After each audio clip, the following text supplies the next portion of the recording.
After I got a new microphone. Sound.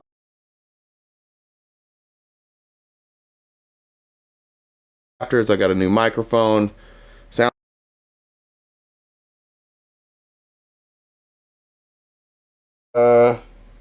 Shit. What's this company called? I can't remember. Shout out to Morgan, Utah, who got me this sweet sweatshirt. Says Small Town Pothead. It's a coffee shop there in Morgan. We're going to talk about Morgan, Utah today, though, and maybe some of the people in Morgan we don't love so much. Good morning. Werewolf guy is making the rounds this morning. I don't know what that... What is my take on Gaza? The host will be here. She is very tired, so she will be here. My take on Gaza... we don't talk about that a lot. I'm pretty far I think I side more with people on the far left on Gaza, and probably most military conflicts. I don't understand why we're taking a side. I don't think that the fact that like Israel is an ally, but they're not fighting one of our enemies, right? They're fighting people within their own country. I was watching a video last night. Yeah, I wish I would have saved it, but it was somebody, maybe somebody dropped it in the Discord. I can't remember, or somebody sent it to me, but it was this guy just talking about, like if giving Jewish people a state was in response largely to the Holocaust. Like, why wasn't that in Germany? Like, if that was the case, why did Germany not surrender the land and make a Jewish state there? Why did we go to the Middle East for that? And I think that historically, what's happened to the Palestinian people is abhorrent. I don't support Hamas. I don't support violence at any time. But I do at least recognize the anger and the frustration and the hostility they would feel towards the Israeli government and the IDF. So, yeah, Alaska would have been great. Fair. That's a good point, Lola. I'm sure they wanted to stay in Germany. That's a fair point. But that was really the gist of the video. Is like, hey, like we created a conflict, and now here we are, still dealing with the conflict, and now we're taking a side, and one side clearly has been worse, in my opinion. Good morning, Felice. Morning. Great videos this morning. Oh, thanks. You're welcome. I forget you're not very good at taking compliments. That's my bad. I'll wait till later in the show when I can sneak them in, and you don't see them coming. It's Thursday for real today. Does it feel like Groundhog's Day for you doing it 2 days in a row? Yesterday was Thursday. Yeah, yesterday. I don't even know. But, hopefully this Thursday is better. Yesterday ended in a weird way. Yesterday's show ended in the most bizarre way possible. So we'll see if we can not have bizarre endings to shows today. Yes, sounds like a great idea. It was nice. Was it nice having a day off, not having to watch a Trump rally? I mean, obviously you saw plenty of Trump stuff, but I was like, I didn't have a day off. You mean, yeah, I guess day off of a Trump rally. Yeah. Yeah, I guess. I mean, yeah. I mean, I guess there's less. You've seen one, you've seen them all, but yeah. That guy that you put up yesterday, what did he say? He had gone to 68 Trump rallies. Is that the number, or was it 63? Yeah, but there's a lot of people like that. Like there's a woman that owns a chicken farm outside of Nashville that goes to all the rallies. I literally I can identify those people. I'm not kidding.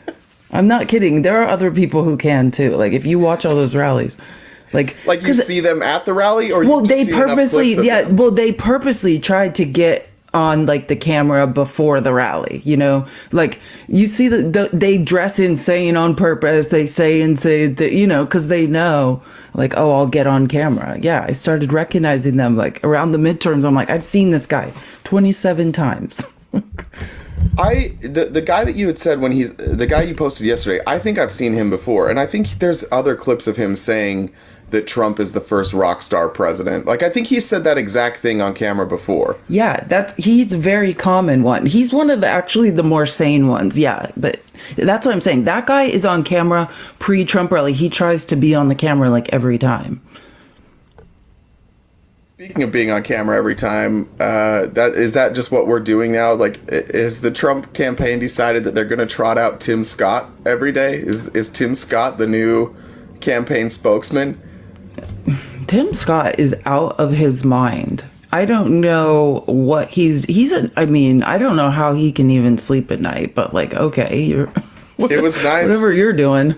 That clip, do you have that clip, or did I watch that on something else of him talking about my God, I'm looking at the wrong outline. I was like, this doesn't look like anything of what... I was like, this is... Okay. Good morning to my rug. It's nice to see you here, rug. We've shared a lot of good days together. It's good to have you here. I want to get a soft rug. If you get a soft rug, Tim Scott. Yeah, I'm sorry. I was just looking. I was refreshing my memory. I couldn't make TikToks about Tim Scott because I just am so sick of him. So I just couldn't remember which one. Yeah, he's wild. I mean, we can go through all that, but yeah, him saying the most bigoted comments I hear today come from liberals. This is the same guy who's propping up the Republican Party, whose new thing is all across the internet disparaging and saying, like, this is an acceptable thing to say. Like, if I get on a plane and there's a black pilot or a black crew, then I'm concerned for my safety. This is their new thing. And Tim Scott is on TV yesterday while all of these Republicans across the internet are saying horrifically racist things about the airline industry, and says the most bigoted comments I hear come from the liberals. That makes sense, Tim. I wonder if there's any recognition. Well, there's not. So there should be recognition, though, from Tim Scott. They're like, if these people are openly questioning whether a black person could fly their plane, I wonder if they'll ever let me have any power. The answer's no, Tim. Like, they're just showing you, like, hey, by the way, we're racist. But if you could, it would be great if you just went out and spewed all the racist rhetoric for us. We'll use you as a human shield. Charlie Kirk's new favorite thing. That's what he is. Yeah, he's just like Charlie Kirk, that one guy on Martin Luther King Jr. Day who made it okay for Charlie Kirk to spend the day disparaging Martin Luther King Jr. Did you? You may not have seen the new one. He did it again. Well, he does it. Yeah, he does it weekly. I put the clips in like every day. Okay, sorry, I thought that I had them in yesterday, today. Yeah, like I keep forgetting. He does it. I don't know if he's doing it like one podcast a week is focused on it, or if it's like one segment a day. But every day the clips pop up, like people post them. I put them in the outlines. We just don't always get to them. Plus, I don't know like if we can play them. But it's an ongoing segment or like it's not ending at Martin Luther.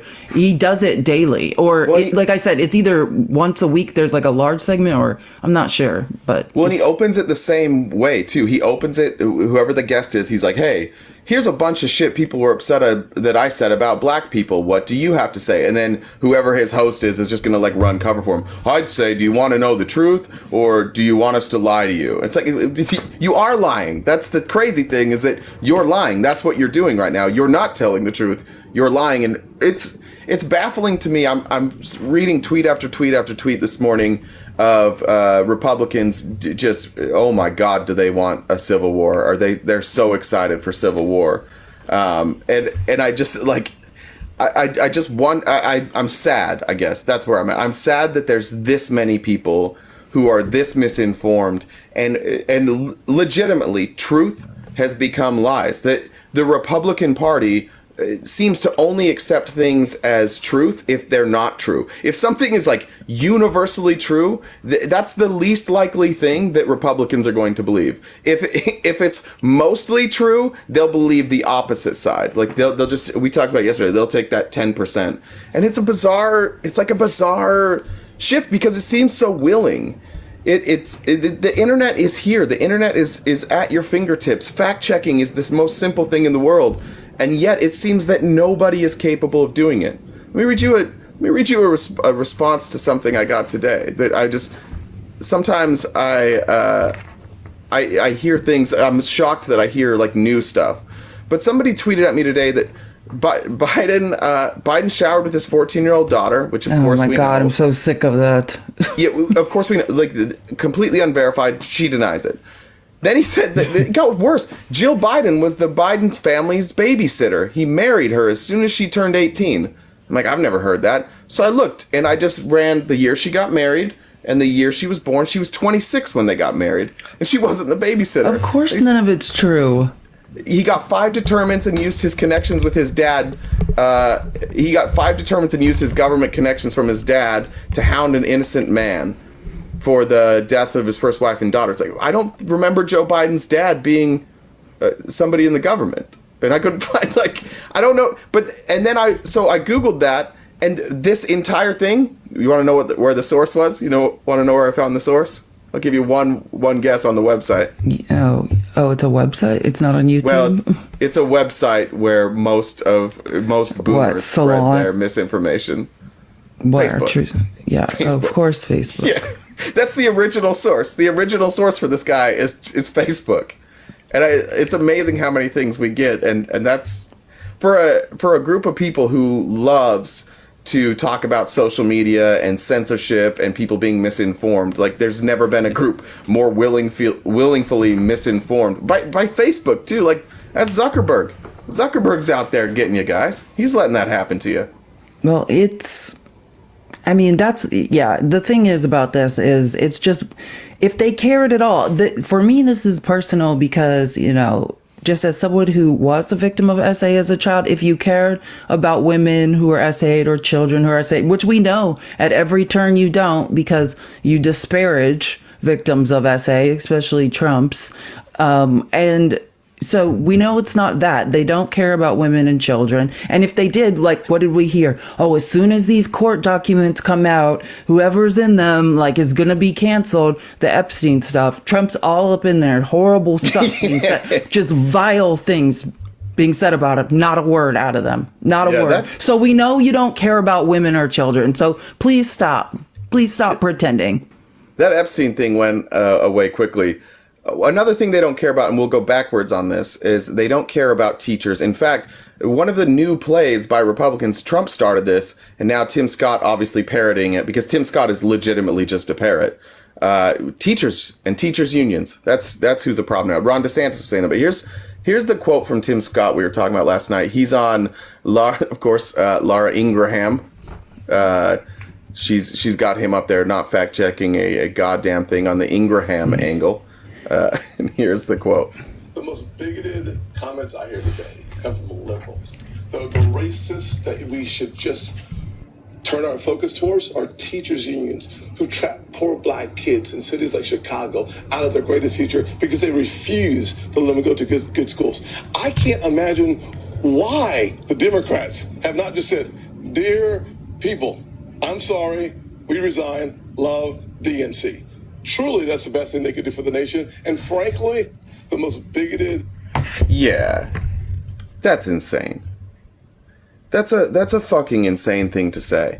That the enemy of the people, that the reason that black communities are kept down is because of teachers unions. That's the blame now. We're doing teachers unions. You've been a teacher. Were you union? No, but it's okay. It's not all teachers. Yeah, but it's not. I mean, I assume what he's talking about is the fact that, public school money is going against school choice. I mean, that's what I assumed they were talking about. And like teachers unions have something to, the majority are public school teachers. Like private school teachers aren't union. Yeah. So. Like, that's what I assume he's talking about. He's trying to completely, it's the other way around. School choice is what hurts disenfranchised children in lower socioeconomic areas, right? Like how public schools are funded is what is hurting those children, and school choice is one of the main things. So it's just in true Republican fashion, it's the exact opposite. Whatever the truth is, loudly yell the opposite. It's just projection. Do you think he knows? I've wondered this. Do you think he knows that, or do you think, because there's enough Republicans like the Marges, and frankly, I've never heard Tim Scott say anything that I thought was like remarkable in any way. I've never heard him sound like anything more than a walking talking point. So I don't know if he knows, but what I do know is that there's a bunch of people in South Carolina who give him money and who are around the Republican Party who are trying to do exactly what you just said and get school choice in there, and they're feeding him these talking points without the data. You're 100% correct. The number one threat to underfunded schools is the school choice. That is the number one threat. It's less funding. It's less teachers. The other schools will poach any good teacher they can. They'll try and bring any teacher they can over, and these schools are going to be left suffering. And frankly, they are already left suffering. When you hear Ron DeSantis when he was on the campaign trail and he's talking about the falling numbers of literacy and math, the reason that's happening is because people are taking their funds and they're moving them to charter schools and private schools. But there's enough states now that allow you to do that take your property taxes out of the school and allow them to go to a different school, that now the public schools are struggling. I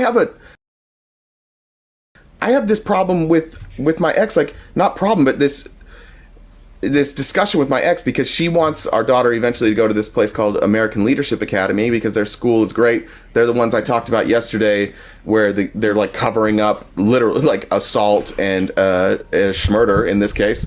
And I'm saying, like, I don't want to be part of a system that is going to take away from privileged children. And I get it from my ex's underprivileged. What did I say? Privileged children. Oh, sorry, underprivileged. Thank you. And I get it from my ex's perspective. She's like, yeah, but it's like we got to give our kid the best. So you have these parents that are stuck here, and they're like, do I want to give my child the best opportunity, or do I not want to fuck up a system? And frankly, that is a difficult decision to make for a lot of parents. I don't envy that, but people need to stand up and either fund the schools or stop this. I don't know. Like, I can only speak from personal experience, which I spent majority of my life in private schools, where, the education was allegedly better. And it certainly cost more. And that was the vibe, it's like, oh, these kids at these private schools are getting better education. But I can tell you, like, when I transferred to public school and I was in the international baccalaureate programs and the AP programs, the curriculum was much more rigorous in public school. Those were advanced, but I mean, the international baccalaureate program is very rigorous, but like, I cried because I was so underprepared for it. I didn't have lunch because I had to take so many classes. And then for one semester I went back to my private school my junior year, and it was a joke. I was so far ahead. Like, just the spring semester of my junior year, I went back to private school. I was so far ahead and like bored. Like, I could not believe it was like these kids were still in junior high. So it actually, a lot of private schools, you're not required to have certain teacher certifications. Like, they haven't been trained in AP classes or international baccalaureate classes. Like, I actually received a much better education for free at public school. That's just the facts. It really depends on the teachers and on the curriculum. And if it's in a lot of private school situations, there's no checks and balances like there are in public schools. That's a good point. I have a friend who lives in Florida now, but lived here in Arizona and taught at a private school. While he was teaching school, he went back to school to finish his degree, but he got his degree in like filmmaking or something. I can't remember what it is. He's a filmmaker. He's great. He's super talented, but he was teaching history at a private school. Like, he didn't have a degree. That's a good point. I don't know why that never registered to me. And I'm not, and to be honest, it just depends. Like, it really just depends. Teaching, but I would say, in my experience, teaching at both, I taught at private and public school, and also went to private and public school, and the better teachers were at public school. But I was in advanced classes where these teachers had tenure, were being paid more, so like, if you're, but that was my experience. I got the better education at public school. Well, and frankly, look, the people that are the loudest, the people who are talking the loudest about this, what they really want to do is, which is, I hate saying this because it makes me sound like a Republican, but they want to indoctrinate the children. They want to indoctrinate the children in religious doctrine. That's the plan. And that, again, we say this all the time, but it's a self-report. When they say that kids are being indoctrinated, what they really mean is kids aren't allowed to be indoctrinated. Because that's the truth about public school. That's the truth about public universities. People are not being indoctrinated. They are being deconstructed. They are learning to deconstruct their indoctrination. They're being educated. Like, we saw that yesterday looking at the exit polls from New Hampshire, which is that the Republican base from 2016 to now has completely shifted to people who are not college educated. We need to get away from, it's not about being dumb, right? But it's about the curriculum. If you do not make it to a college education, you are never going to be taught the truth about America. That is by design. Yeah. You just aren't. You're not taught to think critically. Like, that's when I was like, oh, it was not till college when I was like, okay, so everything I was taught is actually not true. And that's what's happened. Yeah, like you're saying. Was that was it pretty apparent to you when you got to college? Well, no, I knew that it's different because of just being in a biracial, like, I had experiences where I knew that a lot of things weren't true, obviously, because I was experiencing racism. Like, I could see the hypocrisy for myself, but like, especially getting a history degree, you really learn that every single thing taught in up till high school in history is just, memorize some like geography, whatever, but none of it is the truth, because the truth about what America and our forward military positions and what we're doing around the world is not great. So yeah, like, I think it takes going to college to have your eyes open to those things. And particularly, that's why you always hear Republicans discouraging liberal arts degrees. Like, when you are in sociology classes, when you're in history classes, when you can start to recognize the social engineering project that is America, right? That's what they're trying to avoid. Right. I remember being shocked. My second real semester of college was in 2008. So I was like, and I'm like a 22-year-old freshman still at that point, because of the whole Mormon thing. And I remember I was sitting in, I don't remember, it might have been just like a history class or economics. No, not economics. What was it? Anyways, it was during 2008. And the teacher just asked, like, who do you plan on voting for? And I was, it was John McCain and Barack Obama. I remember shocked that I was the only person in the class that raised my hand for John McCain, because I was in Arizona now, and the school I went to in Arizona, it was a community college, but it was like, it's the community college that people go to that like aren't from the state. Not a lot of people from Arizona went to Scottsdale. It was like we had a ton of. You were a fighting artichoke? Goddamn right. Goddamn right I was. By choice too. I was choosing between different places to play soccer, and I thought that was the funniest nickname. And that's honestly how I made my decision, because I didn't really know how to make a decision of where to play. So I was like, Scottsdale's nice, and Fighting Artichokes is funny. So I was Fighting Artichoke, yeah. That's hilarious. But it was culturally, for me, it was a huge awakening. I wish that I had a little better perspective now. Like, I was still in that mindset, that Mormon mindset, that I know everything because I have like this secret connection to God. So all these other people, they just don't have that connection to God, and that's why you must have been annoying. Oh my God. You think I'm annoying that? Like, I was the same amount of I was the same amount of annoying, except for like I was just taking wrong about everything. Yeah, taking all the worst positions. Like, I was on. I don't know if you can find archives of my Facebook, because I deleted that like 5 or 6 years ago probably. But if you looked at from the 2012 election to the 2016 election, like you could find multiple posts of me saying things like, I don't care if gay people get married, just don't call it marriage. Call it a civil union. Marriage is between a man and a woman. Like, and I would. Yeah, Chris Christie. Pages. You're Chris Christie. That's pages. I loved Chris Christie. That was his old position on gay marriage. That was it. Arguing with my cousin who was gay, like, hey man, I'm just a person, and I'm like, look, I love you, but I love the sinner, but I don't love the sin. Oh, God. Right? I said all that shit. I was all the things. I was the most stereotypical Republican that you could get, except for, like, and I was the most stereotypical Mormon that you could find as well, except for behind closed doors, like, I did things. So then I, like, also had all this guilt. You were just a giant hypocrite. Yeah, and when you're a hypocrite, what you do is you outwardly like try and put you police project other all people. of that. Yeah, I understand. So then that's how I wound up Experience that's how I wound up being like a primary or a caucus chair and a delegate, is because like I had that acceptance. People saw me as young, and like at the time I'm like, oh, all these people respect me because I'm young and they think I'm the future of the party. And looking back, I'm like, no, they wanted me there because I was young and they thought I could trick other young people into saying dumb shit. You were Charlie Kirk.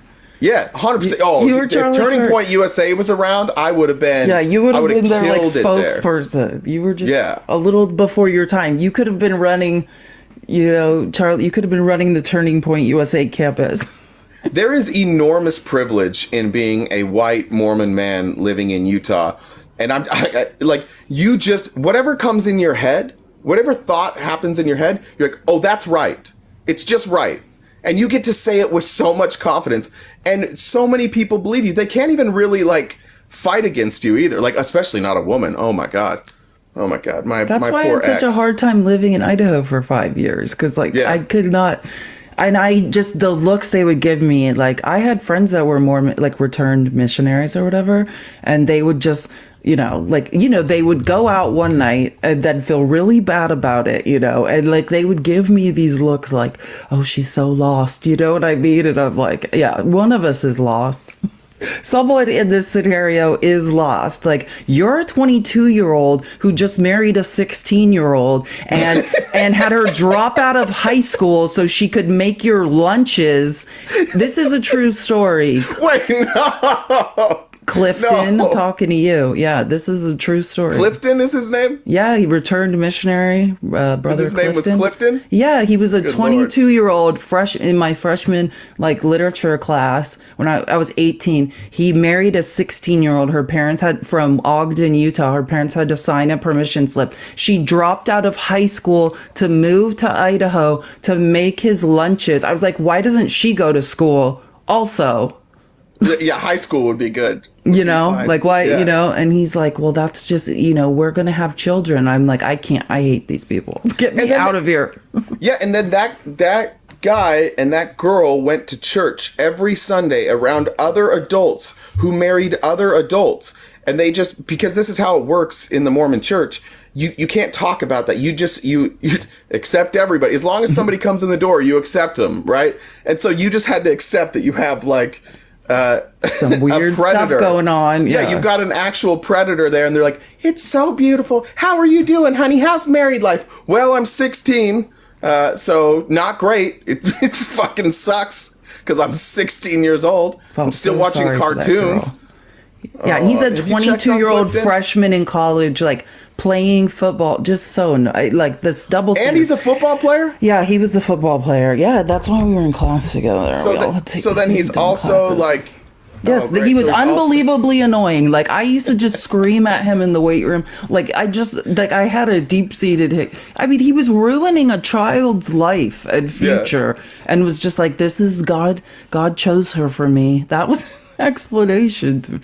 God chose a child who doesn't know any better to be ripped out of her junior year of high school to come make you sandwiches. Like, that makes sense. I remember the second to last area I was at on my mission was Bonner's Ferry. I've talked about that before, which is like the craziest place in Idaho. Yeah, it's just like Mennonites, Mormons, or and white the or the white nationalists. No, it's not. It's the Aryan Nation. Aryan Nation, right. That's right. It's the area. It's the birthplace of like the Aryan Nation. I apologize to the Aryan Nation for misrepresenting them. But I was there was this place, the place that I went where I wound up having to skin a bear and do taxidermy. But we were at that house, and this lady came over. In the Mormon church, like the highest ranking woman is the Relief Society president, and she came over to this house to deliver them like cookies or something to try and lure them to church. And she saw me and my companion. That's what we call it. I was not in a relationship. It's just what you call it. He was upstairs playing video games, and I was outside, I think working with horses or something. I can't remember at the time. So then at church, at the meet, like in our meetings on Sunday, we would meet with like the bishop and the Relief Society president.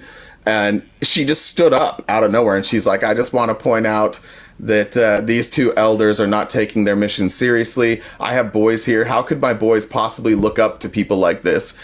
And I was like, your son just came home from his mission in Brazil, and he brought home a wife. Like, what are you talking about? Why are you worried about me? And then 2 hours later, I had a phone call from the mission president. He's like, hey, did you say this? I was like, yeah. He's like, all right, well, you can't go to church there anymore. We're going to have to move you. And then I got moved to Deer Park, and that's where I finished things up. But this guy brought home, and they said she was 18. Did not look 18 to me. And they got married, and she had the baby about 7.5 months later. But it was premature. It was a premature 7.5 pound baby. 2 months premature, came out 7. Oh, I see what you're saying. Yeah, gotcha. Yeah. Gotcha. Anyways, I love them dearly. I hope to go back and see them. Praise the Lord. Yeah. Mormonism is the worst deal for women, is what I learned living in Idaho. Great deal for men, though. Great deal for men. Good deal for men. Horrible deal for women. I wanted to talk about this speech from, what's Fain's first name? Sean. Sean Fain. So Sean Fain, the United Auto Workers president. Do you think? Can you play? How did the audio sound when I played that last time? I can play it, but I can play. I have. Okay. I can. So Sean Fain went on an absolute. I don't want to say rant. It was very articulate, so I don't want to use the word rant. But he went after Donald Trump in a very honest and very coherent way, and it was beautiful. Again, it's a throwback to like the shit that my parents would say. This anti-union. This new anti-union push is kind of blowing my mind. But and really, here's the truth about it. Republicans are anti-union. Like, Republicans like Trump are anti-union only because they don't like Trump. If the unions liked Trump, he would be pro-union and he would help them. But Republican businesses, obviously, there's a reason why they're anti-union. Well, yeah, Trump has always been anti-union. And I can't remember. There's so many clips of Sean Fain talking, but it was either on CNN, I think, or maybe it was on Fox. One of those, he spent time, like, they were just like, oh, he kind of detailed out, like, Donald Trump's anti-union history. Donald Trump's father was anti-union. You know what I mean? Like, just typical corporate, if you own huge corporations, you're in this country, you're anti-union. And anything you can has a to keep long wages history down. Exactly. Like, anything you can to not have to pay people, not have to give people, all the benefits they need or want. Like, you're anti-union. So we can. Well, and also because, like, union to Republicans, union has some negative connotations because they're the enemy of the Confederacy. And so I think there's some of that too. Okay. This election. Why is this not that loud? Let me see. Make sure this is all the way up. So when we talk about this election, let's take a look at the candidates in their own words and their own actions. In 2008, I happened to have a first class seat as a negotiator during the economic recession. And in 2008, as you well know, the auto industry faced a historic crisis. We were on the edge of total collapse. With entire communities were being devastated. Hundreds of thousands of auto workers' families were left out in the street. It was our members and our retirees who sacrificed everything to save the auto industry.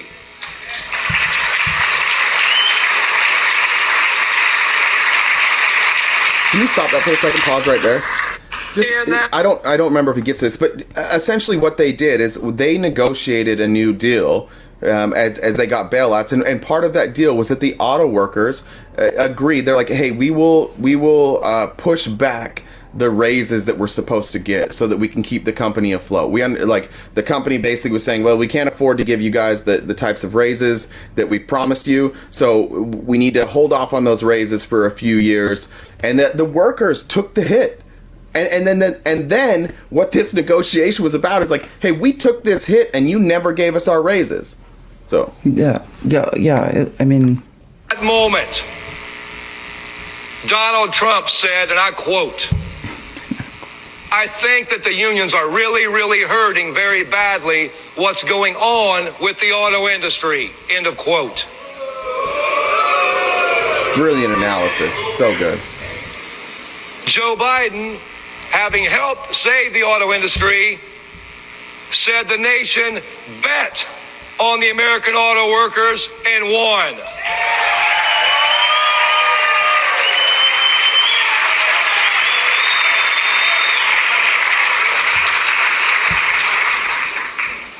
In 2015, when he was first running for president, Trump went even further. He said the concessions we took weren't enough. He wanted to do a rotation in the auto industry of the jobs in Michigan and the Midwest, so union auto workers would be begging for their jobs back at lower pay. What does he mean by that? Do you know what he means by He rotate? wanted to put the race to the bottom on steroids to screw the American working class. Like, I think what he means is like working on rotation. Like, there was going to be available jobs. Sometimes you'd have one and sometimes you wouldn't, or you could travel to get them, you know, like these. And so just basically create competition amongst the union workers so that they would, you know, not. So it'd be more like a temp agency, like you would bounce around. Yeah, okay. and like so they would break with, you know, with the union and then just be desperate to work. Look, this is what's crazy about unions too, and I mean, Joe Biden has been hailed as the most pro-union president that we've had since the first president to ever stand on a picket line. Right.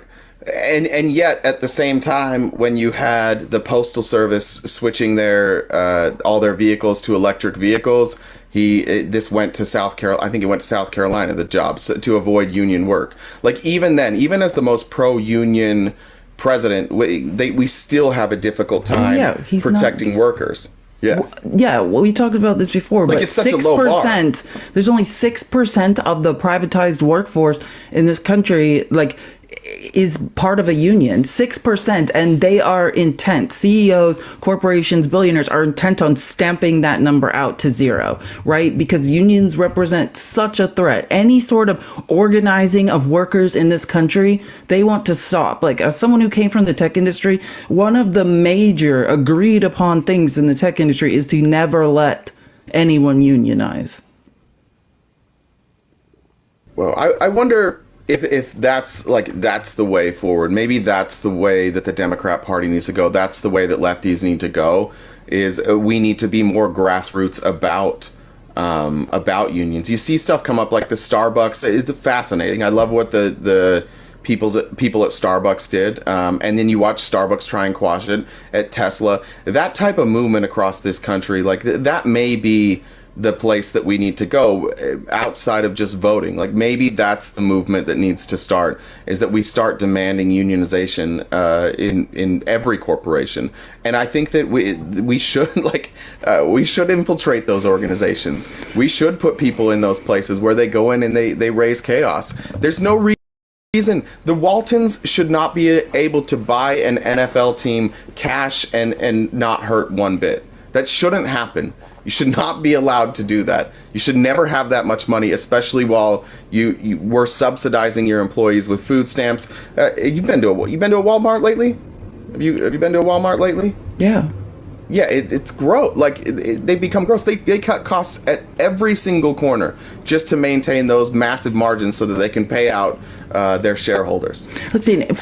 This has been going on not just in America, but all around the world. Like, the attempts to stamp out unions, like corporations, CEOs of corporations, billionaires, they are experts at quashing unions and the individual efforts to form unions. Like, I want every company to obviously have a union, but we have proved over hundreds of years that any effort to unionize and to get any sort of mass, you know, like, what am I trying to say? Like, to reach a mass scale of unionization is almost impossible. And that's why we need to start talking about a general strike, because it's not dependent on being able to raise individual unions at corporations where the minute you get one going, they will stomp that one out. And it's proved impossible over hundreds of years to reach any critical mass of unionization that way. And that's why a lot of labor, like union workers, have now are also part of these general strike campaigns, which is all. We don't necessarily need so many people at each company. We just need, let's say, however many million people across the country, because that is where our power is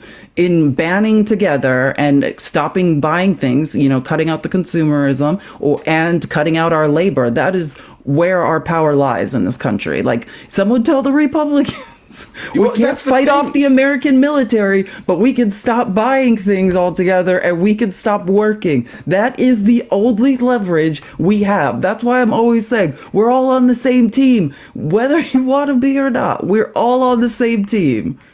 That's such an excellent point, and it goes to show again that Republicans are often fed this idea that isn't best for them. It's not.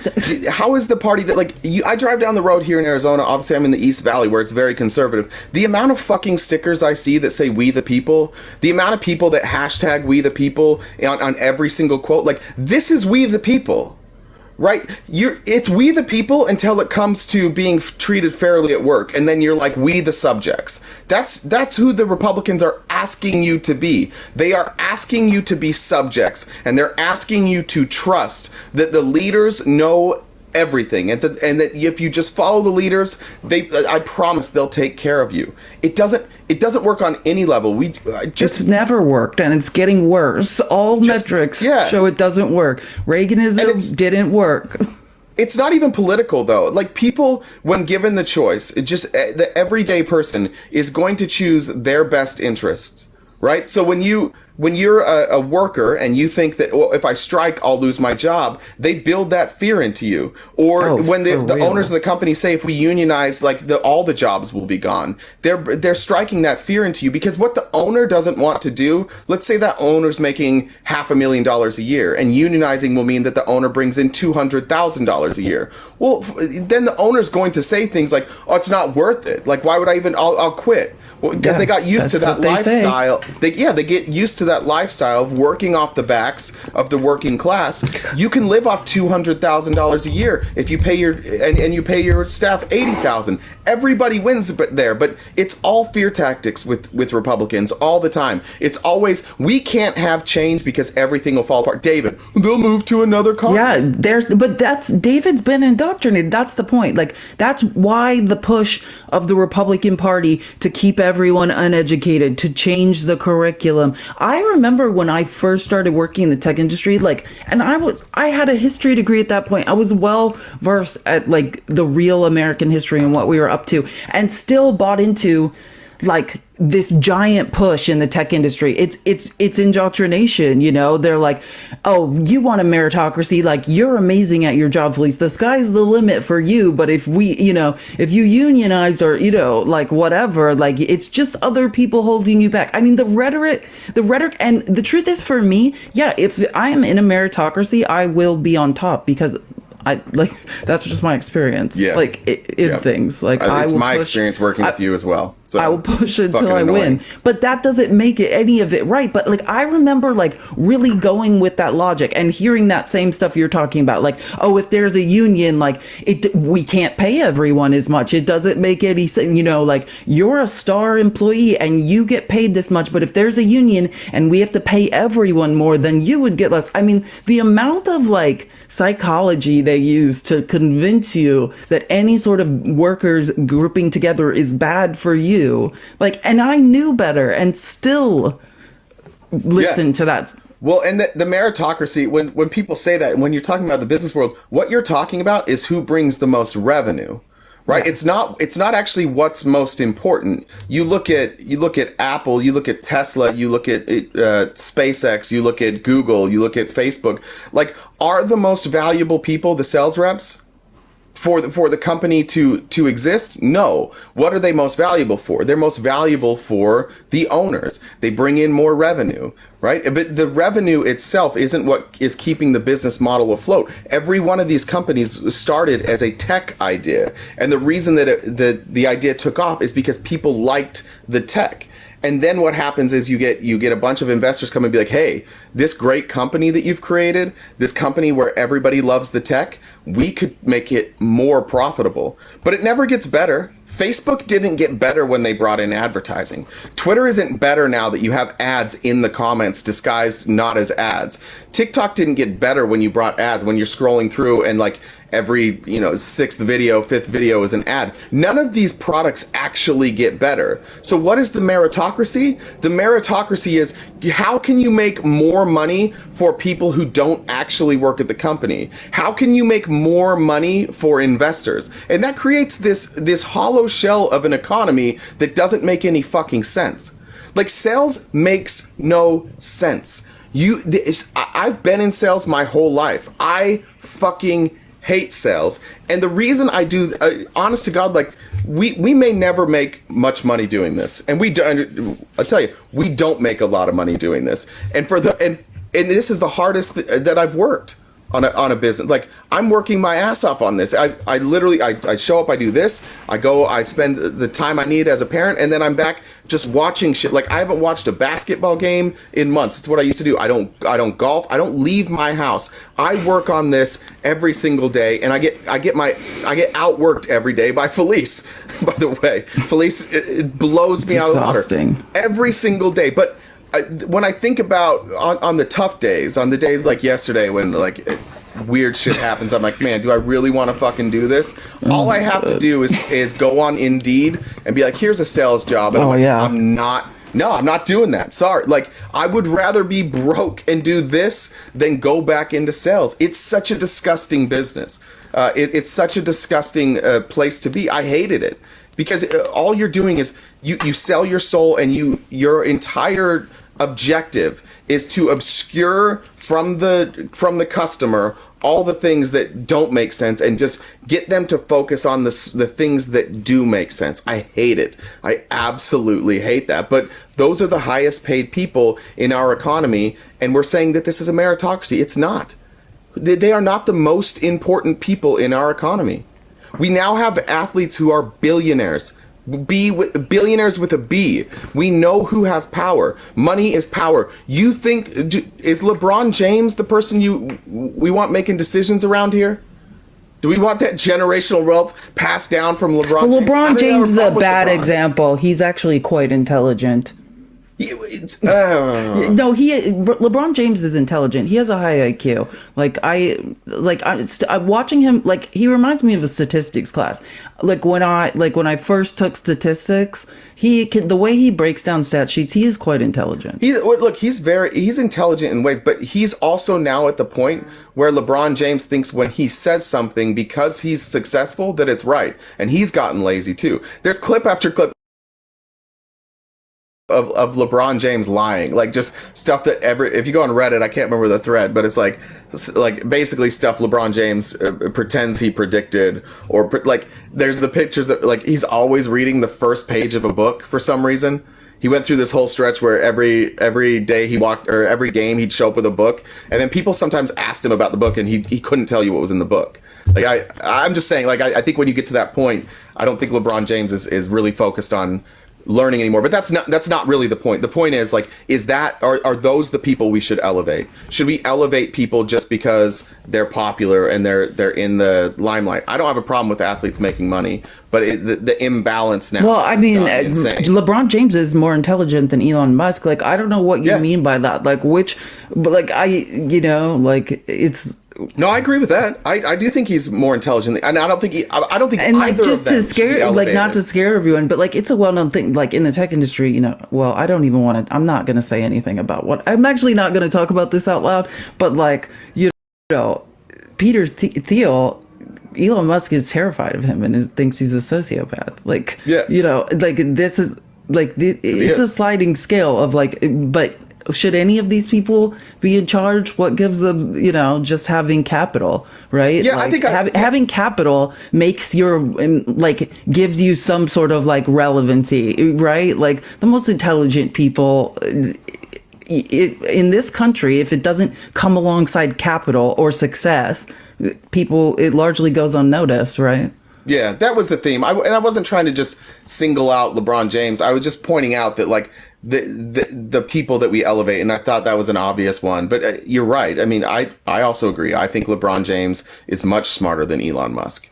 I really do. I don't understand. If somebody can come up here, you want to defend Elon Musk, come on up here. We can talk about Elon Musk. Elon Musk is not nearly as smart as you guys think he is. And if you don't believe that, like, let's go backwards. This is something Republicans don't like to do, and Elon Musk stands don't like to do. They don't like to go backwards. They don't like to look at the things that Elon Musk predicted that would happen. They don't like to look at the things that he said that he got wrong. All they want to do is say, oh, Tesla made money, SpaceX made money.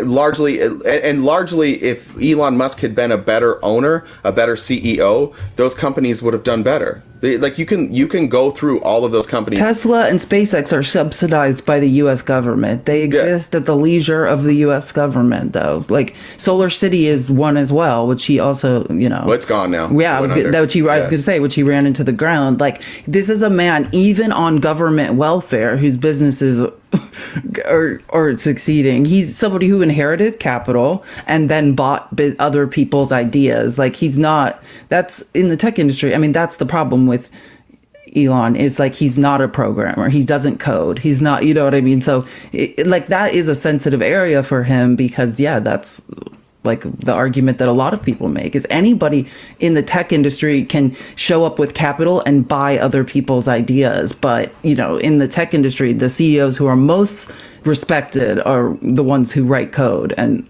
came up with their own ideas. Yeah. You're on a busted podcast talking about Elon. Doesn't line up. See, this is the thing, Big Boat. Like, this is why. This is the thing about you, Big Boat. You think, and this perfectly illustrates it. What you think is that money equals brains. What you're making our point for us. We just made that point over and over, and I know that we used a lot of big words. I know we used a lot of big words. It'd require listening. It requires retaining information. That's the point we're making. Is literally that money itself. Like, stop worshiping money, Big Boat. Where's your money? What are you doing? You're watching a busted podcast from the it's fucking even comments. Worse for Nobody you. wants to hear what you have to say. How are you doing? There's how many people are here? 650 people here. Is that a massive audience? No, but it's bigger than yours. You're watching me. So you got, in your world, there's Elon, there's depressing. busted fucking podcast, and there's Big Boat in the comments. Like, what do you, like, if we're gonna do this, you're watching me, dude. You're taking time watching me and Felice talk. And you missed the whole point, is that money doesn't equal brains. He's not listening. I don't know what he's doing, but not listening. Yeah, does generational wealth mean that you have brains? No. If you inherit money. That's the point we're making. Hey, Fax, what happens? Just sorry, not to change the subject, but let's stop talking about this. But I want to just, what happened last night with I missed it with Fax's live. Do you want to recap or? I listened to probably like the first hour-ish, and then because my daughter was playing dolls and she was letting me, and then I missed the second half. I believe he's working with Jen. I don't know if it's posted. Jen, if you could message me on Discord. I don't know if Jen posted, but they're going to post the replay on our YouTube. So I think cool. Fax and Jen are working on that, so you guys can watch it. I heard everyone saying it was great. You're getting rave reviews, Fax. I've never had more DMs about a show we did. I got more DMs about what happened yesterday on his show than I've ever got about any of ours. So huge success. I listened, like I said, the first hour and a half.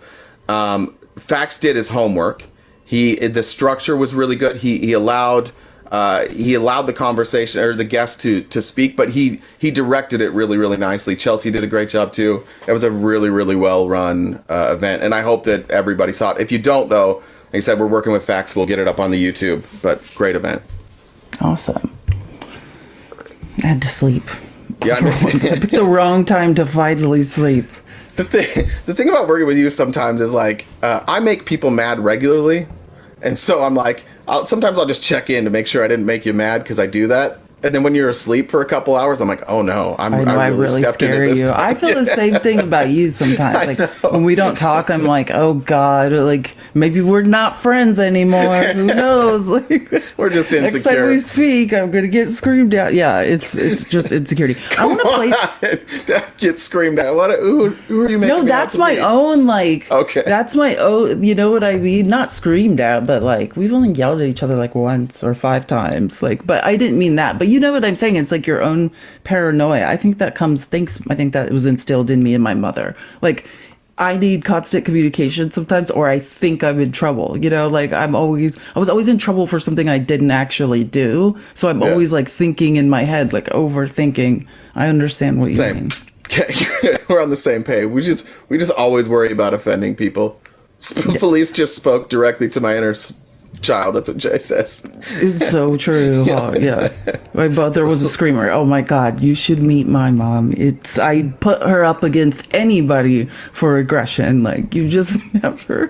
Just imagine what it would take. What my parents must be like to have produced this. This cold, dead person. Just imagine what it must have happened. Here, I want to play. Donald. Okay, I just have to play this one clip before we move on from Sean Fain, the UAW president, because it's just the best part. It's the best clip when he starts screaming that Trump's a scab. Just very Newsies-esque. Donald Trump is a scab.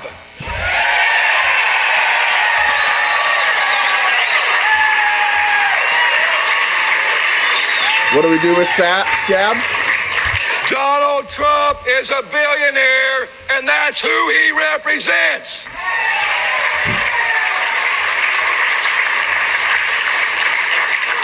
If Donald Trump ever worked in an auto plant, he wouldn't be a UAW member. He'd be a company man trying to squeeze the American worker.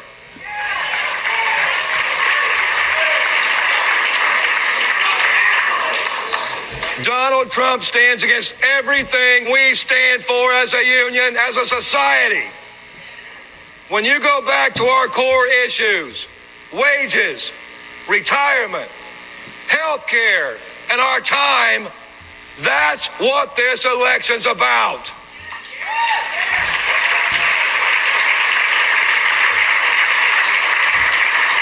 This election's about who will stand up with us and who will stand in our way.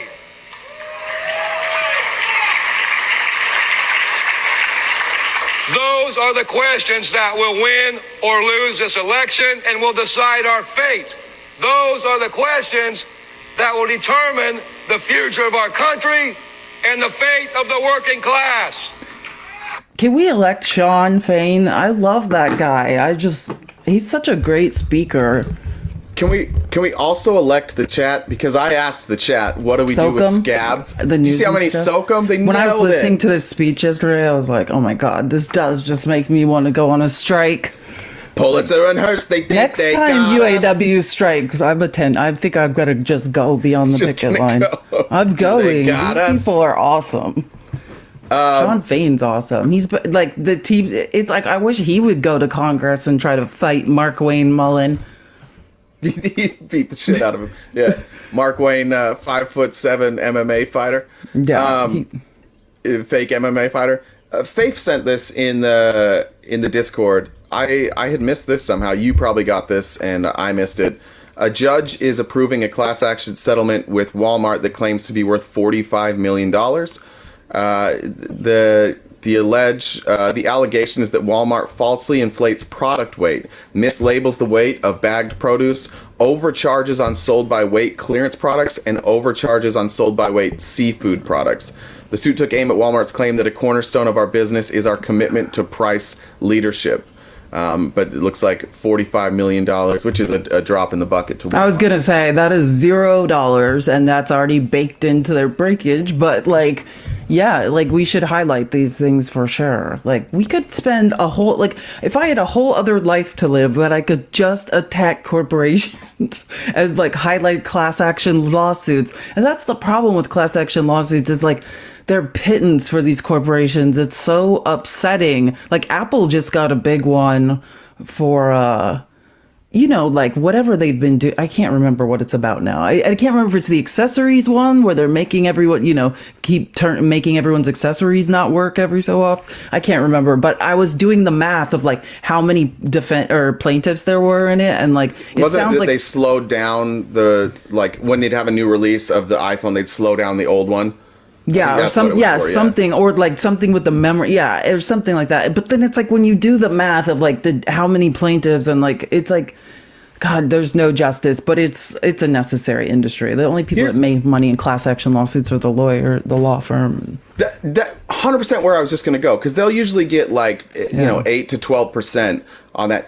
If our government wanted, this is what should happen. This should all be Department of Justice stuff, and they should sue. And I'm actually like, if they want to keep those profits, like the 8 to 12% to fund these attorneys for the government, great. And then pay these attorneys and put that money back into a fund and keep going after these corporations. And eventually maybe you have enough money and you can use that to fund schools, to fund roads, to fund projects, to fund healthcare, to fund whatever. But I would love to see, this is an industry that I hate that exists, and I think it's the government's responsibility. You essentially have these class action ambulance chasing people going out there and doing what the government can't. Forcing people to keep the law, which is what the Department of Justice is supposed to do. This is their role, but we privatized that too. Oh, guys, tap the screen. Sorry, guys, yesterday was a long day. Guys, tap the screen. Let's get those fingers working. Stretch them out. Let's invite some Republicans again. Whoever, we'd love to talk to someone. I think for me, Joe Biden had an amazing day yesterday, which I thought was hilarious, because then you turn on Fox News and listen to them, trying to spin or dilute the narrative. But Joe Biden, number one, an amazing week, like starting out with, Kamala kicked off her, what's it called? The Restore Roe tour that she's going on.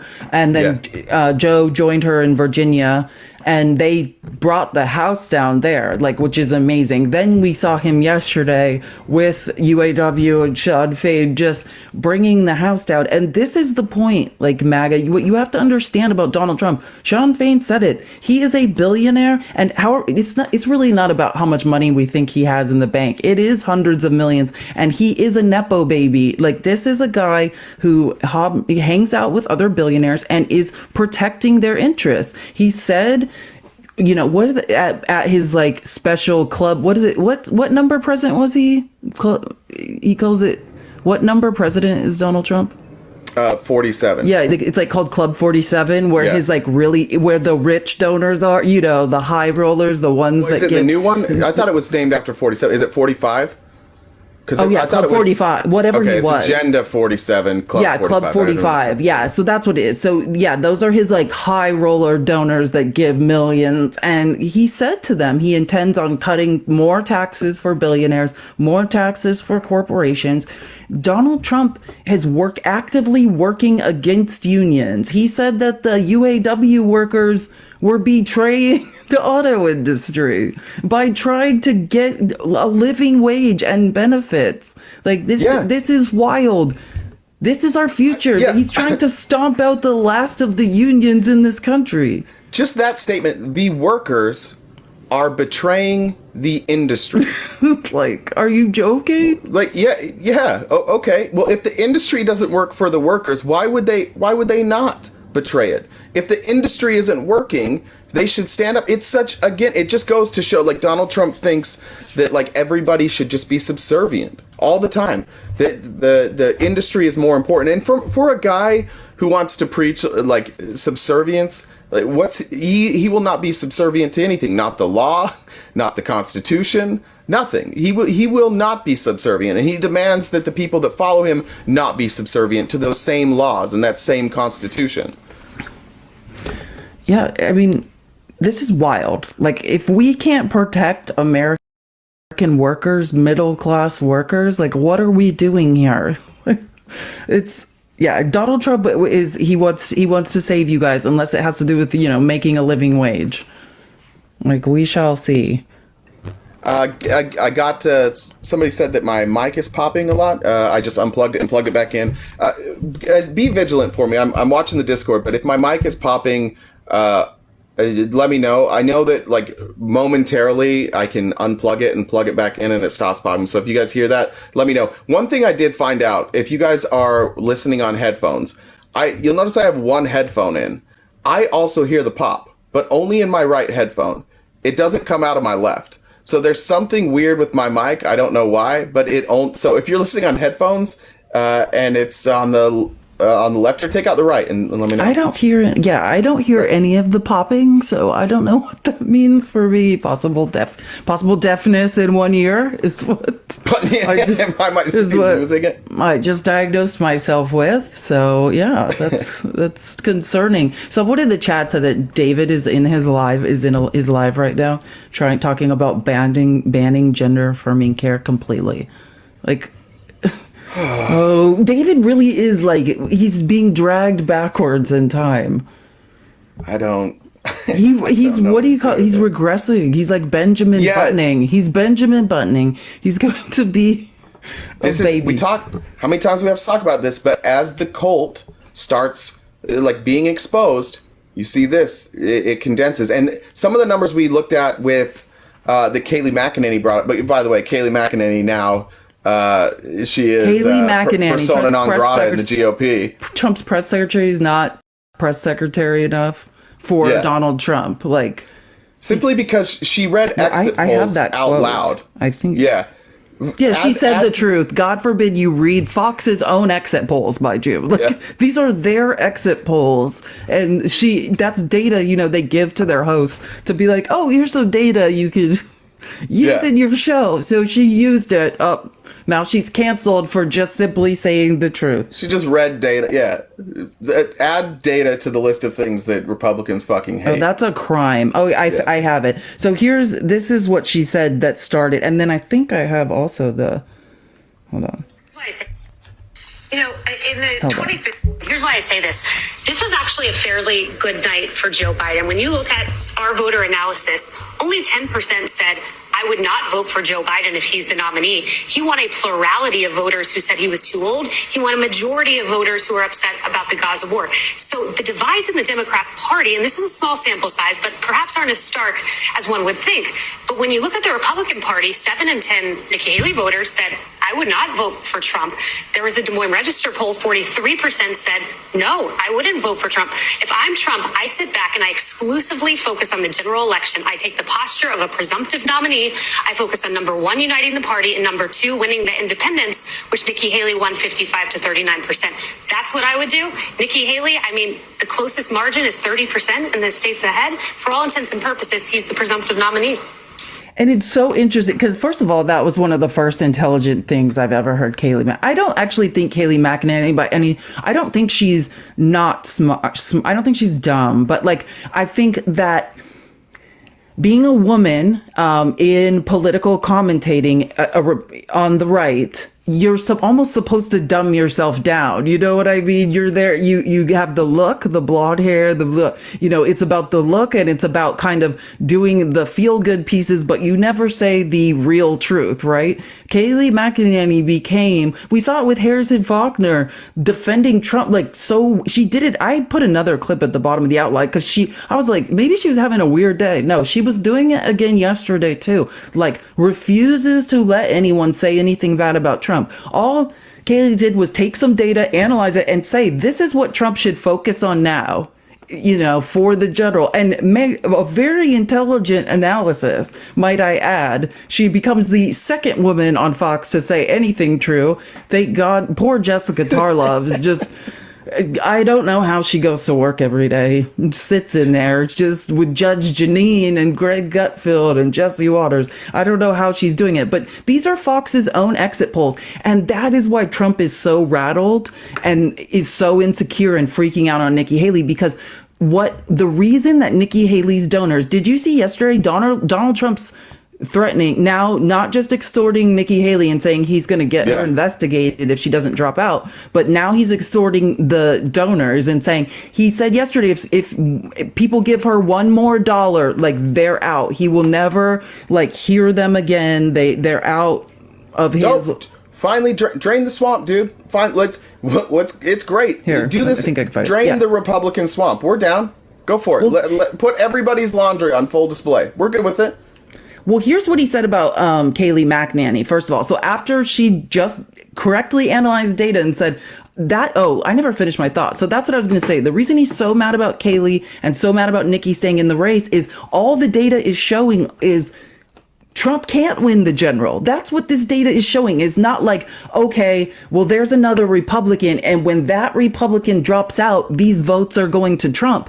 All of the exit polls, Fox, CNN, MSNBC, NBC, are showing that those votes don't go to Trump. Right. They're going to Joe Biden. People are saying, no, I'm not going to vote for Trump. And that's why Trump's so upset. That's why Nikki Haley made a $4 million ad buy in South Carolina, because those donors are like, what are we doing? We're literally setting ourselves up to lose. Yeah, the exit polling that showed the amount of, you have it, I'm sure, but that shows the amount of people who say they will not vote for the candidate. And out of New Hampshire, it was 10% of the candidates who voted for 10% of Democrats said they wouldn't vote for Joe Biden if he was the candidate. And it was 30 or 30% say that about Donald Trump. It's like 39 or 37. 39? Yeah, Okay, it's extremely high. Like, people are voting for Nikki Haley because she's not, David's inviting me to his live, because he's not Trump, right? Like, the votes aren't going to Trump. And here's what he said about, this is his extorting of the donors that are giving the Coke pack and stuff. Anybody that makes a contribution to, and put contribution in quotes. Like, okay. Anybody that makes a contribution to Bird Brain from this moment forth will be permanently barred from the MAGA camp. We don't want them and will not accept them because we put America first and always will. This man is coming unglued. I can't hear you. I forgot I was muted. Sorry, I muted my mic. Sorry about that. Yeah, no, this is Donald Trump reacting to real things that are happening, real data, and he doesn't like it. And he doesn't really know what to do with it, and he thinks he can threaten people out of it. Again, folks, it's getting smaller, okay? The MAGA movement is getting smaller. When you start to see the insanity, when you're seeing all over Twitter, people saying civil war is coming, because now they're saying we don't trust the Supreme Court now. Now, when the Supreme Court rules something, we are going to fight against the Supreme Court. I posted a TikTok the other day of Joey Manorino, who's an idiot, just saying, like, look, we demand that the government do exactly what we want or shut down completely. This is what they're doing. They're losing power. It's falling apart. And now you're seeing, like, as that power consolidates, as that group consolidates, and they tighten up and they go shoulder to shoulder and they put on their blinders, now you see the outrage. Now you see Donald Trump snapping. Now you see him losing it. At no point, like, he gave a victory speech the other night, and if you remember the start of that, he said this is going to be different than a victory speech, and he went off the fucking rails because Nikki Haley correctly pointed out that she had a pretty good night. It was a pretty good showing for some, like, she outperformed the polls, she outperformed expectations, and she showed correctly, and Kayleigh McEnany now is showing correctly. And Jessica Tarlov showing correctly on Fox. Yeah, there's a problem. There's a problem for you GOP voters, and the problem is that big orange dumb motherfucker that people don't want to vote for. He can't win, and they're pointing that out with data and saying we've got to do something about this now or we're going to lose the election, and Donald Trump can't hear that. Remember, Ron DeSantis stepped down, no clear path. Like, yeah, it's like a people slow step motion out. train wreck. And if you look at the data, you can see it coming. And that's why billionaire donors are like, we see this is an impasse. What are we supposed to do here? And someone said in the comments, I just want to say, Democrats are donating to Haley. Dems just playing dirty as always. Tim Pfeiffer, I believe, said this. Okay, Tim, we want Democrats want to run against Trump. The polling says if Nikki Haley's the nominee, we probably don't come out the winner. So we want to run against Donald Trump.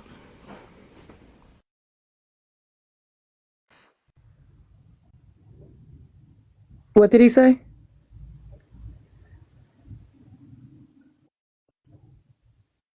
I don't hear. Oh, I was muted. Sorry, I was muted. I said, welcome back.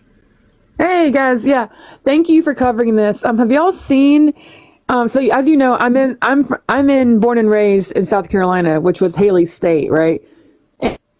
And I can tell you firsthand, and I've been in politics forever, and I graduated 2006. So we're all millennials who went through this millennial, I guess, trauma of those decades, right? And I can say South Carolina, no one liked her. Everyone was like, "Oh, it's a woman," but she didn't really do anything for South Carolina, y'all. She didn't really do anything. Governor then McMaster came in, who's also a Republican governor now, and then he put 6 weeks abortion ban, which is mostly when most women, notice they're late. So and before that, y'all, she really didn't do anything. Like, we're getting a Tesla factory, we got Amazon factory, we got a Walmart distribution center, we got a Bilo distribution center. What Bilo went down, which was like a grocery store chain. Sears. Those are all companies that pay like the lowest wages possible, and they're showing up in South Carolina because you guys are handing them bags of money. They're not coming. Yeah, they're coming there providing low paying jobs because the state bribed them with low taxes. That's not a win. The working class, we pay all the taxes. Churches don't pay taxes. We pay those taxes. Billionaires, the people that own houses on lakes in Charleston, they don't pay taxes. We all do. Right. Yeah. So I just want to tell everyone that not only that, but unfortunately, I'm about 15 minutes away from the town, Pickens, that hosted a Trump rally. And their rallies, like we call them, like hood rallies. Pickens was one of his largest rallies. It's so sad that I know everything about Trump rallies, but Pickens, South Carolina is one of his largest attended rallies ever. Right. And that town is known for, non-recreational drug use. It's town, like when people go and get the same product that was in Breaking Bad, they go up to Pickens to get that, y'all. They go up the mountain, we call it, up the mountain into the middle of nowhere and get that stuff where they're shaking and baking and doing all kind of stuff in the woods, middle of nowhere. Okay. And y'all are, and they're really happy. And like, no, but I worked at a Hardee's in that town, maybe a year after that. And they're all these old white men. If you're on the West Coast, that's a Carl's Jr. Right. Yeah. Thank you. You're right. It is. So this is another kind of food, the people that come and get their senior coffees because they want the discounts, but yet they don't want to benefit other people. I deserve a senior discount. I deserve a veteran discount, all this stuff, but screw anybody else that needs help or needs any kind of assistance. And it's so embarrassing that they are so proud of that day. They still wear this merchandise a year or so later after that rally. I mean, they're Klan rallies. That's why it's called a rally. It's not a pep rally. You know what I mean? It's different. And, it's just embarrassing that he came to this town, and I'm thinking like Charleston wouldn't host you, Columbia wouldn't host you, and not only that, but Haley was denied these same venues that Trump is denied, and I don't understand how people. And we're, now they're talking about red states being a nuclear state when we have the most single mothers than blue states do. We have the most non-nuclear family households in all of America. So what kind of, I don't know what ideals they're holding on to, but if you notice, what I really want to focus to y'all say is that TikTok is blowing up. Nikki Haley saying how we need to work till we're 70. Have y'all seen those? Yeah. We watch all the debates. She said it at the debates. Like, absolutely. Yeah, she says, and she's like, well, not us, just our children or But do you think they're children? Do you hear that, Jen? It's just Gen Z. Or actually, I think it might be us too. But yeah, like who? I don't know exactly where the cutoff is. But yeah, she said that. Nikki Haley says some terrifying things. That's like he's always been that way. Nikki Haley is not some benign candidate. Like if she gets in charge of foreign policy, like what the. Her foreign policy is just like, we just need to go to war with everyone. Everyone. There's nobody that Nikki doesn't want to not go to war with. Just everybody needs a war. Are we acknowledging how she actually stepped out of South Carolina governor office to go and kiss Trump's butt and be up his cheeks during that administration, and to where now she's dissing him and going back and forth? Like, are we finally admitting how toxic and two-faced they all are? Is it obvious yet? Yeah, it's obvious to it's only obvious to the Trump people, but only when it suits them, right? Like now they call Nikki Haley two-faced, and they call her a traitor because she went and worked. She did Donald Trump a favor and went and worked. That didn't necessarily, like, it wasn't necessarily something that she had to do, and maybe it was expedient for her. Maybe she didn't want to be governor anymore. But yeah, she went and worked for Donald Trump, and now she's telling the truth about him. And that's what Trump people hate. They hate more than anybody. They hate what they call disloyalty, but what the rest of the world sees is like an honest assessment of what it's like to work with and for Donald Trump.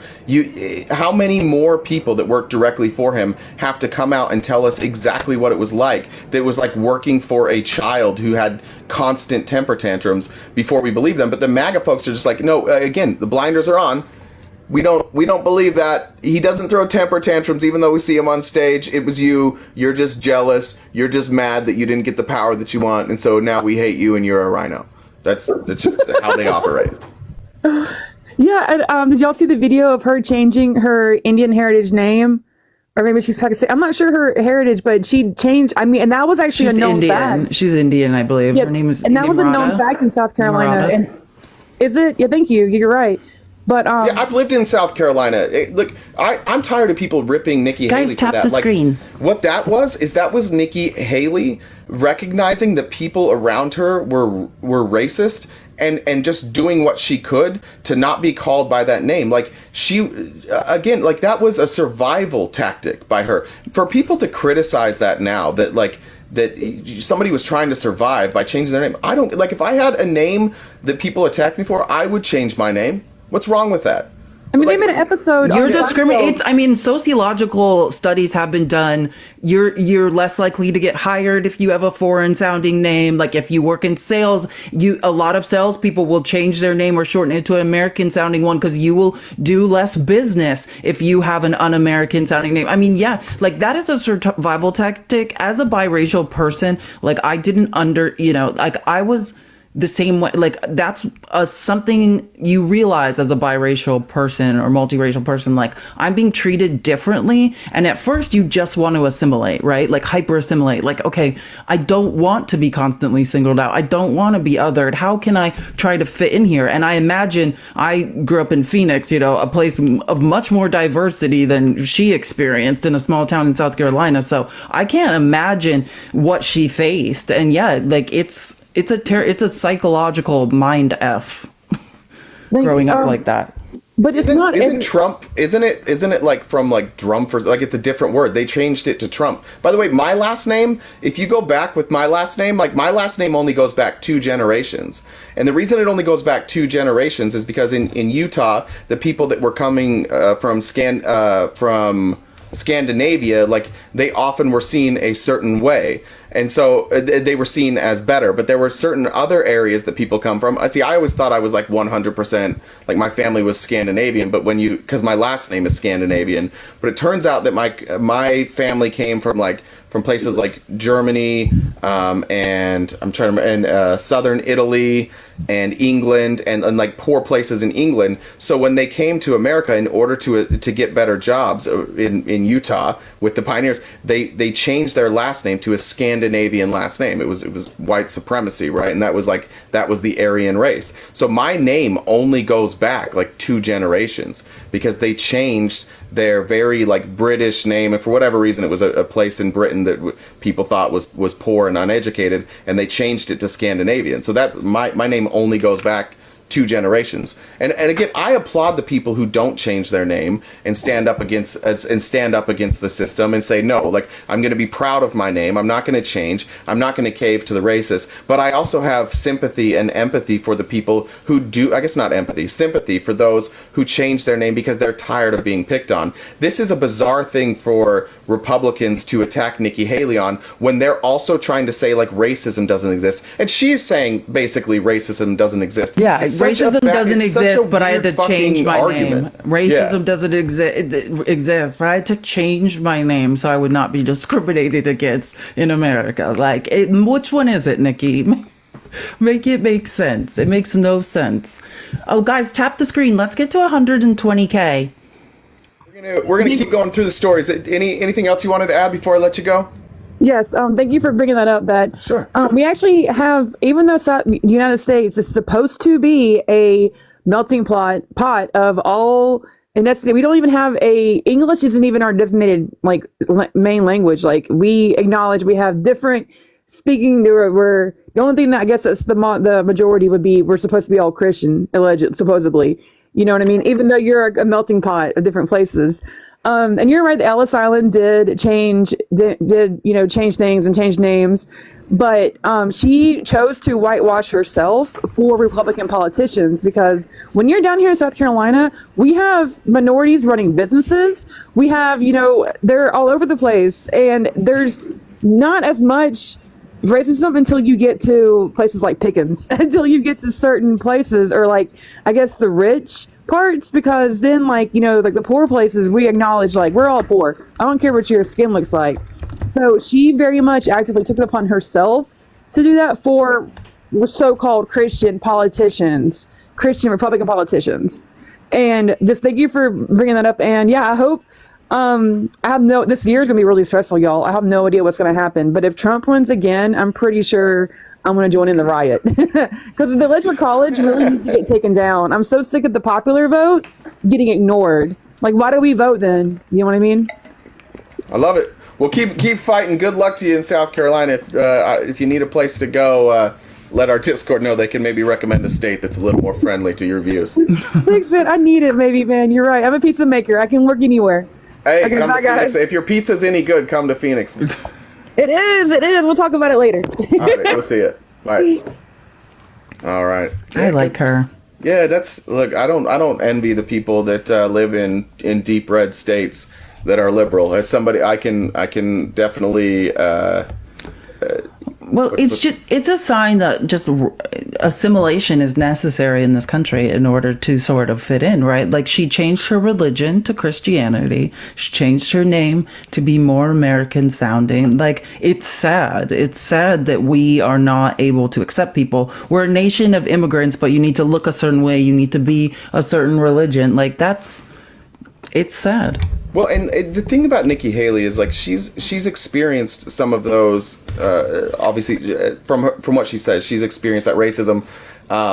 It's interesting that Laura Loomer has been on this rant, like showing, like Laura Loomer blows my fucking mind because she pretends to like not understand racism, right? Like she pretends to be colorblind, but then she's posting pictures of Nikki Haley and she's like, look, Nikki Haley is white presenting.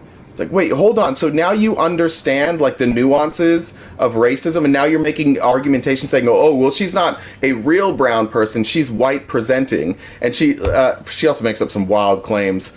There's like this new thing about you've probably seen it about Nikki Haley cheating on her husband when he was overseas. I don't really know where that comes from. There doesn't seem to be any evidence of that, but now they understand. Now they understand. Intersectionality. Another very American hobby: slut shaming women.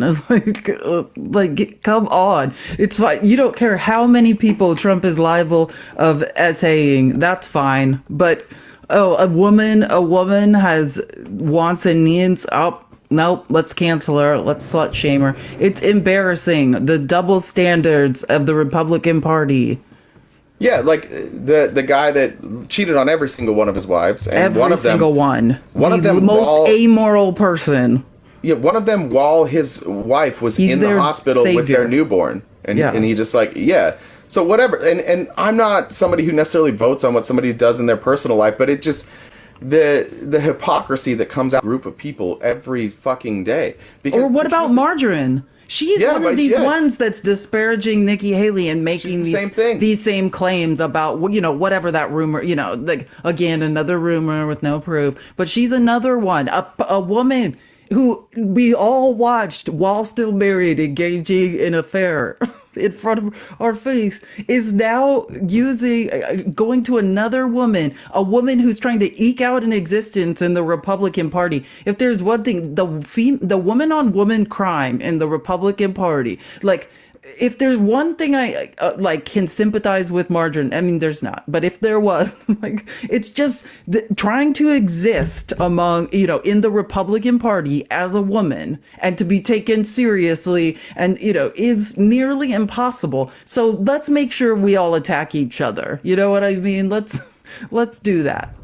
Well, yeah, look, it's the it's the group that they run with, right? So if you're a woman and you're in Republican, you run in Republican circles, especially political circles, you're going to hear slut shaming constantly. You're going to hear Never ending. women referred to, like, you're going to hear the jokes about getting back in the kitchen. You're going to hear the jokes about, we talked about yesterday, when there's like a woman that makes more money than her husband. You're going to hear all these jokes, and again, like, you have to assimilate to survive if you want to be in that group. And the thing with Nikki Haley that I just don't understand, like, she's relatively intelligent, right? And she's somebody who seems to have, when it's opportunistic, she can take those times and she can look at data and she can figure out, like, where she needs to go. Like, her stance on abortion has basically been like, hey, look, we got to back the fuck off on this. Like, we can't do this anymore. But then when it comes down to the stuff that, like, will hurt her within her party, like admitting that racism is real, like, she can't look at the data. Despite the fact that she has faced racism, she lives in South Carolina. I lived in South Carolina. I promise you, anybody who lives in South Carolina, you see racism. It happens all the time. No, but it's not that she doesn't know. Like, she knows. She is a biracial woman. She's acutely aware of the existence of racism. I understand what that's like growing up that way. And, like, the first time someone informs you, like, the first time you're at a sleepover and the white kids inform you that you're not white enough. Like, I know. Every biracial person knows where they were the first time that happened to them, when you know, that you were told by the white kids that you're not white. And she's experienced that. But, like, what you're seeing is what it takes. It's like Ron Filipkowski said it best. What you're seeing is what it takes to get elected in a southern state. And now she's doing that on the national stage, and people are like, what the is this? But that's how you have to speak.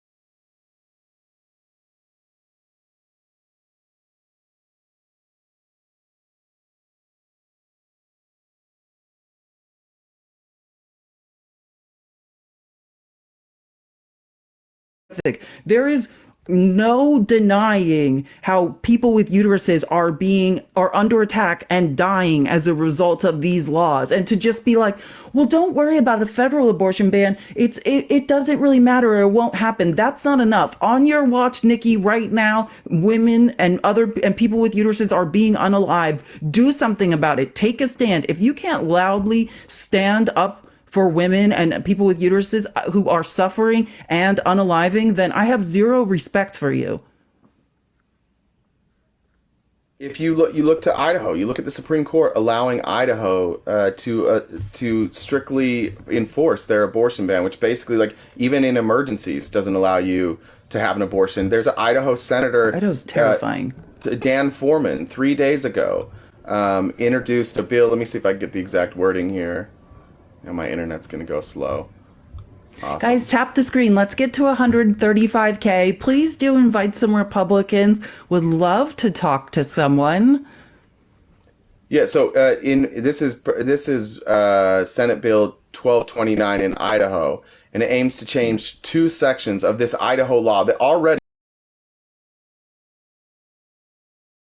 is one of the most restrictive in the country, but calling it the Defense of Life Act, they want to make it, Dan Foreman wants to eliminate the exceptions for grape and incest. He no longer, it will never be far enough. They will never stop taking away your rights. Do you think a person like Dan Foreman, who is comfortable forcing a woman to carry the baby of their rapist, would not also support legislation that says women can't work, women can't vote? Do you think that's a leap too far for these people? The hashtag repeal the 19th Amendment trended for weeks among Republicans. Yeah, you've all seen, as you've scrolled through TikTok, you've seen people advocating for that. Like, I don't understand. this is the hard part to watch with the Republican Party right now, and specifically those that capitulate to Trump. The people that aren't acting in their self-interest are the first people who will be discarded once the Republicans, if the Republicans get the power they want, it's the first to be discarded. You think Marjorie Taylor Greene is going to have a voice? You think Carrie Lake's going to have a voice? You think Elise Stefanik is going to have a voice? You think Tim Scott is going to have a voice? No, they'll be used exactly how they are now. They'll be used to trot out, just like Charlie Kirk does. They'll be used as human shields, and they'll be used as human shields until they no longer need them as human shields. And then they will be discarded, so that the white man can step forward again and be in charge. Like, that's the cis white man. He gets to be in charge, but he used everybody else as a human shield. And I'm not surprised that I'm not surprised that Donald Trump does this. I'm not surprised that Charlie Kirk does this. I'm saddened that people like Tim Scott, Marjorie Taylor Greene, Elise Stefanik, Carrie Lake, I'm saddened that they are so indoctrinated that they don't realize that they're just being used as props or as shields. That's the saddest part, is to watch all these people act not in their own self-interest to reestablish a system that keeps them down. It's devastating. It's so sad, especially for me as somebody, like, I get for women, like, I'll never understand it, but for me as a daughter who wants just the brightest future possible for my daughter, I don't understand how people with spouses, with daughters, with friends who are women can support. It's not. I just have to. I no. That's very true. And though, I don't think it's really stressed enough that, like, I think I mentioned yesterday, my best friend, she's a single mother, divorced. She's a lawyer. She has 2 boys, 10 and 8, and it's just as scary for parents of boys. This is also affecting their lives as well. Like, this directly affects your daughter's life, but also, like, it's basically taking any choice away from children to say, when what we talk about, until you're 25, your frontal lobe is not even fully developed, right? You're experimenting, whatever happens, whether you have boys or you have girls, these mistakes, right, or accidents, whatever you want to call them, can last a lifetime. We had 26,313. These are just grapes in the last 16 months in Texas, forced to give birth in 16 months. This is only going to go up with the total. It's like, what are we doing here? This is vile. But I just want to make the point that, like, to say it dangerously impacts, right, people with uteruses, but it also very much impacts. My best friend is terrified for her sons, also, as they well should be. That's a good point. Yeah, I mean, it does. I guess I'm looking at it from definitely a selfish perspective. I don't see how it necessarily impacts me greatly, but I'm looking at the people that I love, and it's like, okay, well, that's the impact. It may be selfishly, but yeah, you're right. That's a blind spot for me. This article, I've never really even thought about that. This article that I'm referencing, this came out in the Houston Chronicle, and it's a really long time, more than 26K grape-related pregnancies estimated after Texas outlawed abortions, new study says. It's a long title there. Not catchy.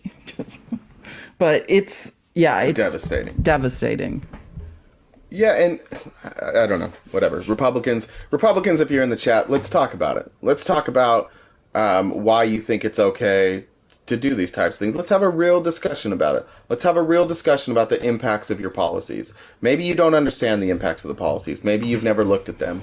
But the truth of the matter, like, this is the cruelest party of my lifetime. This party is entirely run on cruelty. You have completely coalesced around one of the most cruel and vile humans ever to run as a politician. And what sucks is that you see him on stage, and you see him in crowds, and you'll see him be complimentary of people, and you'll see him say nice things, and you think that that's what you're getting. But, like, that's what, as Felice will tell you, that's what narcissists do. They understand, like, as a narcissist, as Donald Trump, he understands that when you beat people down, when you criticize them, when they become fearful of you, that when you give them any sort of love, when you give them any sort of attention, it feels different. It feels so different than what you've given them before, that you have like these elevated feelings, right? And that's how they keep you in the cult. They beat you down, and then they give you these glimpses of things that make you feel good. And that's what Donald Trump does to everybody, to his poor children. Like, you sit there and you know the stories about how he treated his children, and they're just there standing by their dad, like waiting for their dad to just throw him a bone, to just say just one time, like mention something about their kid, and you'll see like Eric or Don Jr. in the presence of their dad. If their dad, on the rare instance, compliments them, they beam. It's like the greatest thing in the world. It's a drug for them, and they're just living for their dad's approval, and they're standing by. I give Ivanka credit. Ivanka has stepped away, but she got that praise her whole life. She got the praise from daddy. So she knows that like she can step away from daddy because daddy can't have Ivanka. Ivanka gets to tell daddy what daddy wants. And so she's the only Trump that's able to step away or to stand up to their dad or to say this is wrong. And even then, she's too fearful to really take a stand. Well, I mean, she was abused in a different way. Like, Right. none of those children escaped horrific abuse, but yeah. Anywho, do you want to She talk was about... abused in a way that she was able to extract some power where the other two weren't. Like she was her relationship with her dad, she was able to extract power out of that and have her own life. The other two boys, like they're not allowed to. They live in their dad's shadow. They're not allowed to step outside of that, or they'll get pushed right back into the shadow. That's where dad needs them. Exactly. They're not really allowed to self-actualize, essentially. But Junior's got a great podcast. He's got a terrific podcast. Yeah, but like, I just don't want to understand. I just don't think, like, this is a child who, for better or for worse, her dad talked about her, sexualized her. So, like, she was horrifically abused. They are all victims. Yeah, I'm not trying to. Yeah, forgive me if it's coming off like I'm saying that like Ivanka it has like wasn't also a victim of Donald Trump. I'm simply pointing out that she seems to be the only one who, and because he's disgusting. Actually, that's really why she was able to extract power, because he sexualized her. And there is like those seem to be the only people that ever had any power around Donald Trump or could get him to do certain things. Like that's why she has that power. I'm not saying that it was done because Donald leverage. Trump was a good parent to her. Yeah, leverage. That's a better word. Leverage. Yeah, it's gross. Well, speaking of Trump, like, just to mention, I'm sure everyone saw this, but it's kind of funny. Like, Alina Habba, she said she told the court, she showed up in court and said she had been exposed to COVID, and that's why she couldn't, and that's why they postponed the trial, all of that. And then popped up, she got photographed by a MAGA fan, a young guy, a fan. And then in true Trump fashion, they blamed the person who was completely innocent in all of it. The person who took a photo with Alina Habba and posted it, and then it exposed that she skipped court to go to a Trump rally, and they threw the kid out. Like, in true Trump fashion, that kid got thrown out of there. By the way, I think that the story might said, I was just kicked out of the Trump victory party for absolutely no reason. I was standing there speaking with the other Trump supporters when I was asked to leave and pushed out of the venue. This is how they treat loyalty. If only Trump knew how his most loyal, dedicated supporters were treated by his staff. He knows, dude. I know, this is but so he's culty. I know. So I'm making the point that he's delusional. This kid doesn't even get it. But I mean, he's a young kid who was very excited to take a photo with Alina, who was lying about being exposed to COVID. It was supposed to be at home, and that's how because Trump didn't want to testify until after the New Hampshire primary. That's how she got him out of it, but then is photographed like in a fur coat, like next to this kid at the New Hampshire victory party. And we shall see what's going to happen, but she's in trouble now. Well, in all fairness, how are you going to have a super spreader event without people that have the virus? I think that's the one part they're leaving out. Like, maybe they just didn't have somebody else to spread the virus, and they're like, oh, Alina. Someone said in the comments that he was actually a member of the campaign. He knocked on over 12,000 doors for Trump. Well, that's what you get when you That's about what you get when you work for Trump. Nothing, right? Like We should, we gotta, somebody should follow that kid, see if we got can judges. eventually. Judge Kaplan has no nonsense. Think about it. He's been teaching Alina Habba how to enter documents into evidence. And now she went and lied and publicly and then was photographed at this New Hampshire party after claiming she was exposed to COVID. Like, that would not want to be showed up in that courtroom. Again, that's kind of interesting for Trump supporters. Like, you guys don't believe in that, right? Like, you don't believe that being exposed to COVID should close it. Like, it's okay.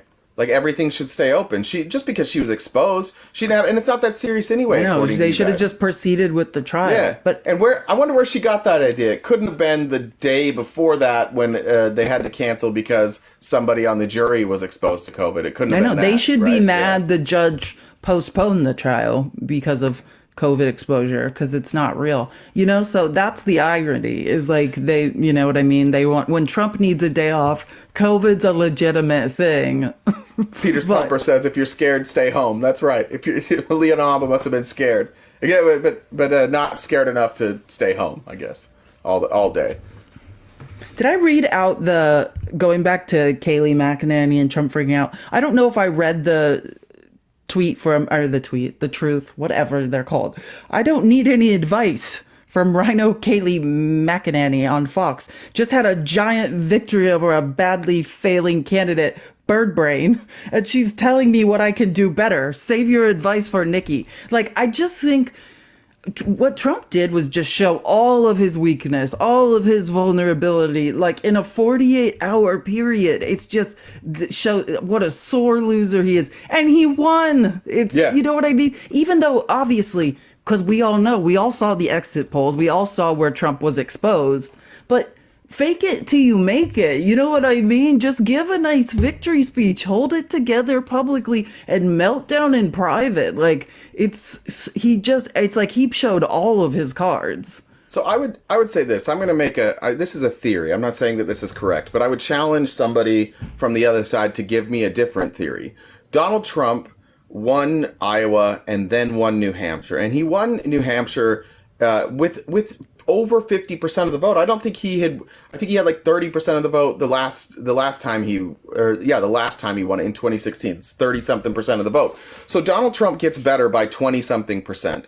That would be something you would campaign on, right? Like, look how much more popular I am in New Hampshire in 2024 than I was in 2016. But Donald Trump is running for president because Donald Trump needs to protect himself. Donald Trump, this entire campaign is about Donald Trump not going to jail and Donald Trump figuring out a way to protect himself. There is no other reason for him to be upset about New Hampshire. What other possible reason could he have to be upset about winning in New Hampshire because it was a little closer? The reason he's upset is because he's hearing these exit polls. He's hearing what they're saying. And what he's hearing, he's not that stupid. He's stupid, but he's not that stupid. He knows that the exit polls that he's getting are scary for him. They do not look good for the general election. That's what he's lashing out about. That's why none of the stuff he's lashing out about makes any fucking sense. He won.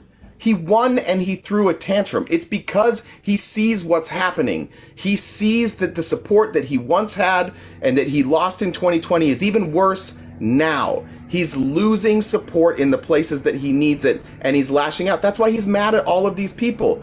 Because if you were a decent politician at all and you're campaigning, you would spin all of this as nothing more than a victory, and you would not attack anybody else. If anybody else showed you these numbers, you would say something like, I said it yesterday. You would come out and you'd be like, hey, I understand that some people are worried about whatever. Like they say they're not going to vote for me if I win. I want to win your vote. Let's work together. Let's have a discussion. Let's get in the room together, and I will earn your vote. But no, he lashes out because he knows why they're not voting for him. There's nothing he can do to change why they're not voting for him. They see him for who he is. They see him for the fraud that he is. They see him for the criminal that he is. They see him for the wannabe dictator that he is. They've seen Project 2025. They've seen Agenda 47. They know this is an attempted fascist takeover. They saw January 6th. They saw that it was an attempted coup. They see through him, and he's losing his fucking mind about it to the point that even when he's winning, he feels like he's losing. Yeah, that's fair. That's exactly what it is. Someone in the comments said, all we've learned is that Democrats won't vote for Trump. That's not what we've learned, but you could go over the exit polls. That's all you've learned, but that's not what we learned. And but if that's all we learned, no, but exactly, it's a cult. No, Trump is right about everything. If that's what we learned, Trump wouldn't have had a public meltdown and started extorting Nikki Haley, and then confessed to his plan to extort Ron if he hadn't have dropped out, and then the next day started extorting Nikki Haley's donors and saying the next person that gives her a dime is done. Like, these are not the actions of a man who's like, oh, it's just the Democrats that won't vote for me, right? That's what the exit polls are showing. It's the people that he needs. It's the independents. It's the moderates. Even if that's what you learned, if you learned that the Democrats and the independents weren't going to vote for him, even if that's all you learned, let's pretend that there's not Republicans that vote for Joe Biden because they hate Donald Trump. Let's pretend that doesn't exist. Even without that, even if all you learned is independents and moderate Democrats won't vote for Donald Trump, you're fucked. You can't win. You have to have independents and you have to have crossover. Donald Trump won in 2016 the same way Biden won in 2020. He won independents and he got crossover votes. He got people that were registered Democrats to vote for Republicans.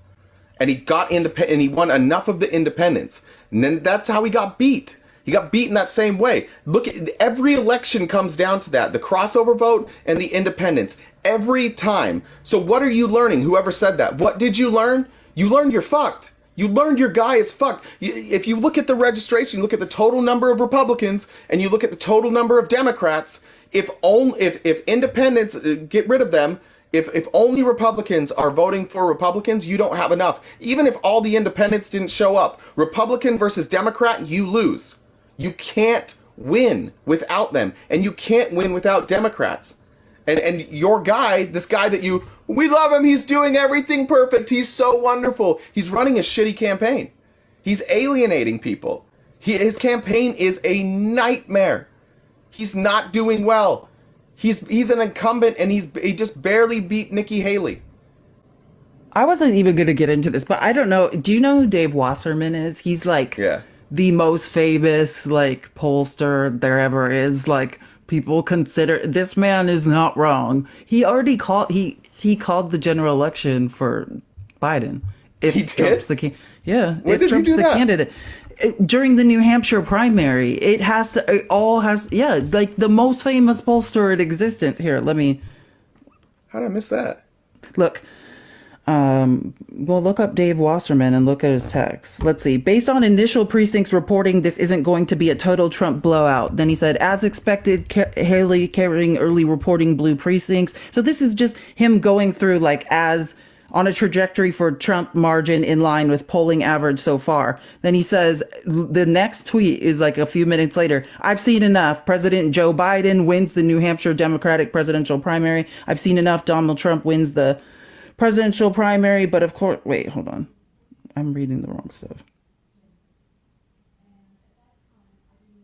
Of course, Nikki Haley, New Hampshire is critically. Never mind. Maybe I read it wrong. Maybe I'm not. I have to find the quote. I'm sorry. I can't find it, but I thought I had a screenshot, but I don't. No, you had it right. It said, I've seen enough. Donald Trump wins the New Hampshire Republican presidential primary, defeating Nikki Haley. But of course, Nikki Haley wins nearly twice as many votes in Hanover, New Hampshire than Donald Trump won in the 2020. New Hampshire is politically unique in many ways, but it's off the charts in terms of its share of independent voters who don't like Trump. Oh, so you were saying that you thought he said he'd seen enough. Joe Biden wins the presidential? No, but I was just really is the Democratic. So but he is kind of saying that. Well, that is what he's saying. And it's not just that. Like, I saw him. I didn't just It's not just based on his tweets, what I'm saying. He was like talking to someone. Like I was watching some interview, but I can't find. I was looking for it this morning. But yeah, like he's basically all along the lines, like everyone's saying the same thing, you know, like all of the exit polls. Well, I mean, I don't know about the far right, you know, I don't know if Newsmax has exit polls, but all Fox exit, they're all telling the same story, which are Nikki Haley's. Newsmax I don't just reported how many people can you exited imagine? the building. Yeah, they didn't know what it was. Can you imagine Newsmax exit? The questions would be so weird. It'd be like, but anyways, yeah. So they're all just telling the same story, and that's what Dave Wasserman is just saying: is that Donald Trump's problem is just the same problem that everyone's talking about. Nikki Haley's voters don't go to Trump, or the large chunk of them are not going to go to Trump, and that's what Trump needs. I found Newsmax exit polls. Newsmax No, you didn't. report. Yeah, I did. Newsmax Oh my reports 357% of voters believe Joe Biden is a lizard. That's pretty good. Pretty scientific Oh, stuff. do they there. have them though? I didn't even look. I'm gonna Yeah, that's we got to find out if Newsmax had exit polls. look it up. Who's running the Newsmax exit poll? I'd be scared. No, it's gonna be questions like, "Oh, is Donald Trump great or the greatest?" Yeah. Like that's Is what Donald it will be. Trump better or equal to God? Oh my gosh, is this right now? Oh my God, this is great. Sorry, thanks Newsmax for the news. This says breaking news: Trump White House official Peter Navarro, who is convicted of contempt of Congress for refusing to cooperate a congressional.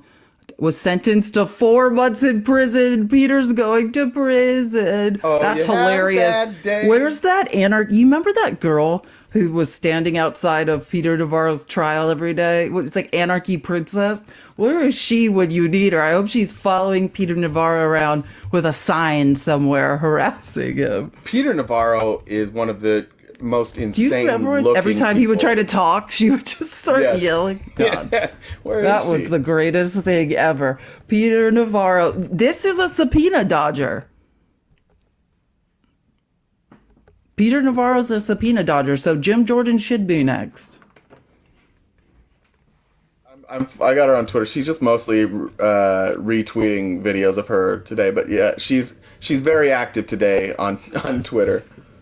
Peter Navarro's going to jail. Let's- Can that be a reality show? Can we just watch Peter Navarro try to navigate prison?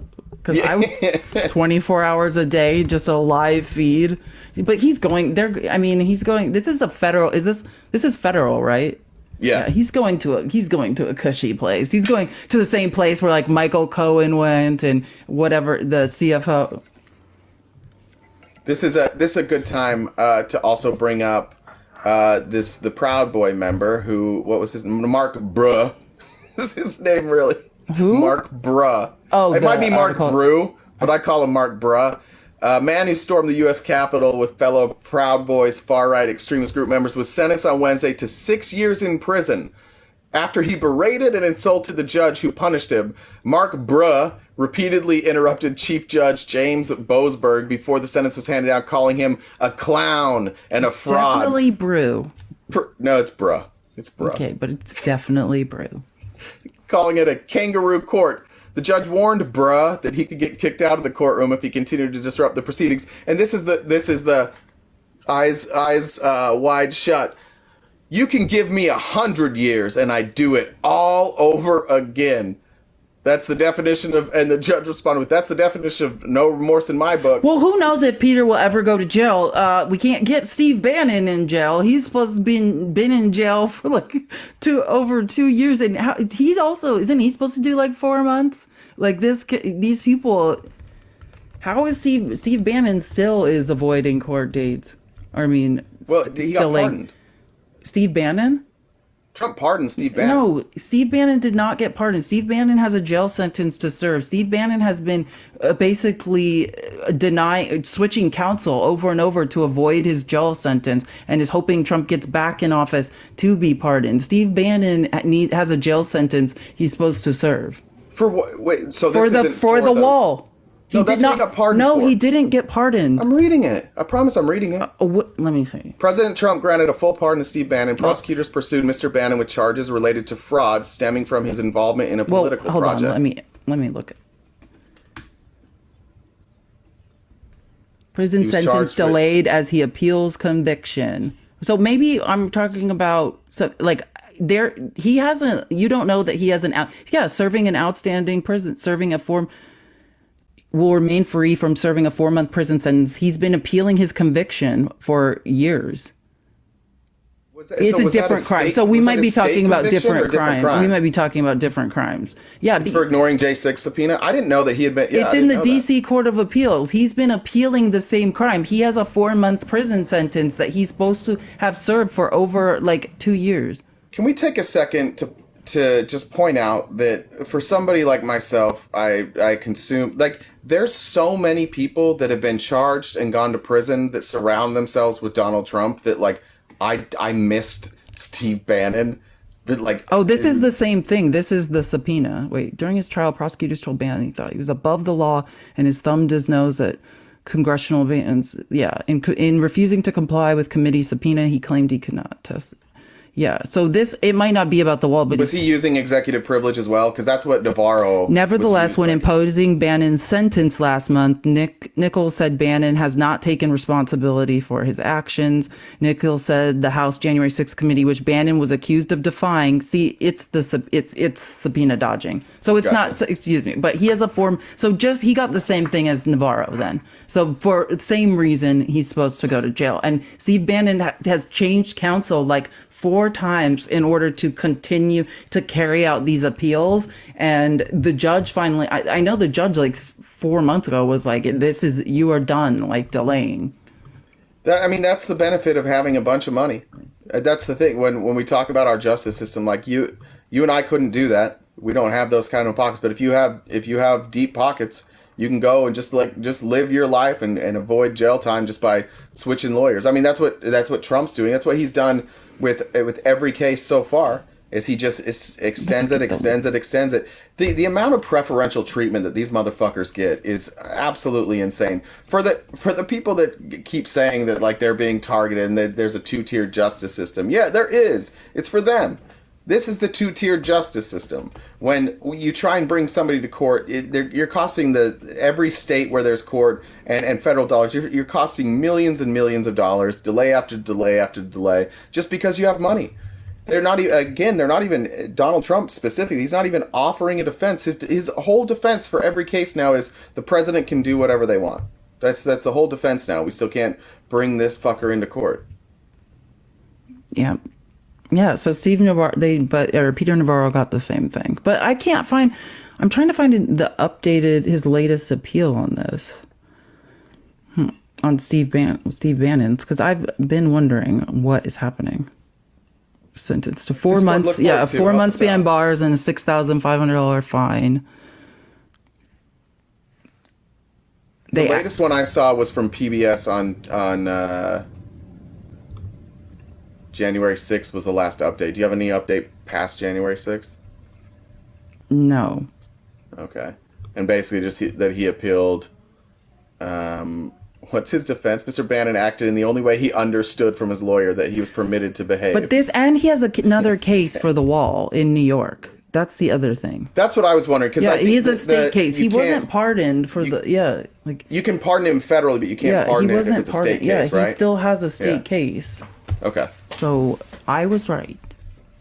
Well, we were both right. Could I be partially right? Yeah. We're both so right. Giving. You're so giving. Let me check what Jen's saying real quick. The wall was part in the contempt of court, wasn't. I think we're on the same page. All right, back to the stories. What didn't we cover yet? There was something I threw in there. Let me go actually to what I had sent you. No, I have things to talk about. I want to talk about Ralph Norman. Okay. So Ralph Norman, who's the only I think he is the only representative in the House who's backing Nikki Haley, which kind of that's neither here nor there. That's why he has been in the media constantly lately, because normally I've never heard so much from Ralph Norman in my life. But here's the irony, Ralph Norman, if you don't remember, was one of the people that was caught up, in the text messaging to Mark Meadows. He was text messaging.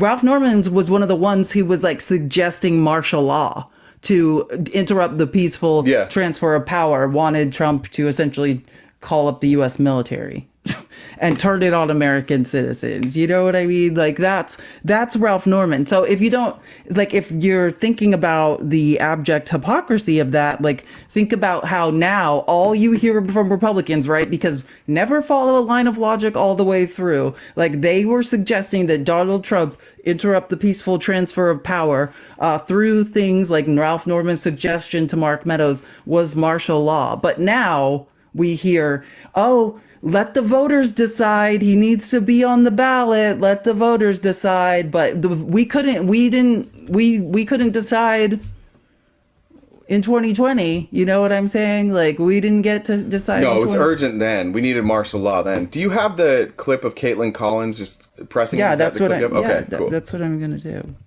You're always 4 steps ahead of me. I feel so insecure about my ability to do things. You're always 4 steps ahead. Okay, so this is Ralph. I mean, this is in 2 parts. She decimated him because she's basically calling out the hypocrisy of, you're like, oh, let the voters decide, but you didn't let the voters decide before. And instead of just backing off, because like if Caitlin Collins came at me live on prime time, I would back down. But no, the idiot doubles down, and it just gets worse and worse. You say the voters should be the ones to decide. Obviously, everyone agrees with that. But when you talk about what the voters decide, I have to ask you, because you and I have never spoken before in an interview, about a text message that you sent to Mark Meadows. It was 3 days before President Biden was inaugurated, and you were urging the White House to use the U.S. military to prevent the peaceful transfer of power. Do you regret sending that message? The only thing I regret, I misspelled martial law. I misspelled that. No, I didn't. Look, everything happened so quick in that election. The time. Everything happened so quick.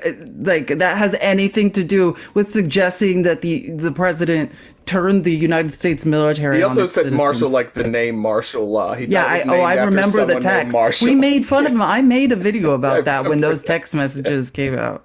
Was given to see if the ballots were real, see if, you've seen 2,000 mules. Most people have.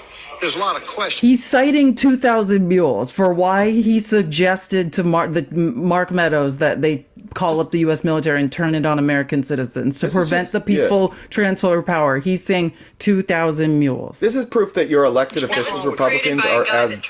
Sorry. Just proof that Republican elected officials are just as dumb as your stupid uncle. Like, they just have more money, but they're equally as dumb. Don't let the suit and the tie and the relatively fresh haircut trick you. They're just as stupid. These are criminals. Yeah, guys, tap the screen. Created by who? Wasn't that created by a guy that Trump pardoned? I mean, the point of it is that movie is not based in reality. There is no election fraud, and courts have proven that. Republican judges that were appointed by Republican presidents have noted that. I mean, there was no evidence of that by the time January 17th rolled around, Congressman. Well, there were questions, as you know. There were questions throughout the election process. What happened in Georgia was unusual. What happened in Arizona was unusual. Look, I talked to the congresspeople that serve those particular states. But no, I don't regret that at all. And it's still questions that... Okay, so this genius doesn't regret it at all. Let me just get... And then it gets bad. And he said, I talked to the congresspeople. As someone who was in Arizona, the only thing that was unusual was that they were trying to steal an election with no evidence. And for once, the John McCain Republicans stood up and said, no. And real quick, but every issue that happened in the Arizona election, all the stuff they love to point at were things that happened under an incompetent Republican leadership. You can point to they point at Katie Hobbs all the time, but when you're running the election, like the Maricopa County officials were the ones that were responsible for running the election and like setting up the election, making sure the machines worked, making sure everything was in place. That is their responsibility. And the Maricopa County election officials are almost exclusively diehard MAGA. Like all of them. This was them. They messed up their own election. This was them being bad at their job because the Republicans demand loyalty and they don't give it. Like, stupidity is fine. That's acceptable. In fact, it's great. If you're stupid, that's great because you're going to do what we said. But that's why there were problems in Maricopa County. Not because of Katie Hobbs, not because of Democrats, but because Republicans hired really stupid people. And even then, even with all the problems, all that really happened is people had to wait in lines, which happens all the time in communities that Republicans don't run. Like in Georgia, if you're going to vote in a Democrat community and you're going to vote in person, be ready to stand in line for 5 hours because they're going to make it impossible for you to vote. They're not going to give you polling places. But in Maricopa County, which is very red, and especially the east side, that's where it happened, by the way, on the east side, the most red of the red of the red of Maricopa. There's polling places everywhere. They're easy, and some people had to wait in line for a couple hours. That's what we're talking about with election fraud. If you're going to call that election fraud, then I want to hear a little bit more about the gerrymandered districts and the resources that are pulled specifically from like minority communities that make it so that people have to stand in line for 5, 6, 7 hours just to cast their vote. All that happened is some white Republican folks here in Maricopa County were mildly inconvenienced, and they call it election fraud. Yeah, it's ridiculous. Okay, so then you would think he would back down on this, but no, poor Ralph, he's not smart. Like, Caitlin Collins, I think in real life she's probably even more aggressive, but I just love how she will not let, you know what I mean? She's going to make her point and make you look stupid. That linger today. But Sir, what questions are there that linger today? Because this is really important. We are approaching another election. And when you talk to Republican voters, in CNN exit polls, half of them don't believe that Joe Biden legitimately won the election, which he did. And calling for martial law because you have questions about the election, I think most people would agree is subverting the will of voters that you often talk about that are so important. No, look, to keep this system honest, photo voter ID, which the Democrats tried to circumvent. So now he's pivoting to a completely different issue that has nothing to do with anything, mind you. Been trying to circumvent that. What they're doing with the illegal aliens, with the vote, get them registered to vote, is not right. That's what I'm talking about. What does that have to do with making sure that's you calling for martial law, Caitlin, Congressman? Has nothing to do with it, Caitlin. She's all of us. What the fuck are you saying that Mark for? Meadows. That's the only purpose. He's like, get me out of this interview. At any moment, he could have stopped talking. Do you know what I'm saying? He just can't do it because Republican men just never know when they're just not used to being bested. Texted Mark Meadows. That's the only person. He didn't have the power. I asked him. He now he's on to his next excuse. The new excuse for texting and asking Mark Meadows to declare martial law and turn the American military on U.S. citizens is, I just texted Mark Meadows. He doesn't have any real power. The President of the United States Chief of Staff. Donald Trump He was the chief of staff at the White House. Did he respond to your message that day? I don't think you've ever made clear what his acknowledgement of your message was. I don't think everything was going on. Everything was so fast. I don't think he did. Everything was so fast. I can't remember if my plot to disrupt the peaceful transfer of power. Jack Smith needs to have a little talk with Ralph Norman. So maybe he can remember under oath. Have secure elections and whatever that takes. There are a lot of questions that still exist. You've seen the lawsuits that were there.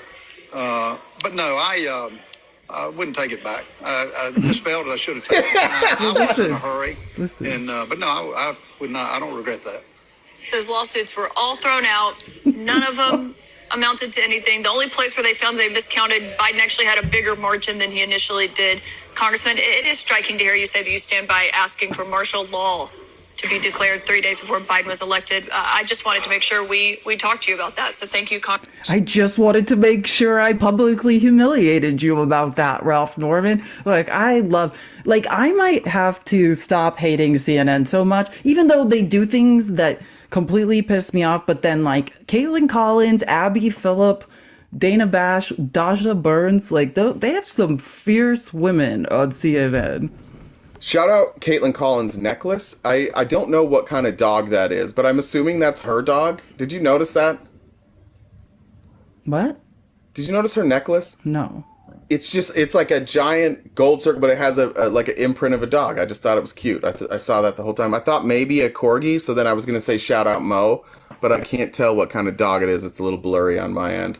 But yeah, Caitlin Collins is maybe you have Ari Melber, you have the guy that was fired by MSNBC, and Caitlin Collins. Three of the best interviewers.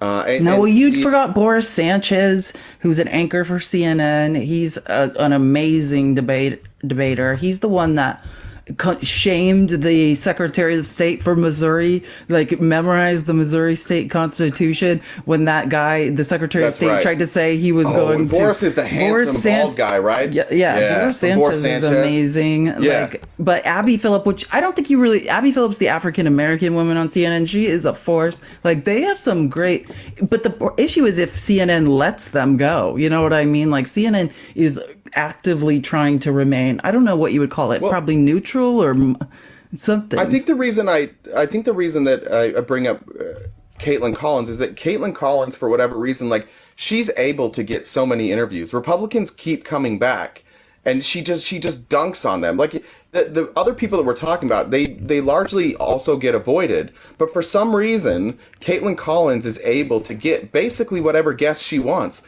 and she just steamrolls them every single time. I've never seen her fall for their bullshit. Lose an interview. Them. Yeah, she's great. Yeah, no, she really is great. CNN has changed because it's not owned by. Oh, I didn't read what that said. Sorry. CNN's now Republicans. More Republicans than Dems.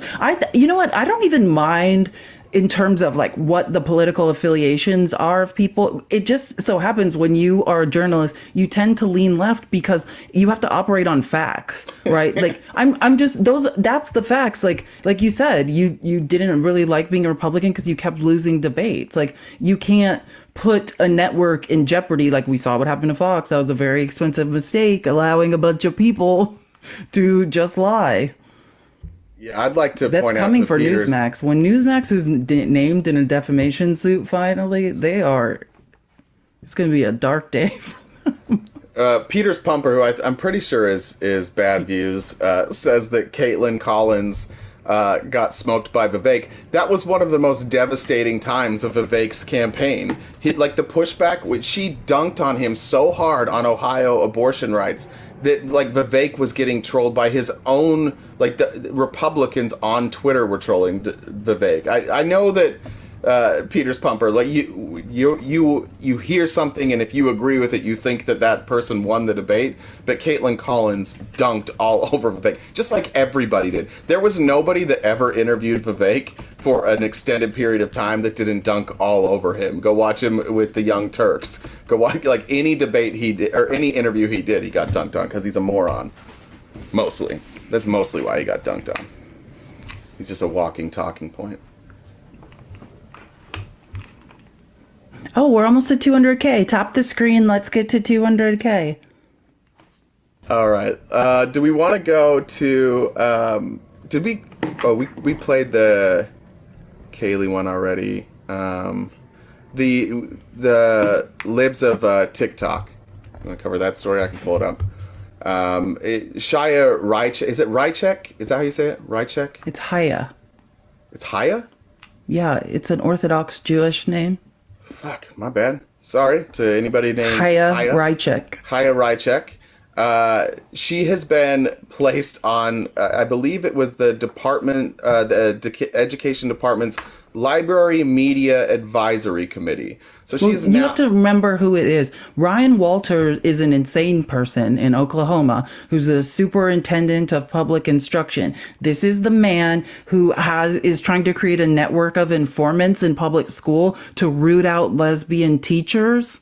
Okay, like this is the man that wants to show children in public schools PragerU videos. Like, this man is vile. So that's like, I'm sorry, I'm just giving the context of who is doing this. Perfect. So yeah, of course, Libs of TikTok. What is her claim to fame? Like, her claim to fame is that she reposts stuff, and she largely reposts things out of context. And Like, I don't find her to be very impressive. I don't know if I've never heard Republicans say that she was very impressive. Like, when she's on the microphone, She's not. not an impressive person, but now she is on the advisory board of what to put on, like, put in schools. This is somebody who has lied repeatedly, and continues to lie repeatedly. Clearly has an agenda. Clearly that agenda is cruelty towards the LGBTQ community and, frankly, any community that isn't MAGA. But this entire Republican Party has become a meme. The people that they're elevating at this point is just, again, it's tightening. The cult is tightening. And what do you want? Who do you want out there? The outspoken ones, the ones that, when any evidence is thrown in their face, they will never abandon MAGA. They will never abandon the fight. It doesn't matter that they lost. The difference between me and the people who stayed in MAGA, like the Republicans that are still there, and me, is that, like, I recognized when I lost. And there are people who recognize when they lose. And generally speaking, those people who recognize when they lose, like, they were actually making political arguments. They were actually trying to have arguments. They were trying to get the arguments right, and they kept losing, so they left. But people like libs of TikTok, it doesn't matter how many times she's wrong. It doesn't matter. There is no, like, she has no self-awareness. She's going to trot right back out and say the same thing. It's the biggest complaint we get from, like, our Discord when we bring the same people, when we bring the same people in over and over, and they're like, well, they never change. It's true. It's true. And that's who MAGA is. Like, it doesn't matter if you're proven wrong. You come back tomorrow and you say the same shit. Well, I mean, this is deeper than that. Like she was raised Orthodox Jewish, like, right?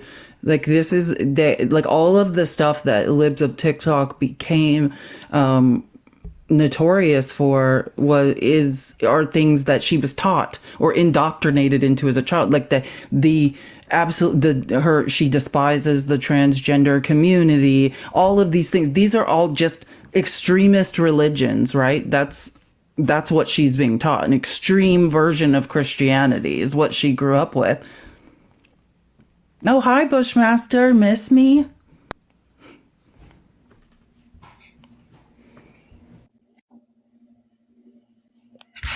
Driven Craze, welcome. What's up, man? What do you want to talk about? Why is standing up for America fascist? That's my only question. Yeah, because I don't think you're standing up for America. I think that MAGA keeps saying that they're standing up for America. I'm not talking about MAGA. Well, that's what my thing says. MAGA is the new fascism. Why is standing up for America fascist? Because you're not standing You're up for not an America. American? No, you're not standing up for America. What things do you think you're doing that are standing up for America? I'm defending my border.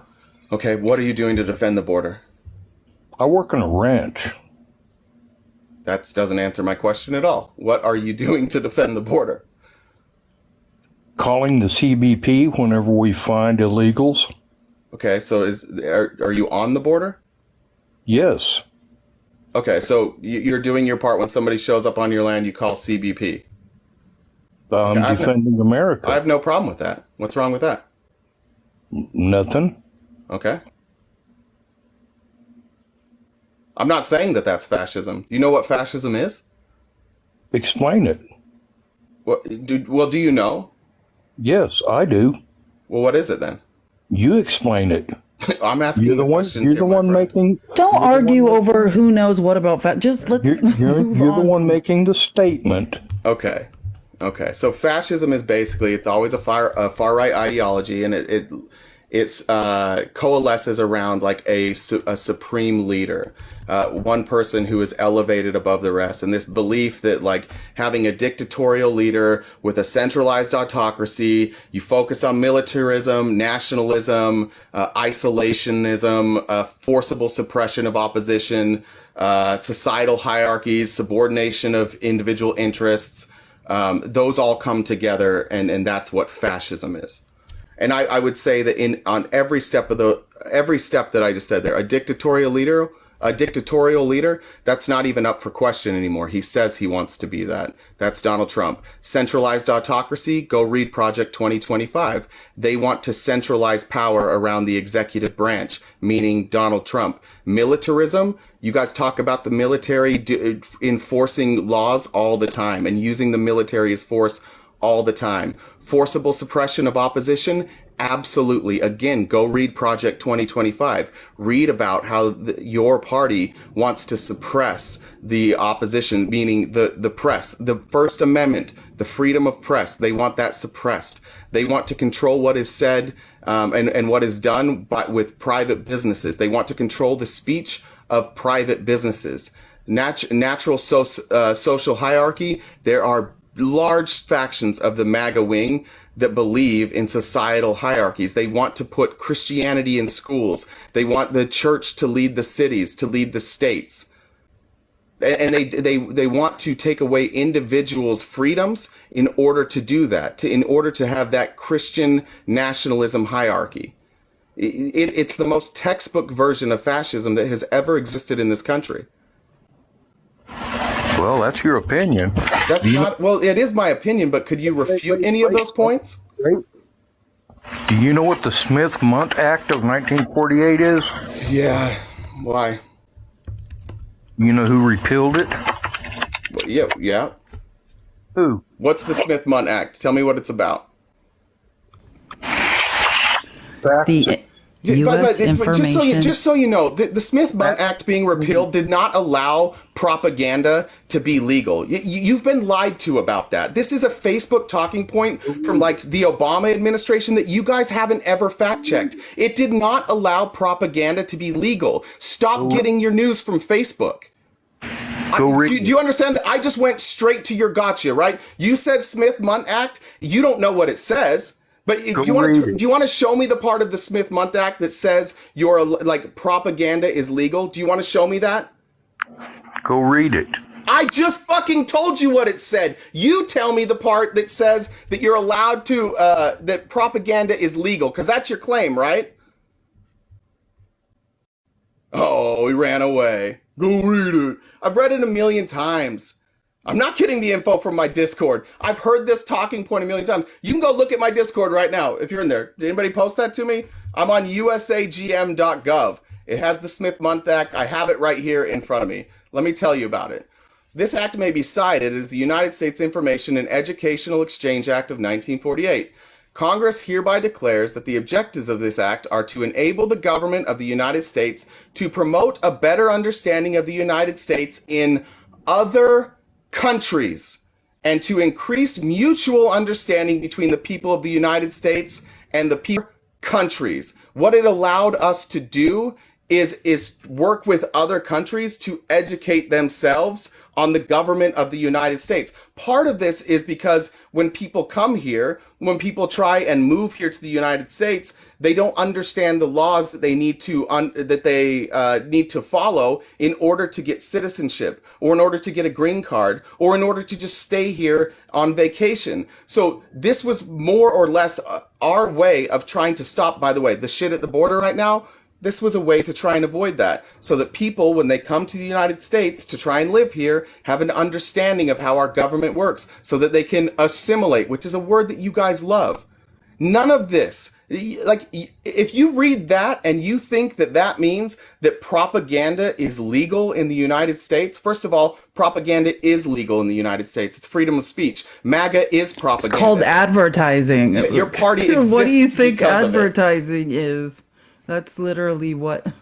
I've talked to that guy before. There's no other country where more propaganda is legal than here. Like, in other places, big pharma can't spread propaganda, encouraging us to take medication. Like, the stuff that can happen here cannot exist in other places. This is the mecca of propaganda.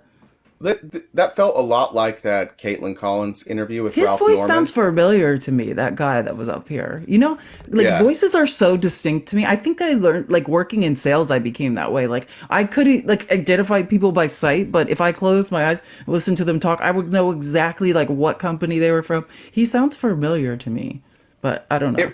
It reminded me of that interview because as soon as he realized that I knew what he was talking about. Yeah, he ran. He ran. He said, "Read it and run," because that's what they do. They think that they know more, and he hasn't read this, by the way. This is a Facebook Was post. it Lombardi? Is that why it sounds familiar to me? I don't know if that's Lombardi. I don't remember that. I don't think it was. Lombardi's voice. It just sounds familiar.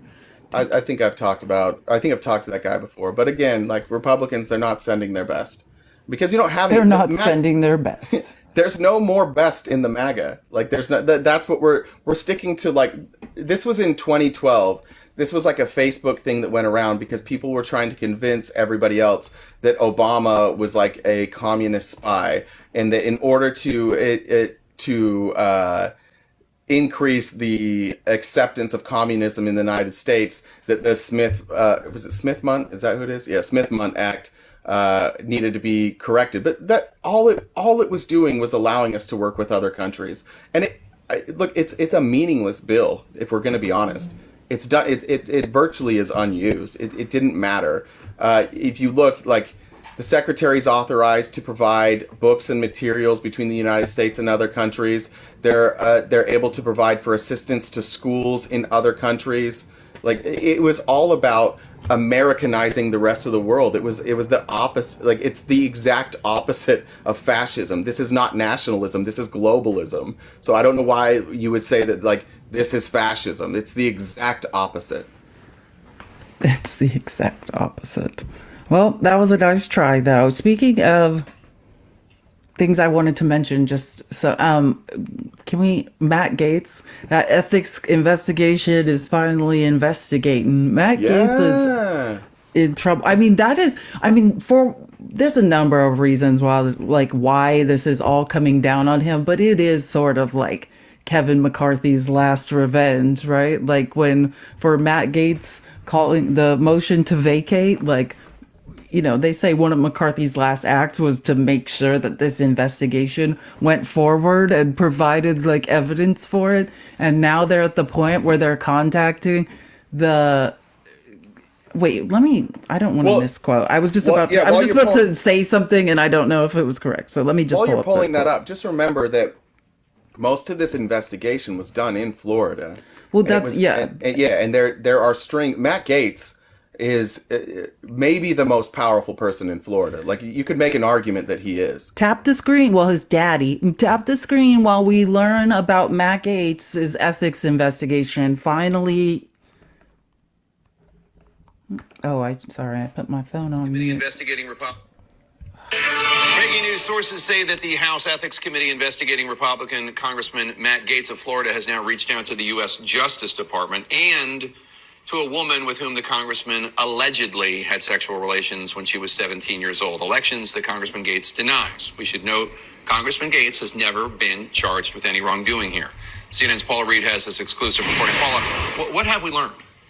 So, Dave, we've learned that the House Ethics Committee investigating Congressman Gaetz has done a new round of outreach to potential witnesses, including a woman who was still 17 years old when she allegedly had sexual contact with Congressman Gaetz.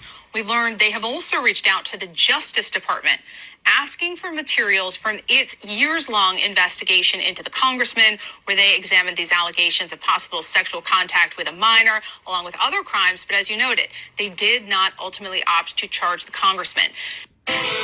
No, it's so great. It's so great. They were getting all of that information, contacting the woman directly. Matt Gaetz is in trouble. We love it. Obviously, they're not going to give us the details, but I wonder what has changed, because from my understanding, this person like didn't want to cooperate. That was the understanding. Yeah, he paid her. He probably paid her. I mean, possibly. Yeah. But that doesn't necessarily. Yeah. But that's the problem with an ethics investigation. It's not a criminal investigation. It's about ethics violations inside Congress, and she doesn't necessarily need to cooperate. She was already interviewed, so that's kind of the issue there. Is it does not apply. Guys, tap the screen. Bushmaster, I hope you're tapping the screen while you're sitting there saying crazy stuff in the comments. Yeah, Bushmaster, I think, thinks that I'm wrong about the Smith-Mundt Act. No, come up here, Bushmaster. Of course you know about that conspiracy theory. So wait, like no, we Bushmaster. Nobody wants to censure Matt Gaetz. And by the way, Police loves me. why would you defend Matt Gaetz if you're MAGA?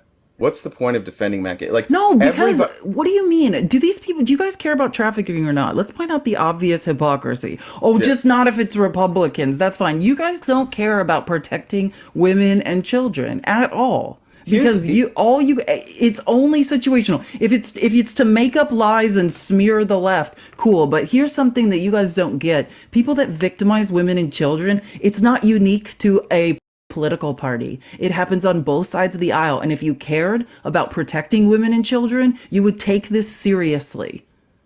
But instead, you use it as a political talking point. It's a joke to all of you. Yeah, you'll talk all day long, which is crazy. This is the crazy. You'll bring up statistics of people who are trafficked across the southern border, children who are trafficked across the southern border. But then what you won't bring up? You won't bring up that those children that aren't necessarily trafficked, they come over here and they work in processing plants where they get paid low wages. They have no protections when they get hurt, and they are being hurt. They're not being educated. You'll sit there and you'll cheer as Greg Abbott hides razor wire in the river so that these children can be mangled and drowned. You won't care. But women and children. Yeah, but when it's a statistic for you that you get to use so that you can pretend that you care about the border. There you go, 85,000 kids lost at the border. You'll care about kids, but let me tell you the facts about Matt Gaetz that are indisputable. Do we know if Matt Gaetz had a sexual relationship with somebody underage? No. But here's what we know 100% happened. This girl left her state and went to Washington, D.C. This girl was paid by Matt Gaetz' friend through Venmo. We have transactions of that exact amount just minutes or hours before the money was sent to her from Matt Gaetz to his friend, and then it went to her. Those facts are indisputable. So even if Matt Gaetz didn't have a sexual relationship with this girl, please explain why this person is still in Congress. He's paying underage girls to leave their state to come hang out with him.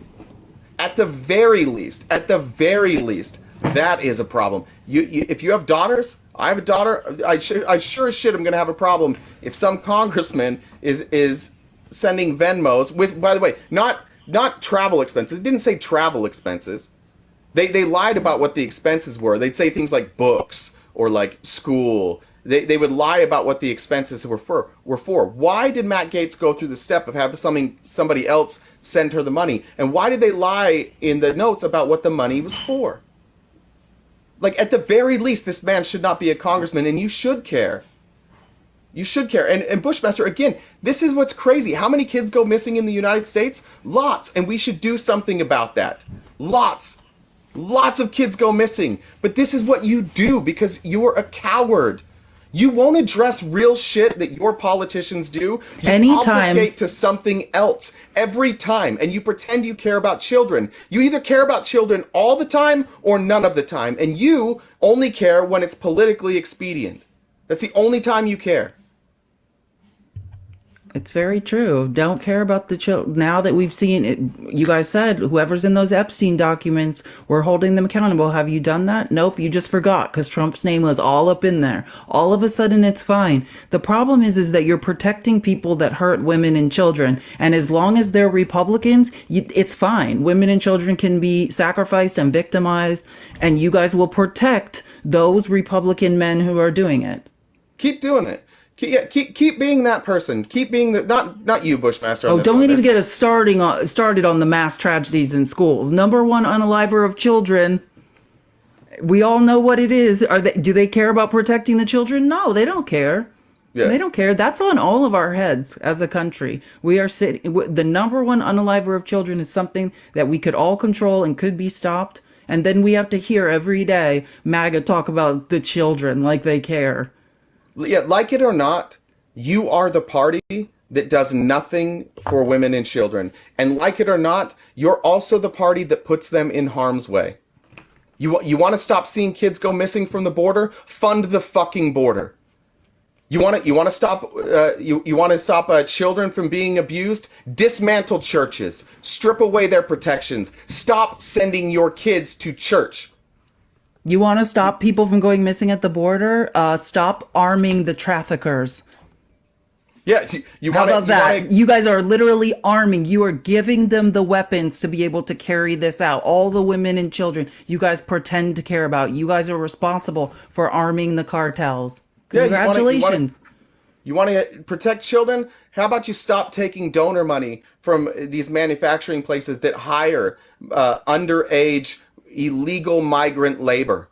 Go after them. But no, you don't care. This isn't your actual argument. You're rolling back child labor laws. Yeah, how about in red states? Got to get those kids back in the mines. Oh, it's what Sarah Huckabee Sanders in Arkansas has to get the kids back in the mines and the factories. They long for it. They just want to. They don't want to be in school. They want to be in the mines. They want to get black lung. Like stop. The you guys are so far removed from being taken. Yeah, like, they won't even give kids lunch at school so their brains can work. They won't even do that. But women and we have to hear about women and children. We, especially people with uteruses, we don't need. Please stop. Please stop. We know exactly how much you care about us. Democrats are against E-Verify. No, Democrats want to make E-Verify better. You're out of your mind. Democrats are not against E-Verify. I just heard a Democrat debate where all of them talked about E-Verify. They want to expand E-Verify. The problem with E-Verify is that every time we try and prosecute people for manipulating E-Verify, Republicans get a flood of money from donors, and they don't do anything about it because it's the people that are abusing E-Verify are Americans. Bushbuster says fact checkers are thought police. What does that mean?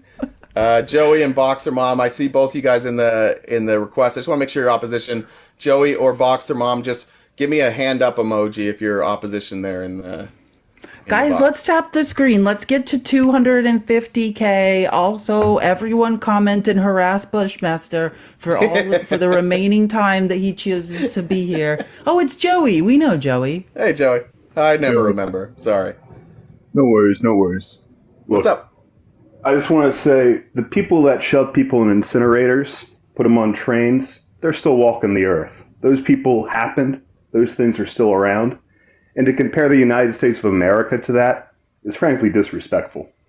Well, I see the same flag at Republican events. The same flag that was on the arms of those soldiers, the same flags that was flying. I don't see that flag ever show up at Democrat events. Do you? Frankly, anyone that not frankly, Joey, not frankly. Don't run away from this. Be honest. Where's that flag showing up? Is it showing up at Democrat rallies or is it showing up at Trump rallies? I'll tell you, that crew is so far out that I've seen them show up on Democratic rallies just to make Democrats look bad. Absolutely, absolutely. Show me David Duke ran as a Democrat to say F you to the Democratic Party. So if you want to play that game. He trolled them, and that's your excuse? David Duke trolled the Democrat Party, and you're like, he's a Republican. He endorsed Donald Trump. What are you talking about? Like, how are you? Donald Trump had lunch at Mar-a-Lago with Nick Fuentes. Nick Fuentes, the biggest Schmittler fan on earth, a person who regularly flies the schmotzy flag.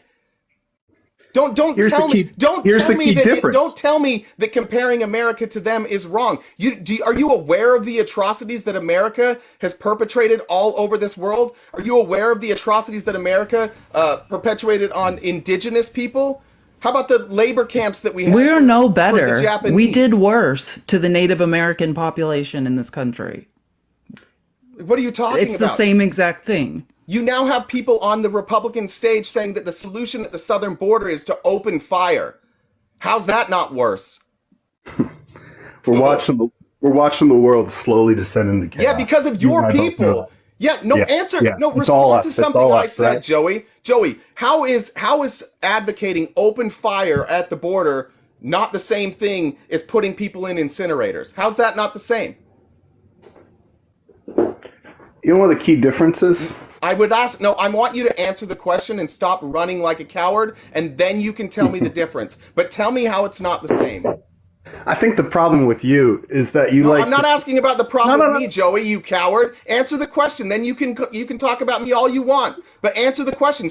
You've ran from every question I've asked you so far. You shift the blame. Every question that you've asked so far. You asked me. You said that it is incomparable to compare what happened in Germany and what happened in America. And now I've given you multiple examples of times that atrocities happened in America and your party waving the flag of the people that committed the atrocities over in Germany. So to claim a nexus between the Republican Party and neo-Nazis is frankly just lazy politics. No, it's not lazy politics. They're there. Do you remember Charlottesville? You remember Charlottesville? Oh yeah. Oh yeah. Were those conservatives?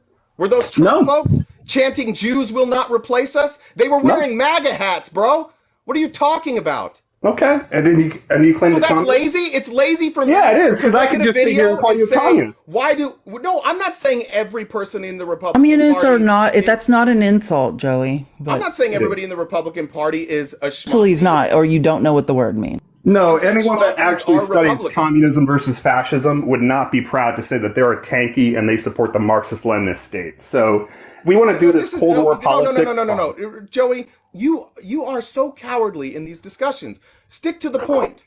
Why do you do whataboutism for everything I say? It's whataboutism. But what about the communists? No, stick to this point. Why do the schmazzies love Donald Trump? You're playing dirty. I'm playing dirty back. It's that simple. You're not playing dirty back. I'm asking you real questions. Why do the schmazzies like Donald Trump? What do you think they see in him? I don't think they like him. Well, why does Nick Fuentes like him? I don't even know who Nick Fuentes is, so. Well, okay. Well, he's only the most prominent schmazzi in this country. Obviously, of course you don't know that. But he was down there. He was down there at Mar-a-Lago having dinner. Just him, Kanye, and Trump. Oh, is Kanye a part of the Hitler Youth Brigade now? I didn't say that, but Kanye is definitely anti-Semitic. Oh yeah. What I'm saying is yeah. What? I mean, look. Weird. As soon as Kanye started being like anti-Semitic, he's wholly embraced by who? Who embraced him? When Kanye came out and started saying I'm anti-Semitic, who got rid of him? The left. Who embraced him? The right. He's on Candace Owens. He's on Tucker Carlson. He's meeting with another schmazzi with Donald Trump at the White House. The second Kanye West said, I'm an anti-Semite, you guys like, hell yeah, brother, welcome to the party. He got to meet with everybody. He went right to the top of your party and got to meet with everybody. Is the dean of Harvard not being fired for anti-Semitism?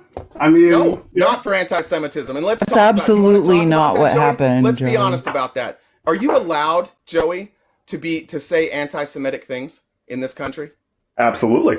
Okay, when is it against the law? Never, because of freedom of speech. Generally speaking.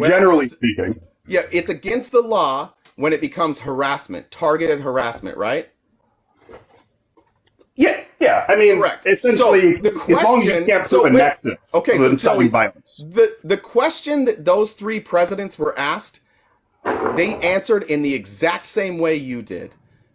They said, "What? Like, if somebody says something anti-Semitic, can you kick them out of school?" The answer is no. You can't. Lawfully, you can't.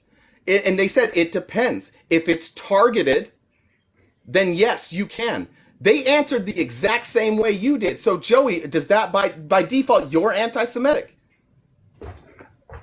Buddy, I'm not. Not buddy, Joey. Not buddy, Joey. That's how they answered. All I'm saying is you can claim all you want. No, you can see, now try to claim a nexus between Here's a pivot. I didn't like that answer, so I'm going to pivot. Yeah, because frankly, Joey, I mean, let's be real. We're just name calling here, bro. We're name calling here. Joey, is that Republicans love canceling people for speech. They fucking love it. They did that on purpose. They wanted those people canceled. Shocker, women. Shocker, women presidents. That's all they brought in, 3 women presidents. They asked them a gotcha question and then they canceled them. And now you and the rest of your group is bragging about it. And you answered the question in the exact same way. You would have been canceled, Joey. Are you anti-Semitic? So, beautiful thing. Are This is you my anti-Semitic, cross-examination. Joey? Joey, no. Are you No, anti-Semitic? I'm not. I'm not. You recognize? So. Well, then, do you think it was fair that they were canceled then? I mean, she got hit for plagiarism, so No, yeah. that turned out to also be a lie. Turns out. Sorry. So, and you know who pushed that lie out? A schmatzi. Shocker. I thought it was Real, Bill Ackman. honest to God, schmatzi started that rumor. I thought it was Bill Ackman that essentially organized the whole. I think. He's one of them. He's one of them with like, what's the guy's name? Is like Rufo or like. Yeah, Ryan Russo or Rufo. Yeah. Something. Yeah, but Bill Ackman's one of them. Yeah. Yeah, I mean, you got to remember the whole Harvard issue is a lot of the alumni are pretty upset with the way that the left is handling Israel-Palestine. So. Yeah, and now what they're doing is they're canceling people for saying the legally correct thing. I agree. There were lefties. There were people on the left that wanted them canceled. I think the only people that were right on this Harvard thing were the people on the left saying, not only is this freedom of speech, but two, that was the right answer. And Joey, you agree it was the right answer. On what? On what you do with anti-Semitism. You agree that you can't just kick somebody out of school for saying something anti-Semitic unless it's in a certain way. Like, for example, if they stood up in class and they shouted it, right? Then you have a code of ethics. You're in school. And that's what they were saying. Like, if somebody just online says something anti-Semitic, you can't kick them out of school. It's illegal. You would lose a lawsuit. Well, that's kind of the whole nexus that they're trying to prove that a lot of the organizing is going to the point where it's violence invoking. Well, yeah, that's the counterpoint, but there's the other point, Joey, where your group and a bunch of moderate Democrats didn't like what somebody said, and they canceled them. They forced them to lose their job over them accurately answering a question. So they had a fiduciary responsibility to the school to answer that question in the right way. They needed to give the correct legal answer to that question. That's their job as the president. They did exactly what they were supposed to. Well, you see what happens when you do what you're supposed to. At the end of the day, when someone's going to come for you, they're going to hit you with everything. Them. Yeah, people like you want to cancel them. Well, I think the key difference, you're insinuating a lot of what I believe. I understand that you brought it up. You brought this up as if it was your point. That's not an insinuation. I didn't bring this point up. You did. I know what I'm trying to. You said they were fired for being anti-Semitic. That was your claim, not mine. I'm sorry if I read too much into you saying somebody got fired for being anti-Semitic, but that's not why they got fired. So my understanding is, well, what's the official line now? Was it anti-Semitism or plagiarism? Because I thought it was plagiarism officially. Well, the problem is the anti-Semitism, like that brought up. The anti-Semitism put that particular person in the spotlight, right? And that brought a lot of negative attention to the school because a lot of people wanted them to answer that question differently, even though it was the right answer. And then they made up stories about plagiarism, and it was too much. It was bringing too much negativity to the school, and the dean the president, she stepped down. She wasn't even fired. She stepped down. Oh, gotcha. She took she fell on the sword, so to say. Yeah, because it was never going to end, because that's what the people on the right do. You guys demand. There were people bragging. They said they were collecting scalps. And all due respect, I mean, I think that both of these actions, whether it's on the left or the right, it's just hunting people down and essentially trying to throw shit at them and seeing what sticks. And in my opinion, what you do is very similar. That's all. But you accused me of doing that, and I've used nothing but facts. Well, that's the problem. I think you get upset with the things that I say because you don't agree with them, but you can't say that I don't come to my conclusions with facts. I think the key difference that I would just push back on the facts is, yes, we can give historical examples of atrocities. We can give historical examples of eugenics that happened in the United States. We can talk about the genocide of the Native Americans. We can talk about all the horrible things that happen from an institutional perspective, but the nuance comes in and, okay, what's the alternative? What is a different country that offers the same level of political power and essentially interaction in geopolitics?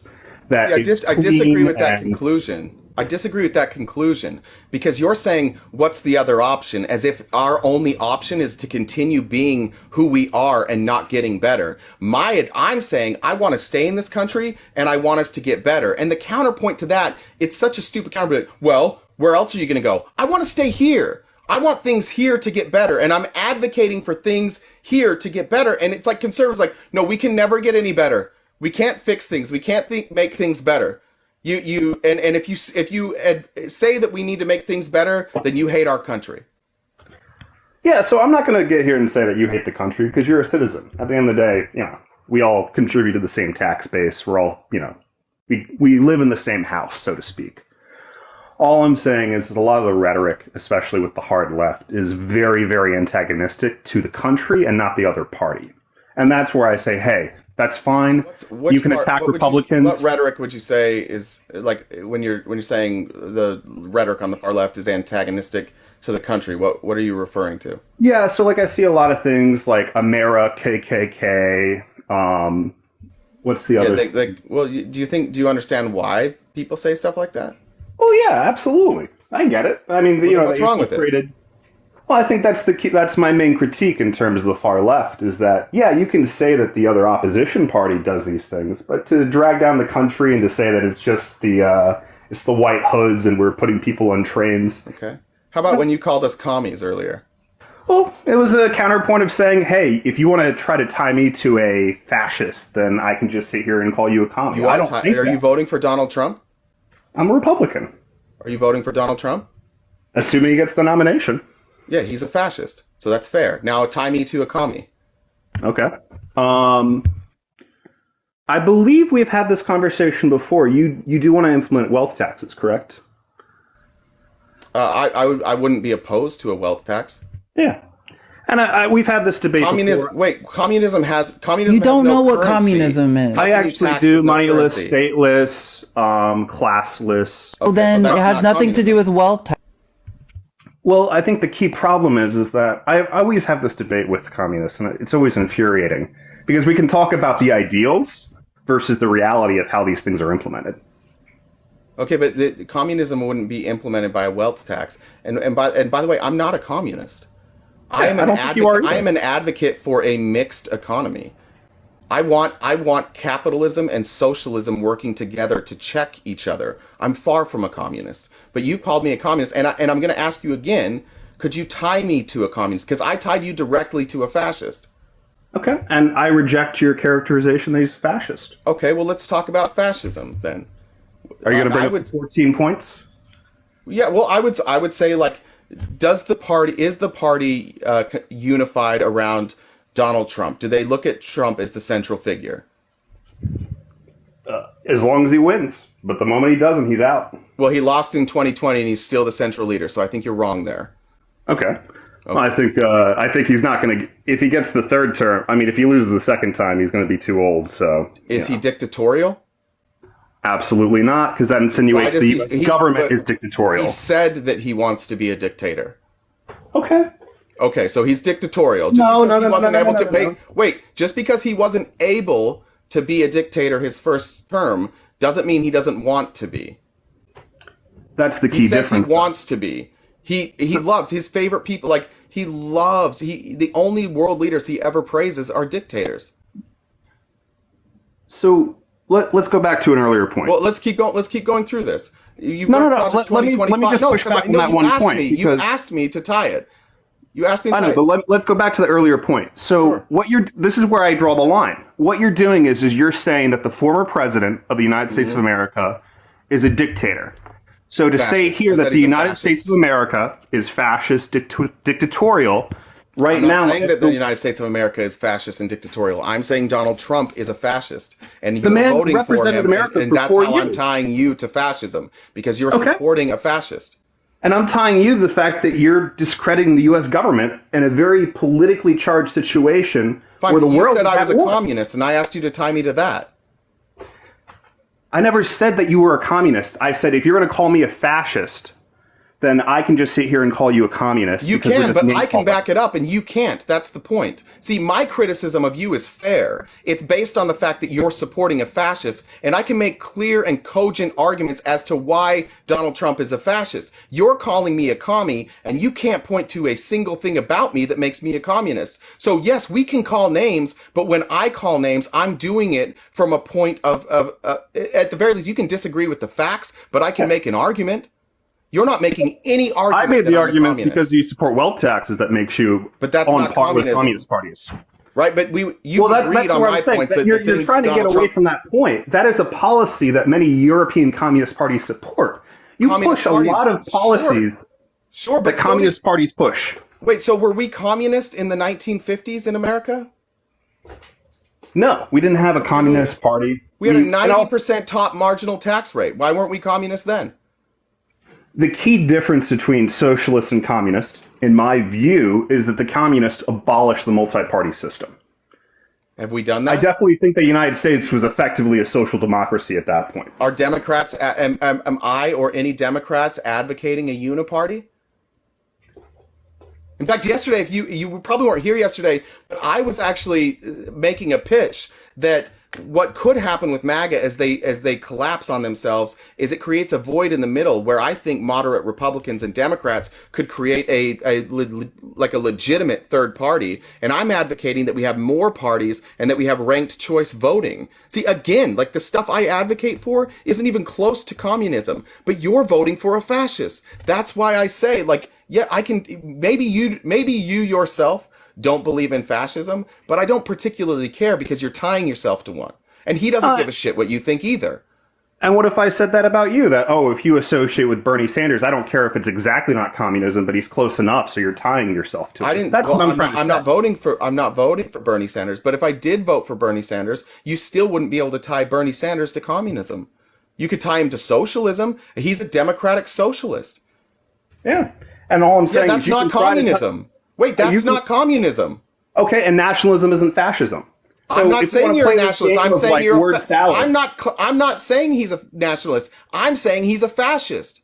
Okay, and I'm going to say he's a nationalist. And I'm going to say, well, you can't prove the connection between nationalism and fascism, just like I can't prove One of the socialism and tenets of communism. fascism is nationalism. It's one of the tenets. Like, Okay.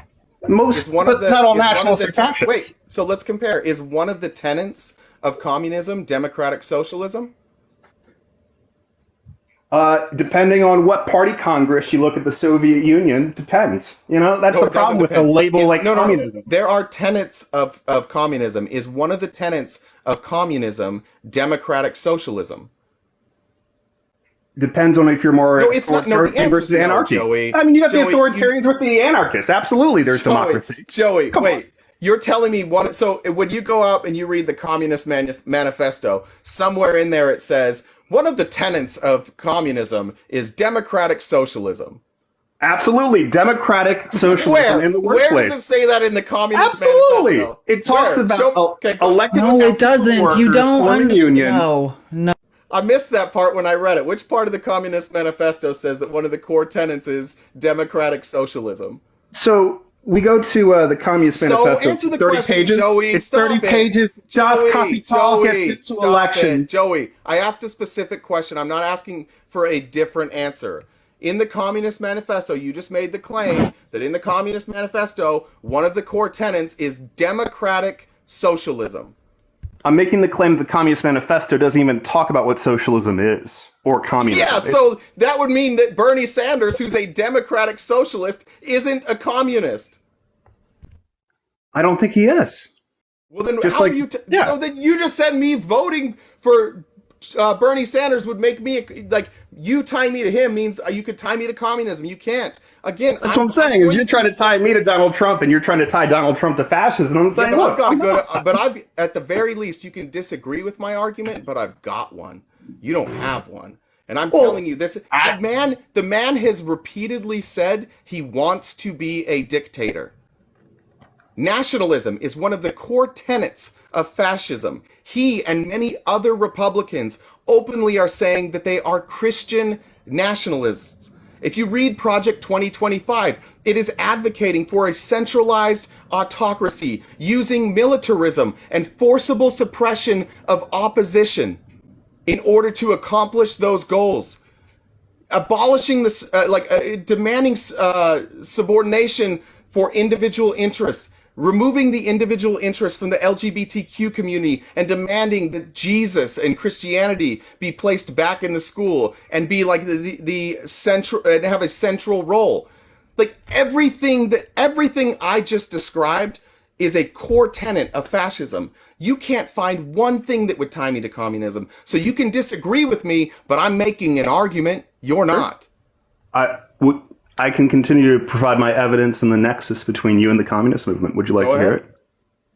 So we can, if you're going to fixate on the very specific definition of classless, stateless, moneyless, then this is going to be a pointless conversation. So can we at least have the conversation and say the Soviet Union was a communist state, and frankly, the closest thing to a communist state? No, because here's the thing. It wasn't. It was socialist. That's not even true. Like, it's not true, Joey. You believe you never been a communism state. Like, I think you just think like you are calling us communists because the worst word is communism to you. Like, that's an insult. But like what you're describing is socialism, really.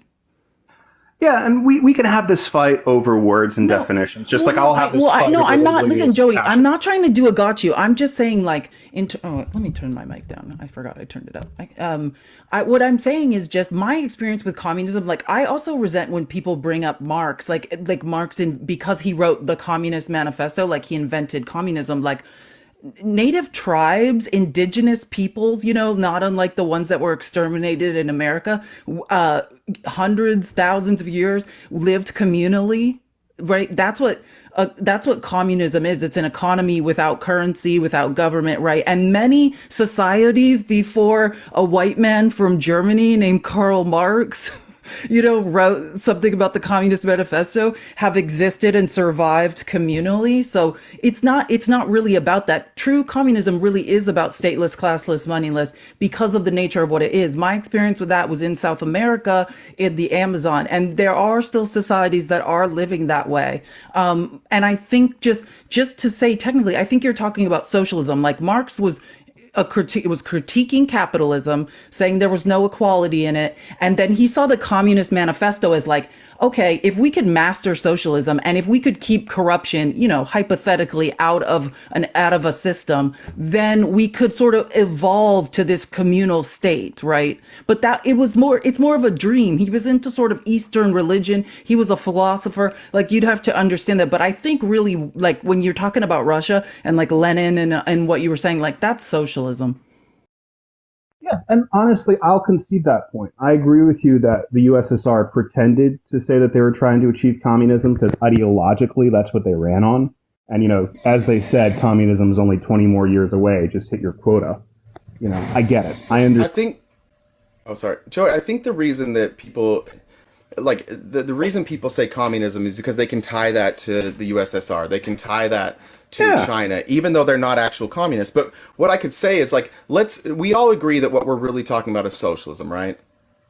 Absolutely. Okay, so if we compare... Well, hold on. Corrupt socialism, right? Because what we're also really talking about is corruption.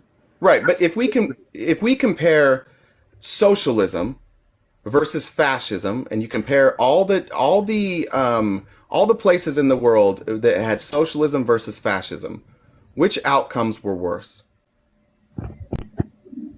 Ooh, that's a tough one because It's not tough. Every atrocity, every major atrocity was under under a fascist leader. Every single one. Well, I would argue fascism always winds up unaliving people. It always winds up taking over a country, unaliving the dissenters every time. Socialism doesn't do that. All due respect, buddy. We got Mao Zedong's Great Leap Forward. You got Pol Pot and the Khmer Rouge.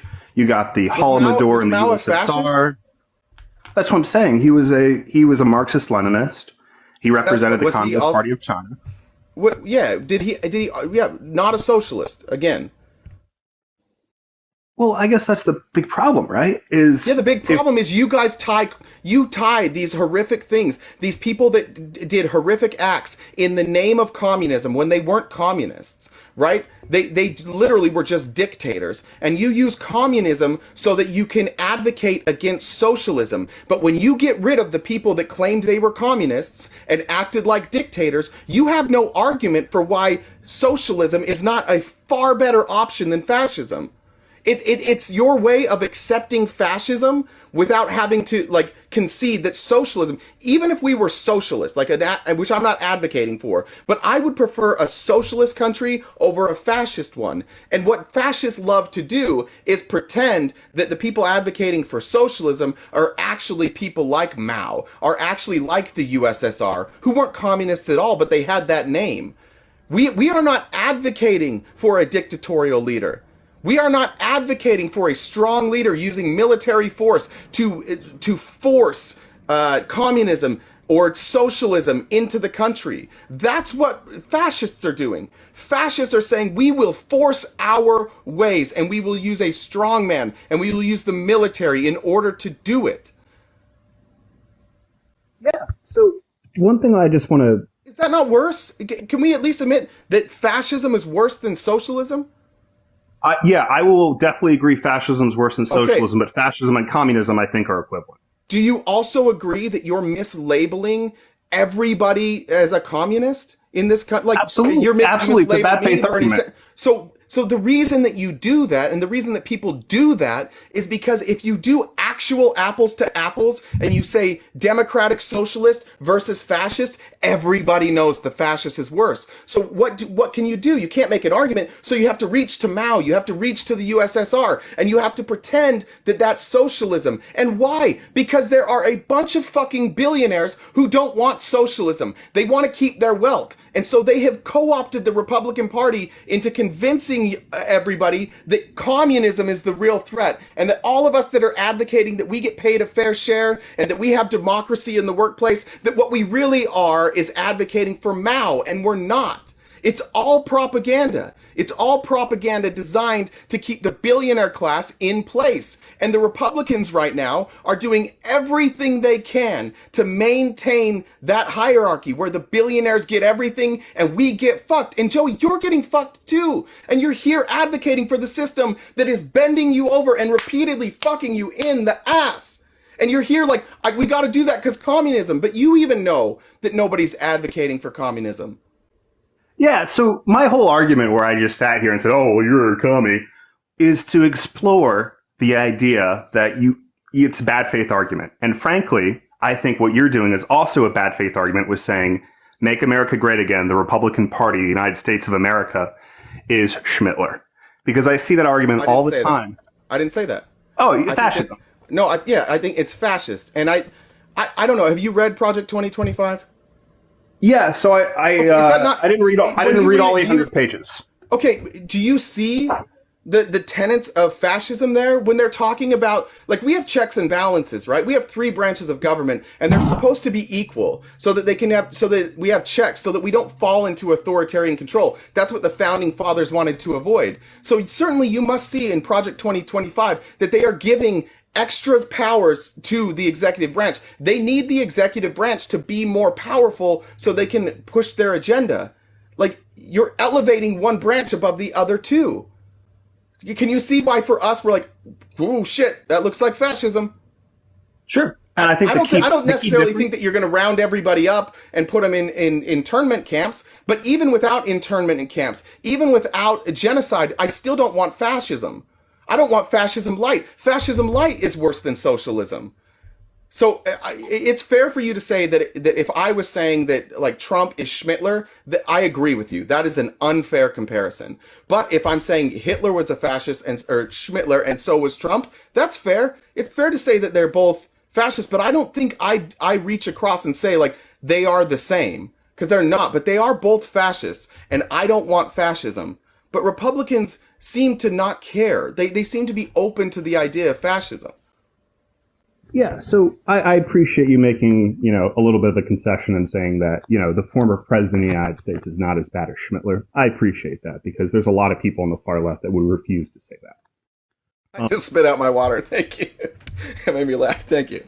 Yeah, I mean, because here's the guy who was the president of the United States. Like, he represented the country, and we're literally like about to go to war with Russia, Iran, and the world's falling apart. And now we have our own people saying like, oh, well, we're just a bunch of dictators that put people in incinerators, and it blows my mind because like I'm like, my God, you don't understand. Like, the world's falling apart. We need each other. But it was that exact type of rhetoric and that exact kind of fear mongering and that exact like kind of allegiance to a central figure that allowed Schmittler to rise. Right? The people who voted for Schmittler, the people that supported him, the people that supported the Schmatzi party, it wasn't like Hitler was out there saying, hey, we're going to round up all the Jews and we're going to put them in internment camps. No, he wasn't. He was saying that like Germany has lost its power, that we have been infiltrated, that the blood of our nation has been poisoned. Check a box if you've heard that before, right? That it's the metropolitan Jews and their liberal, godless ideologies that are destroying our country, the very heart of our country. It's being destroyed by these metropolitan Jews.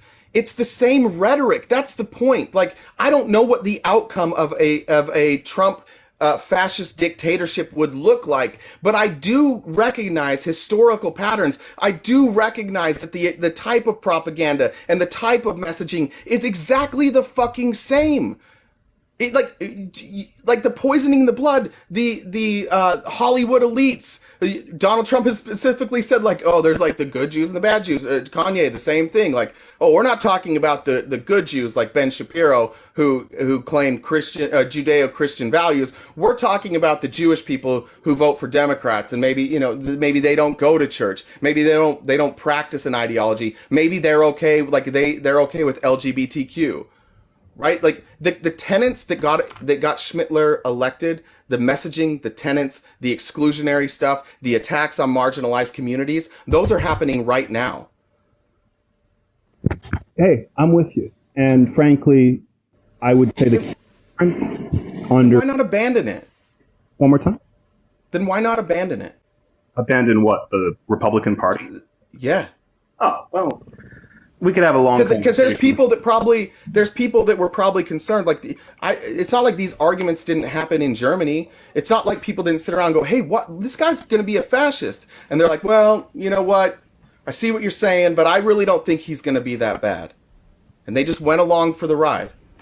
I think fascism at all points should be stopped, and I would love to see some Republicans with some courage to say, "You know what? I hate the Democrat Party. I hate what they preach. I hate what they advocate. I don't like that they want more socialism and I want more capitalism. But what I'm going to do is I'm going to vote for them anyways because I'd rather be a socialist than live under a fascist regime." But there seems to be no ability of Republicans to recognize what's happening, swallow their pride, vote for somebody they don't like for the good of the country. I've been accused of hating America. I'm trying to preserve democracy. I'm trying to preserve our Constitution. Donald Trump is literally running on fundamentally changing our democracy, fundamentally undoing our Constitution. And it's like the Republicans like, well, once he undoes it, then he'll put it back where it is. Well, I've never seen that happen in the history of the world. Why you guys have so much faith that once he has total control, he'll just give it back is beyond me. No one ever has. First off, I agree with you. The critique that I would say is that he can talk all he wants, but I don't even think he has a game plan on how to implement it. He does. What Project 2025 is the game plan. Listen to some of the game plans for Project 2025. They are really far out there in terms of like legality. I'll give you a great example. You want to know how they plan on banning birth control under Project 2025? Mm-hmm. They want to get the EPA to make the main compound in birth control a class 1 or class A carcinogen. Yeah. So they think that they're going to infiltrate the EPA and the committee board that controls that, then from a hold on. Let's talk about that. This is how they plan to infiltrate it. The EPA is made up of a committee board. Donald Trump, if he's president, gets to choose the majority of that board. He gets 60% of the board, which means he has voting control, and the Democrats get the other 40%. And then what he's advocating for, on top of that, and I understand what you're saying. It sounds outrageous, but I've read the plan. So he plans on these boards. He has voting control, and then he's going to give control to the EPA, saying the only way the Department of Justice or the FBI is allowed to investigate the EPA is if the EPA gives them permission. So he is setting up a scenario where I know these things sound crazy, but what they're setting up is they're setting up a way for them to be able to accomplish this. That's what's dangerous about Project 2025. What's dangerous is that it's doable. It's not an impossible plan. If Donald Trump can put enough people on those boards that are willing to just do and say whatever he wants them to do, which clearly there's plenty of people in MAGA who will do and say whatever he wants, he can fill those boards with the exact number of people that he needs, and then they will protect themselves from prosecution from the DOJ. Yeah, so I'm totally with you. It's a very novel approach to running the federal government. And the key difference that I would say here is that power is not legislative power. It isn't something where Congress is going to have to go and pass a law to strike it. This is executive administrative procedure, which guess what? Goes away when he goes away. Essentially what they're doing is they're But here's the problem, Joey. He wants to do the same thing with the FEC.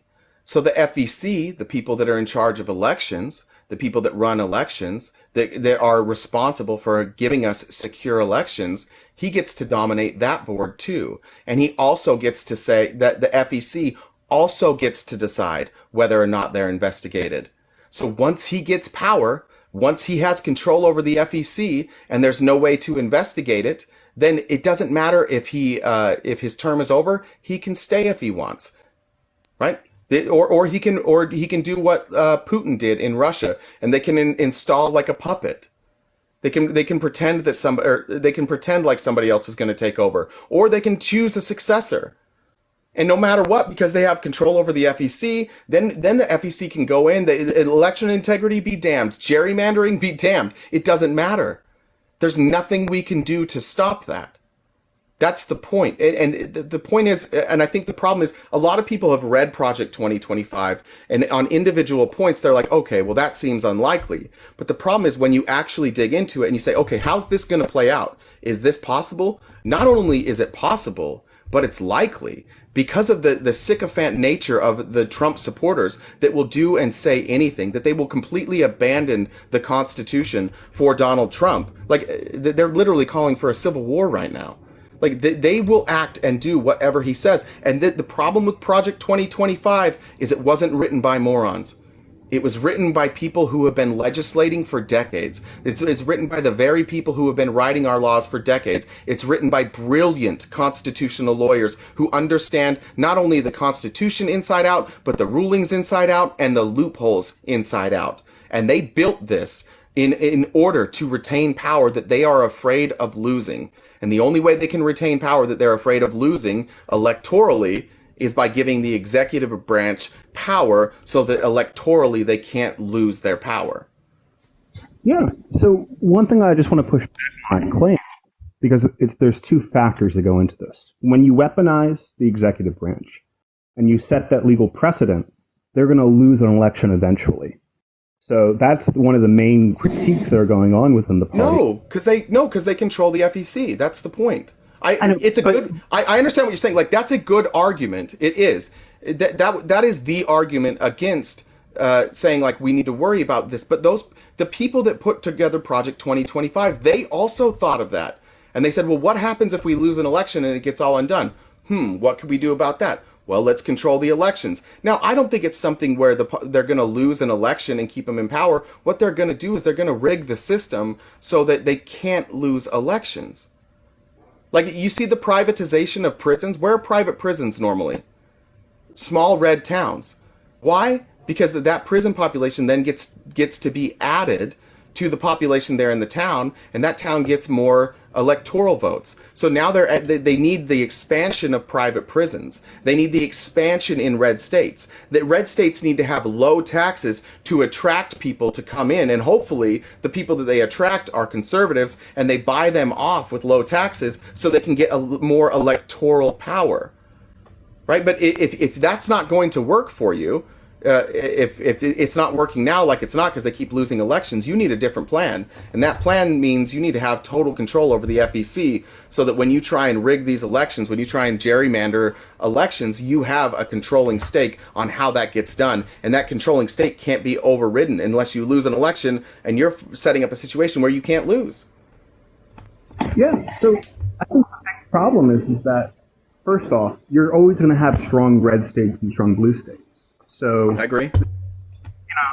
So first off, my understanding is that the FEC does not control borders for elections. It's mostly state commissions that set those borders.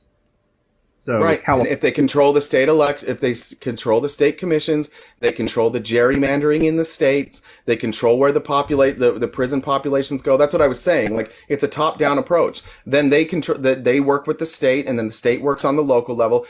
Project 2025 includes like a bottom-up approach. It involves like how you're going to do this on a state level, how you're going to do it on a local level, how you're going to do it on a county level, all the way up to the federal government. I'm telling you, they've thought of all this. All these loopholes that you keep finding, they have solutions already. These are not stupid people who put this together. I guess the argument I'm trying to make is that we would agree that this is mostly dirty politics, right? Can we at least concede on that? No, I believe it's an attempted fascist takeover. Okay. I'm going to call it dirty politics. We've never seen anything like this. Like, you can call it dirty politics, but I've never seen anything like this. Have you? Absolutely.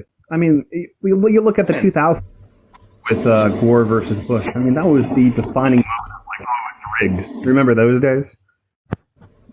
Yeah, but that wasn't a bottom, like a top-down approach. That's not even remotely similar to what we're advocating now. Like, Bush v. Gore showed that there were problems in our electoral process that could be taken advantage of. That's how Bush won. Yeah, exactly. Yeah, and so yeah. But that doesn't exist in this new system. You get that, right? Like, they're trying to fix all those holes. Under this system, it wouldn't have been Bush v. Gore. Bush would have just won.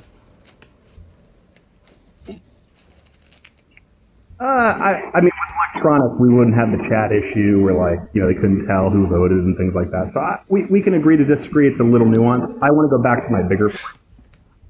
Look, these techniques for essentially taking control and taking power. I don't know if you moved away from your mic. It sounds like you're underwater now. Or did you move? Oh, is this any better?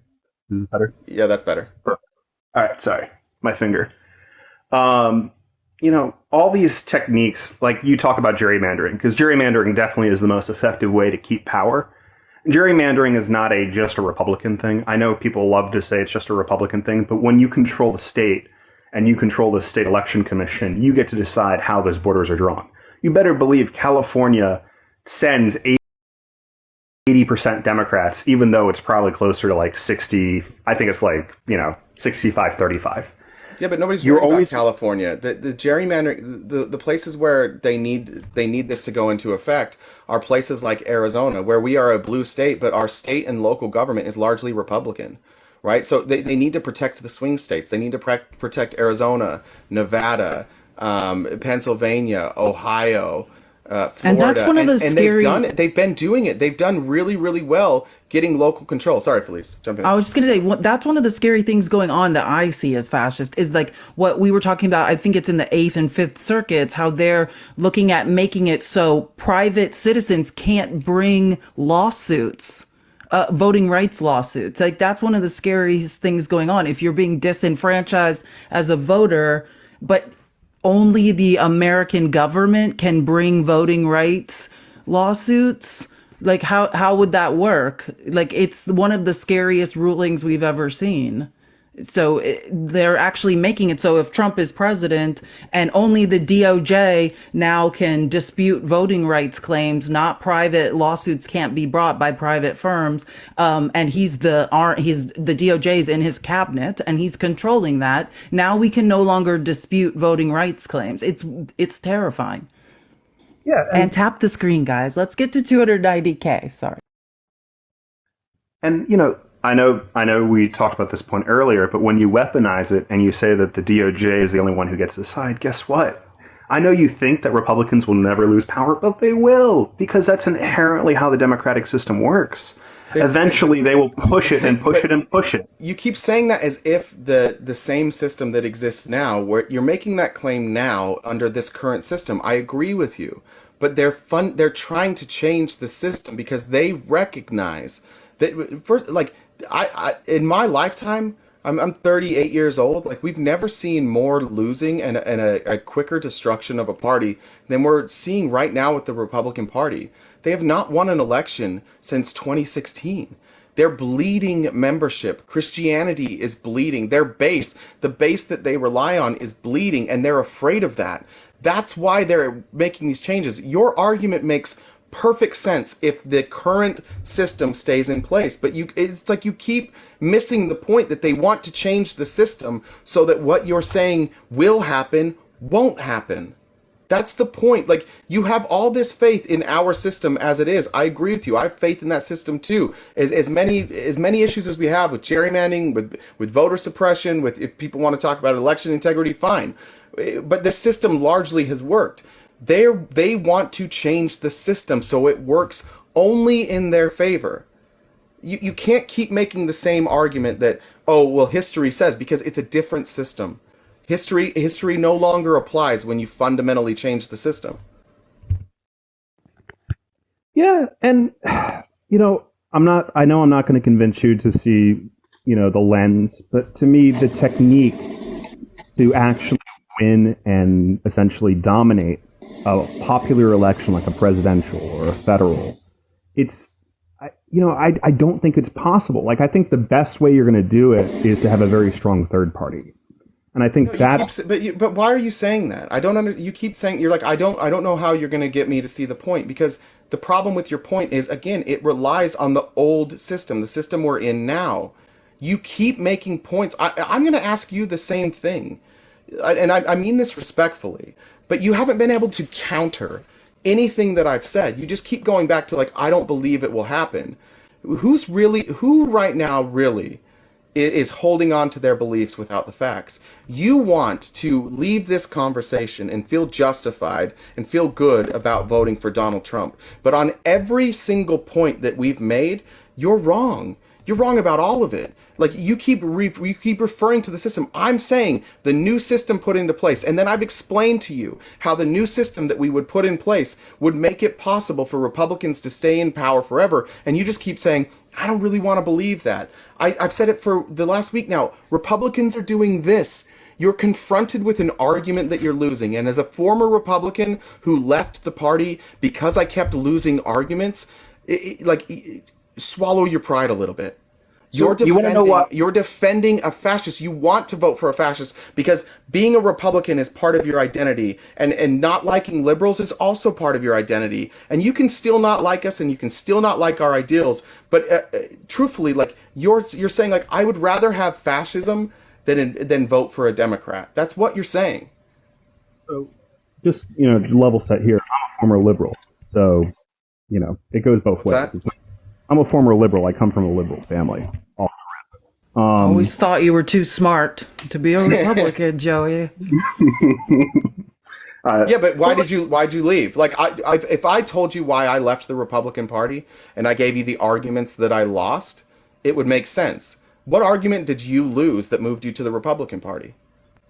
So, I mean, just to be totally transparent, this is not a huge part of my identity in terms of, debating and understanding the nuances of political issues.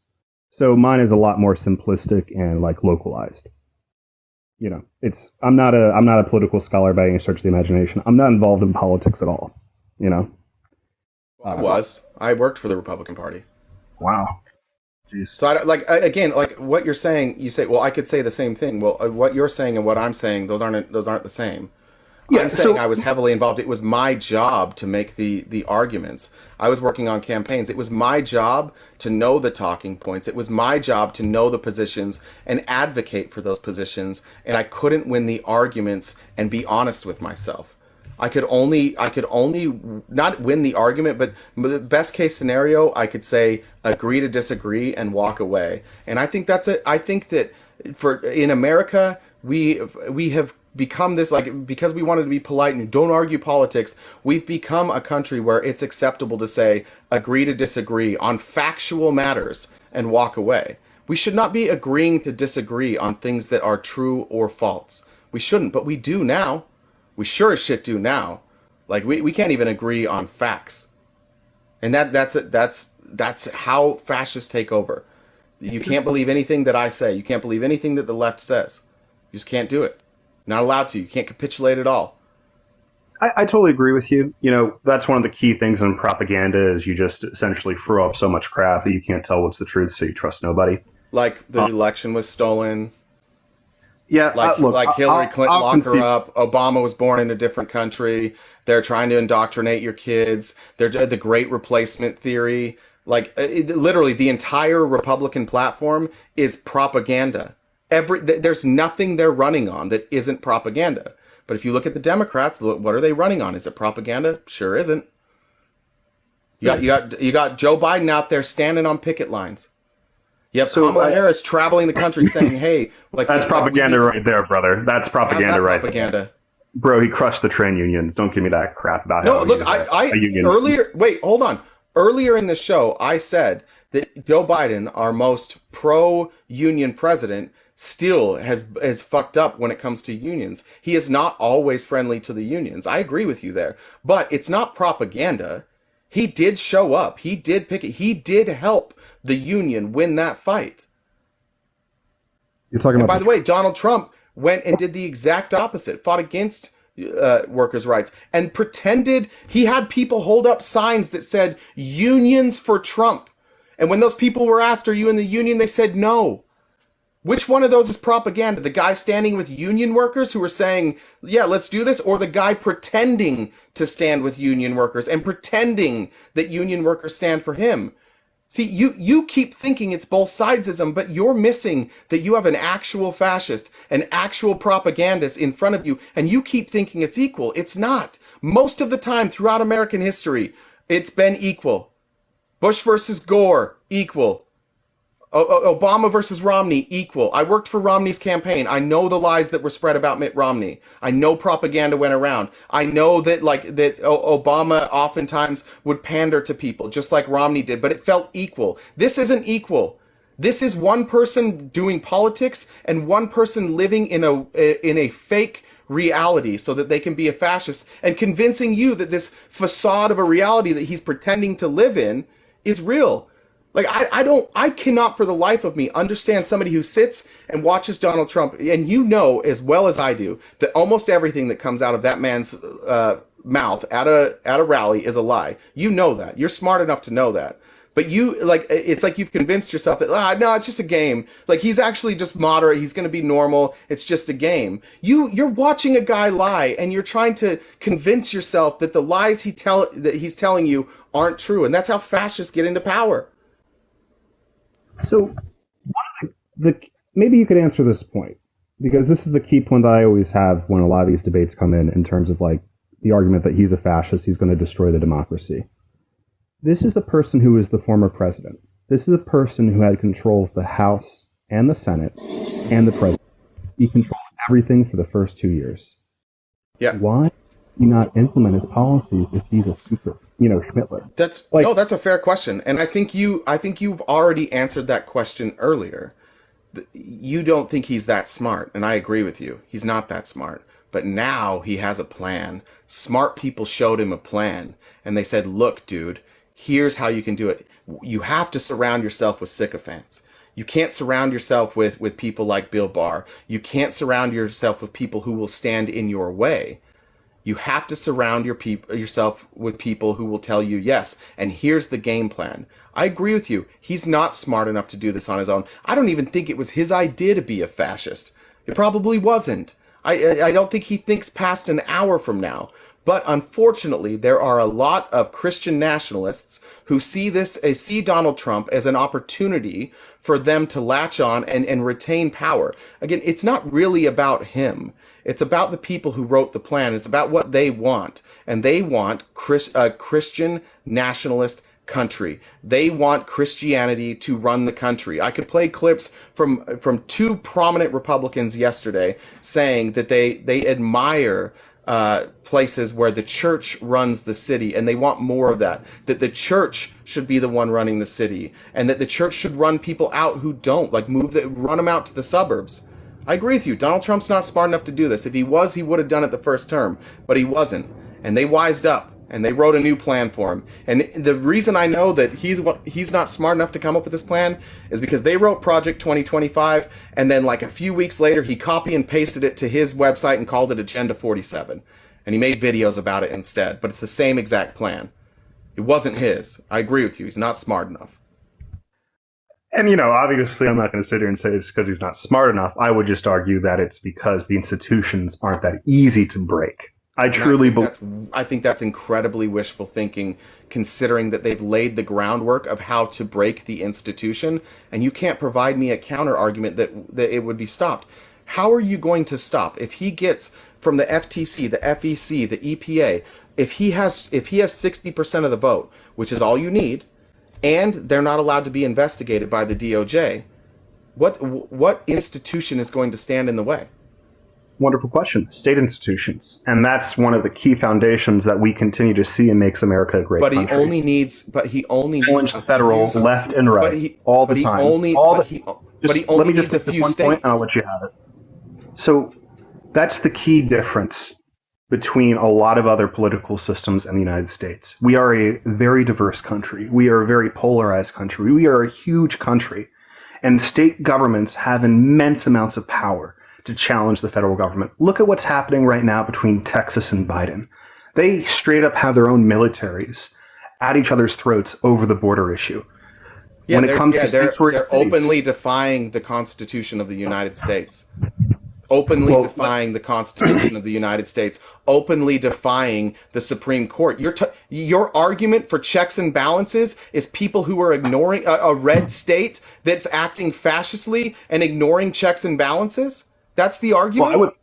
Hey, how about this? We'll do the whataboutism. Let's do the concept of you understand they lost the court case and then they did this, right? They lost. Yeah, exactly. Yeah, absolutely. That's what I'm saying. It's like the federal government likes to think they have a lot of power, but it really is the states on a lot of issues. And the other key thing I'll say when it comes to federal government has this power. We're talking about the federal government, the federal border, not Texas's border.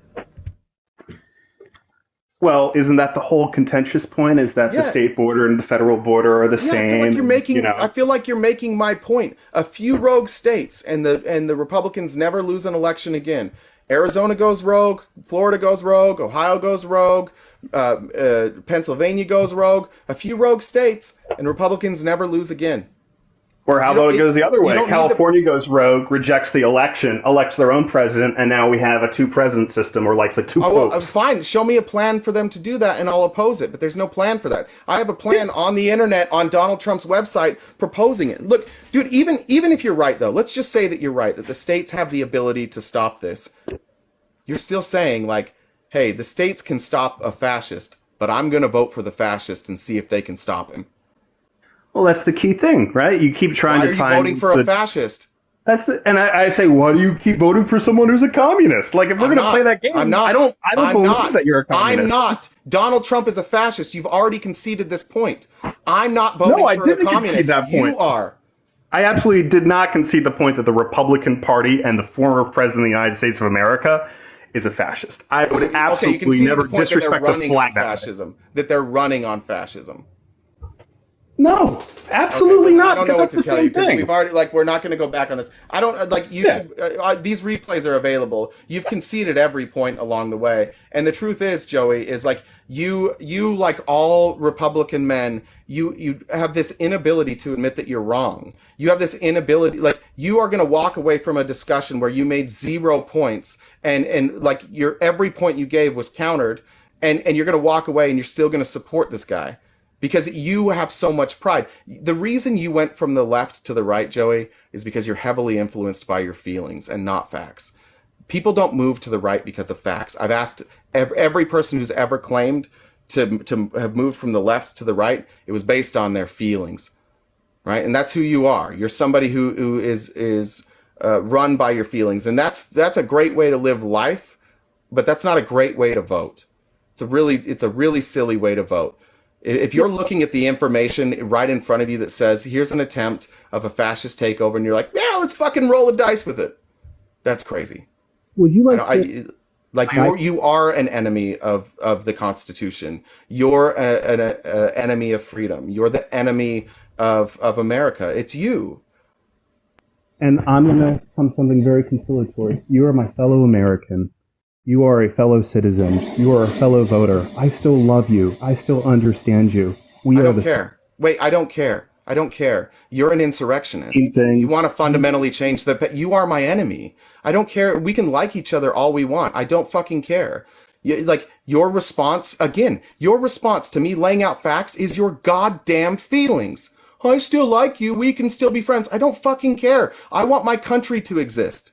I don't want to be under fascist control. I like where I live. I want my daughter raised in this country. I want it to be a better place for her. And you're advocating that it gets worse for literally everybody but billionaires. You are a billionaire simp who thinks about their feelings. Dude, I don't care. Like, we can get along. We can be friendly. But you are an enemy. You are an enemy to the United States.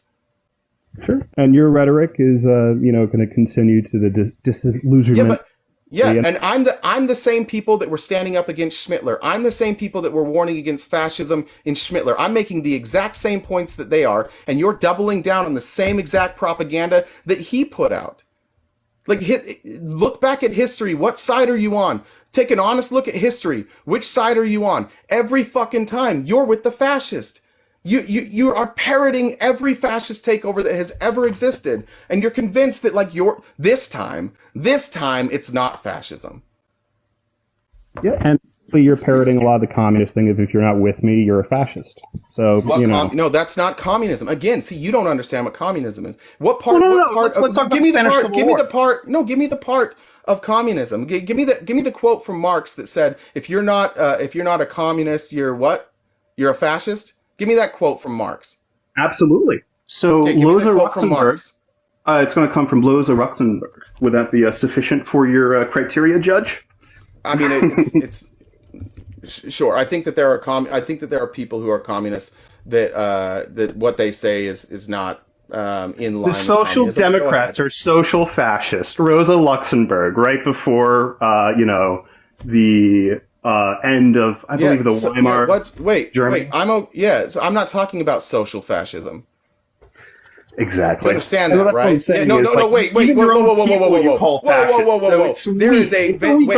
Whoa. Hold on. There is a vast difference between fascism and social fascism. Social fascism is what we've used in this country to keep minority groups down, to keep women down, to keep black people down, to keep gay people down. Social fascism is what you fuckers do. Like, you guys are the social fascists. And the reason that she's saying that democratic socialists are social fascists is because there were democratic socialists who used who used those same arguments. But you're talking about you. Have the left have people that have my viewpoints? Are we keeping anybody down? Are we advocating to keep anybody down? I would argue that the U.S. government is not advocating for putting. I said we, the lefties. Who are we advocating that we keep down? So I'm of the belief that the United States government and neither party is looking to oppress people. We can have that argument. Yeah, you're wrong. You're wrong, because I can point to legislation after legislation after legislation of states targeting trans children. I can point to the legislation that was run through Utah 2 days ago, targeting trans children to not allow them to play sports. You want to talk about the states that voted to keep marriage between a man and a woman? You want to talk about the times in America when how about when black people were 3/5 of a person? Was that conservatives or was that progressives? Conservatives. You know, I've taken up a lot of time so far, but I'll just tell you this: the big thing for me, bro. Let me just get the one point, and then I'll first. No, respond to what I said first. Who historically has been the group of people that want to preserve things how they are and not give rights to others? Is that progressives or is that conservatives? Okay, so I can be very disingenuous, and I don't want to. And I expect you to, but I'm asking not Republican or Democrat. I'm asking conservatives and progressives. Well, just say you know. Yeah, this is cowardly that you're taking this long. You know the answer. So I would argue that the Progressive Party, first off, I didn't say party. I said progressives or conservatives. The progressives never had power in the first place, so your hands are. I'm talking about progressives versus conservatives. I'm not talking about party politics. I'm not talking about government. I said who historically in this country has fought to keep others down, progressives or conservatives? I would say the progressives never had power, ever. It was always moderates. So you're just going to cowardly not answer the question. Well, no, because progressives never had power. But to go back earlier, you know the answer, because you know the answer, Joey, and you're being a coward. Well, make the point. Right now. Make the point. I mean, I'm not going to call you names. Yeah, the point is, this is the easiest point in the world. If, for example, when black people were allowed to be slaves, was it a progressive idea to give them freedom or a conservative idea? What does conservative mean? I see where you're going with this. Keep the same. Keep the same. So who was it that was advocating to free the slaves? Conservatives or progressives? It was the Republican Party. Again, not parties. You absolute fucking coward. This is why you left the party. This is why you fit in well with the Republican. And you should run for office because you dodge everything just so that you can hold on to your views. Like, I was right about the Republicans, so I dodge all the questions. You absolute coward. You absolute fucking coward. Hey, and honestly, dude, the main thing that just makes me angry with like debating Democrats and really far left, it's always like who can out liberal the other. Like we can have a frank conversation. This wasn't out liberal. This was out smart. This was out debate. This was out think. This was out talk. This was out point. This was you getting your pants pulled down for an hour straight and leaving thinking that you didn't. You want to pull my pants down? You got dunked on everything, and you won't even. You're now at the point where you're hysterically laughing because you won't answer the most simple question of who freed the slaves. Was it progressives or conservatives? You're like, oh no, oh shit, I might have to side with progressives, so I'm going to leave you at this point. Republicans and Democrats, I don't like debating liberals. And now you do it again. Like, this is what happens when you just get destroyed. You awkwardly laugh. Nobody's saying anything funny. Nothing's funny about this. You're just getting dunked on, and now you're going to like try and ad hom on your way out. The reason you don't like debating liberals is because you don't know what the fuck you're talking about. That's the real thing. You don't have any good points. You just have your big feelings. And I'm glad you have big feelings, and I think we should protect each other's feelings. But goddamn, man, listen to somebody smarter than you for once. Hey, and honestly, it's not about the emotions for me, because frankly, I don't really give a crap about It's 100% emotions with you. Well, let me finish. At the end of the day, if you look at my icon, it's the money. Well, I knew that. It's very obvious. Yeah, and the problem the problem is you don't know. You don't want to pay tax. You don't know that the Republicans are going to be the ones, like, this type of movement. You're fucked, dude. You're a nobody. They don't give a shit about you. You're not going to get more money. I'm advocating that workers, the everyday people, get paid more money. I'm advocating for you. You're advocating for billionaires. And at the end of the day, I just want to see Elon Musk get as much money as he can. And I don't care if I live in a shoebox. As long as Elon Musk has money and keeps saying things about liberals on Twitter, I'm happy. You're a cuck, dude. You're a cuck to billionaires. Why? Like, you're not getting better. You're not going to make more money when Donald Trump is in office. People are making money now than people are making more money now than they were then, but you have a giant transfer of wealth, so your money doesn't go further. And what's going to solve that? Cutting the taxes of billionaires? So they get more money? That's going to fix your problem? You're out of your goddamn mind, man. You're not even advocating for you. You're advocating against just print you. money, right? Just print money and give it away and give everyone socks, and that will solve every problem. We have to do that because we refuse to tax billionaires, and we refuse to allow unions, and we refuse to democratize the workplace. So we have to keep pumping money into the bottom of the economy because guess what? Trickle-down economics doesn't work. If it did, we wouldn't have to put money into the bottom part of the economy. If trickle-down worked, it would trickle down, and we wouldn't have to print money. But of course, the Republicans are up there like, oh, this is everybody else's fault. Dude, you're advocating for the system. Again, I'm going to say it. It's just bending you over and just repeatedly fucking you in the ass. And you're like, please, sir, can I have some more? Hey, and I would say the same thing about the far left when it comes to... Yeah, but you're wrong because you don't have any points. I would say I'm rubber and you're glue. Whatever you say to me, I'm going to repeat back to you and pretend it was a good insult. Like, bro, come up with something of your own. At this point, you're like, no, you are. That's your whole argument. All I got to say is these are key points. There's key points here that I just have to say. You know, liberals think the state is going to take care of them. Nope. And the state will protect them. Nice key point. I'm wrong just saying. On key point 1. Wrong on key point 2. You don't even understand what liberals believe. You don't know what you believe or liberals believe. What the fuck are you, man? You're just like you're a walking random word generator that was programmed by conservatives. What should I say next? Liberals think the state will take care of them. You're not even saying anything. No, listen, you really do. I understand how Joey got like this because I was Joey. Like I didn't come. My parents weren't liberals or anything. My parents were Republicans, but I was a liberal until I started making over a couple $100,000, and then all of a sudden you start thinking about voting Republican. I get what Joey's doing. It's selfish. He's working in his own self-interest. Hey, and we honestly, of all the criticisms against me, that's actually the one that I agree with. Thank you. I know, Joey. I've been sitting here psychoanalyzing you the whole time. How do you feel about exactly. Jeff, Joey, how do you feel about ethno-states? Just out of curiosity. Well, I don't think I fit in with one, so okay. I just wonder. I'm not a big fan personally. The capitalist line is we actually like immigration personally. But, well, good thing you're a Republican. Don't tell MAGA, Joey, because you're a real Republican, so you understand that they're never going to close the borders. Don't tell them that our economy is dependent on work visas and immigration. No, don't worry. We're not going to win elections that way. Come on. No, you're only going to win elections. Like, you're not going to win in 2024. You guys haven't won one since 2016, which is why you guys are running on fascism now.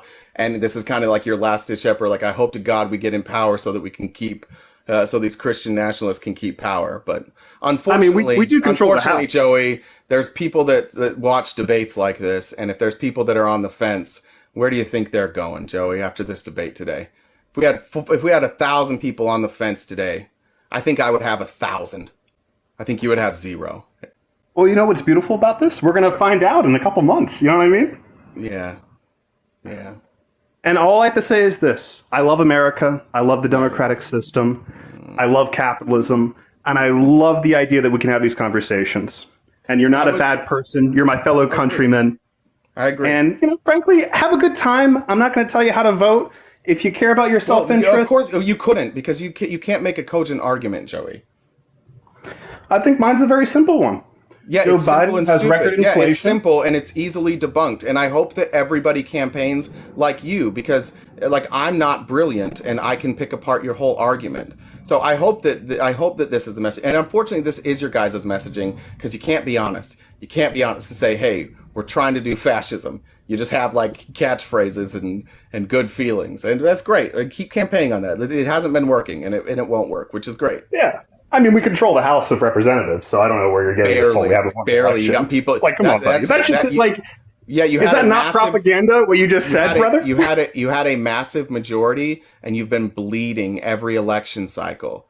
Yeah, no, I know what I'm talking about. You're barely hanging on to to a slim majority in the House. And by the way, you don't even have a majority in the House because you can't get Republicans to vote together, which is why this Republican House is the least effective in history. You guys can't you can't pick a speaker. You can't pass a fucking bill. Just because there's an R next to your name doesn't mean you guys have any power because you can't even stick together enough. That's how crazy your party is. You guys can't pass shit.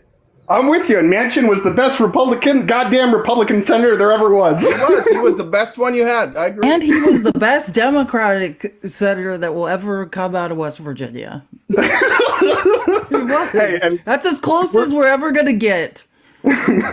And buddy, we're taking back the Senate. We're taking back the House. We are getting the Senate. Yeah. Even if we don't get the presidency, we're getting the Senate. Yeah, you're not. Check the polls. Ted Cruz is going to lose. You guys are so fucked. You are. Oh, yeah. Really, if Teddy loses, I'll cry. I'll be sad. It's a toss-up. It's a toss-up in a red state. Republicans don't even like Ted Cruz. He's the most hated man in Washington. Like even the Republicans don't like him. Everybody wants him gone, and he's running against a former professional athlete who's a moderate. Yeah, he's gonna get beat. Enjoy that. Cancun. You can go to Cancun. Yeah, there's your guy. Anyways, that's my time today. We've went way over. Best of luck, bud. Take care. Have fun. Bye, Joey.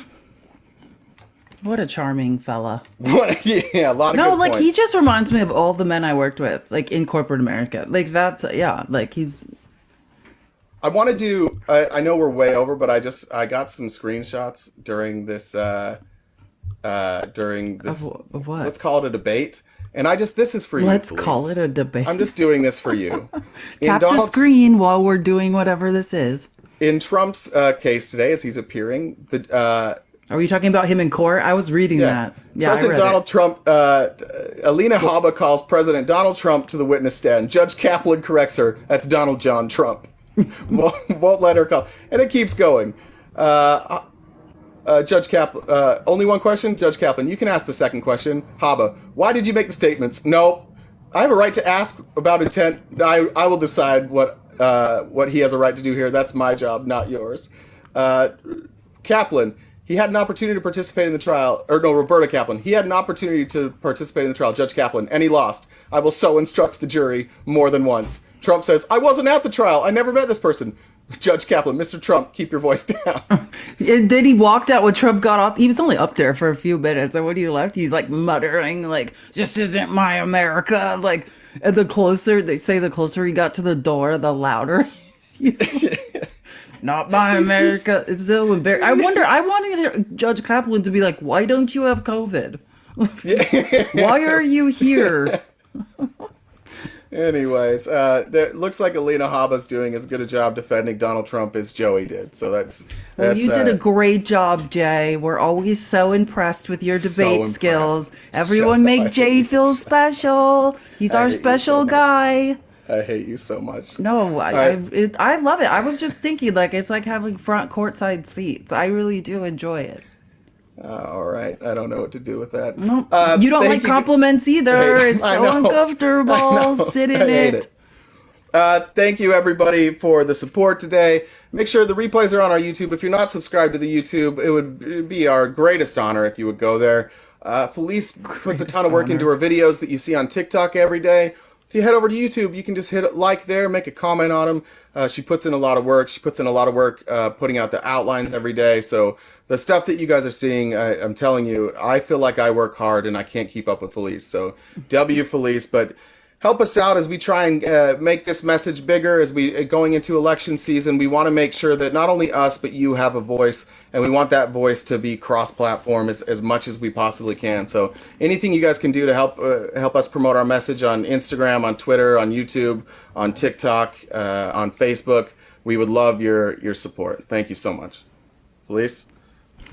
That's all, guys. This was actually not a bad Thursday. We've made it. Tomorrow's Friday.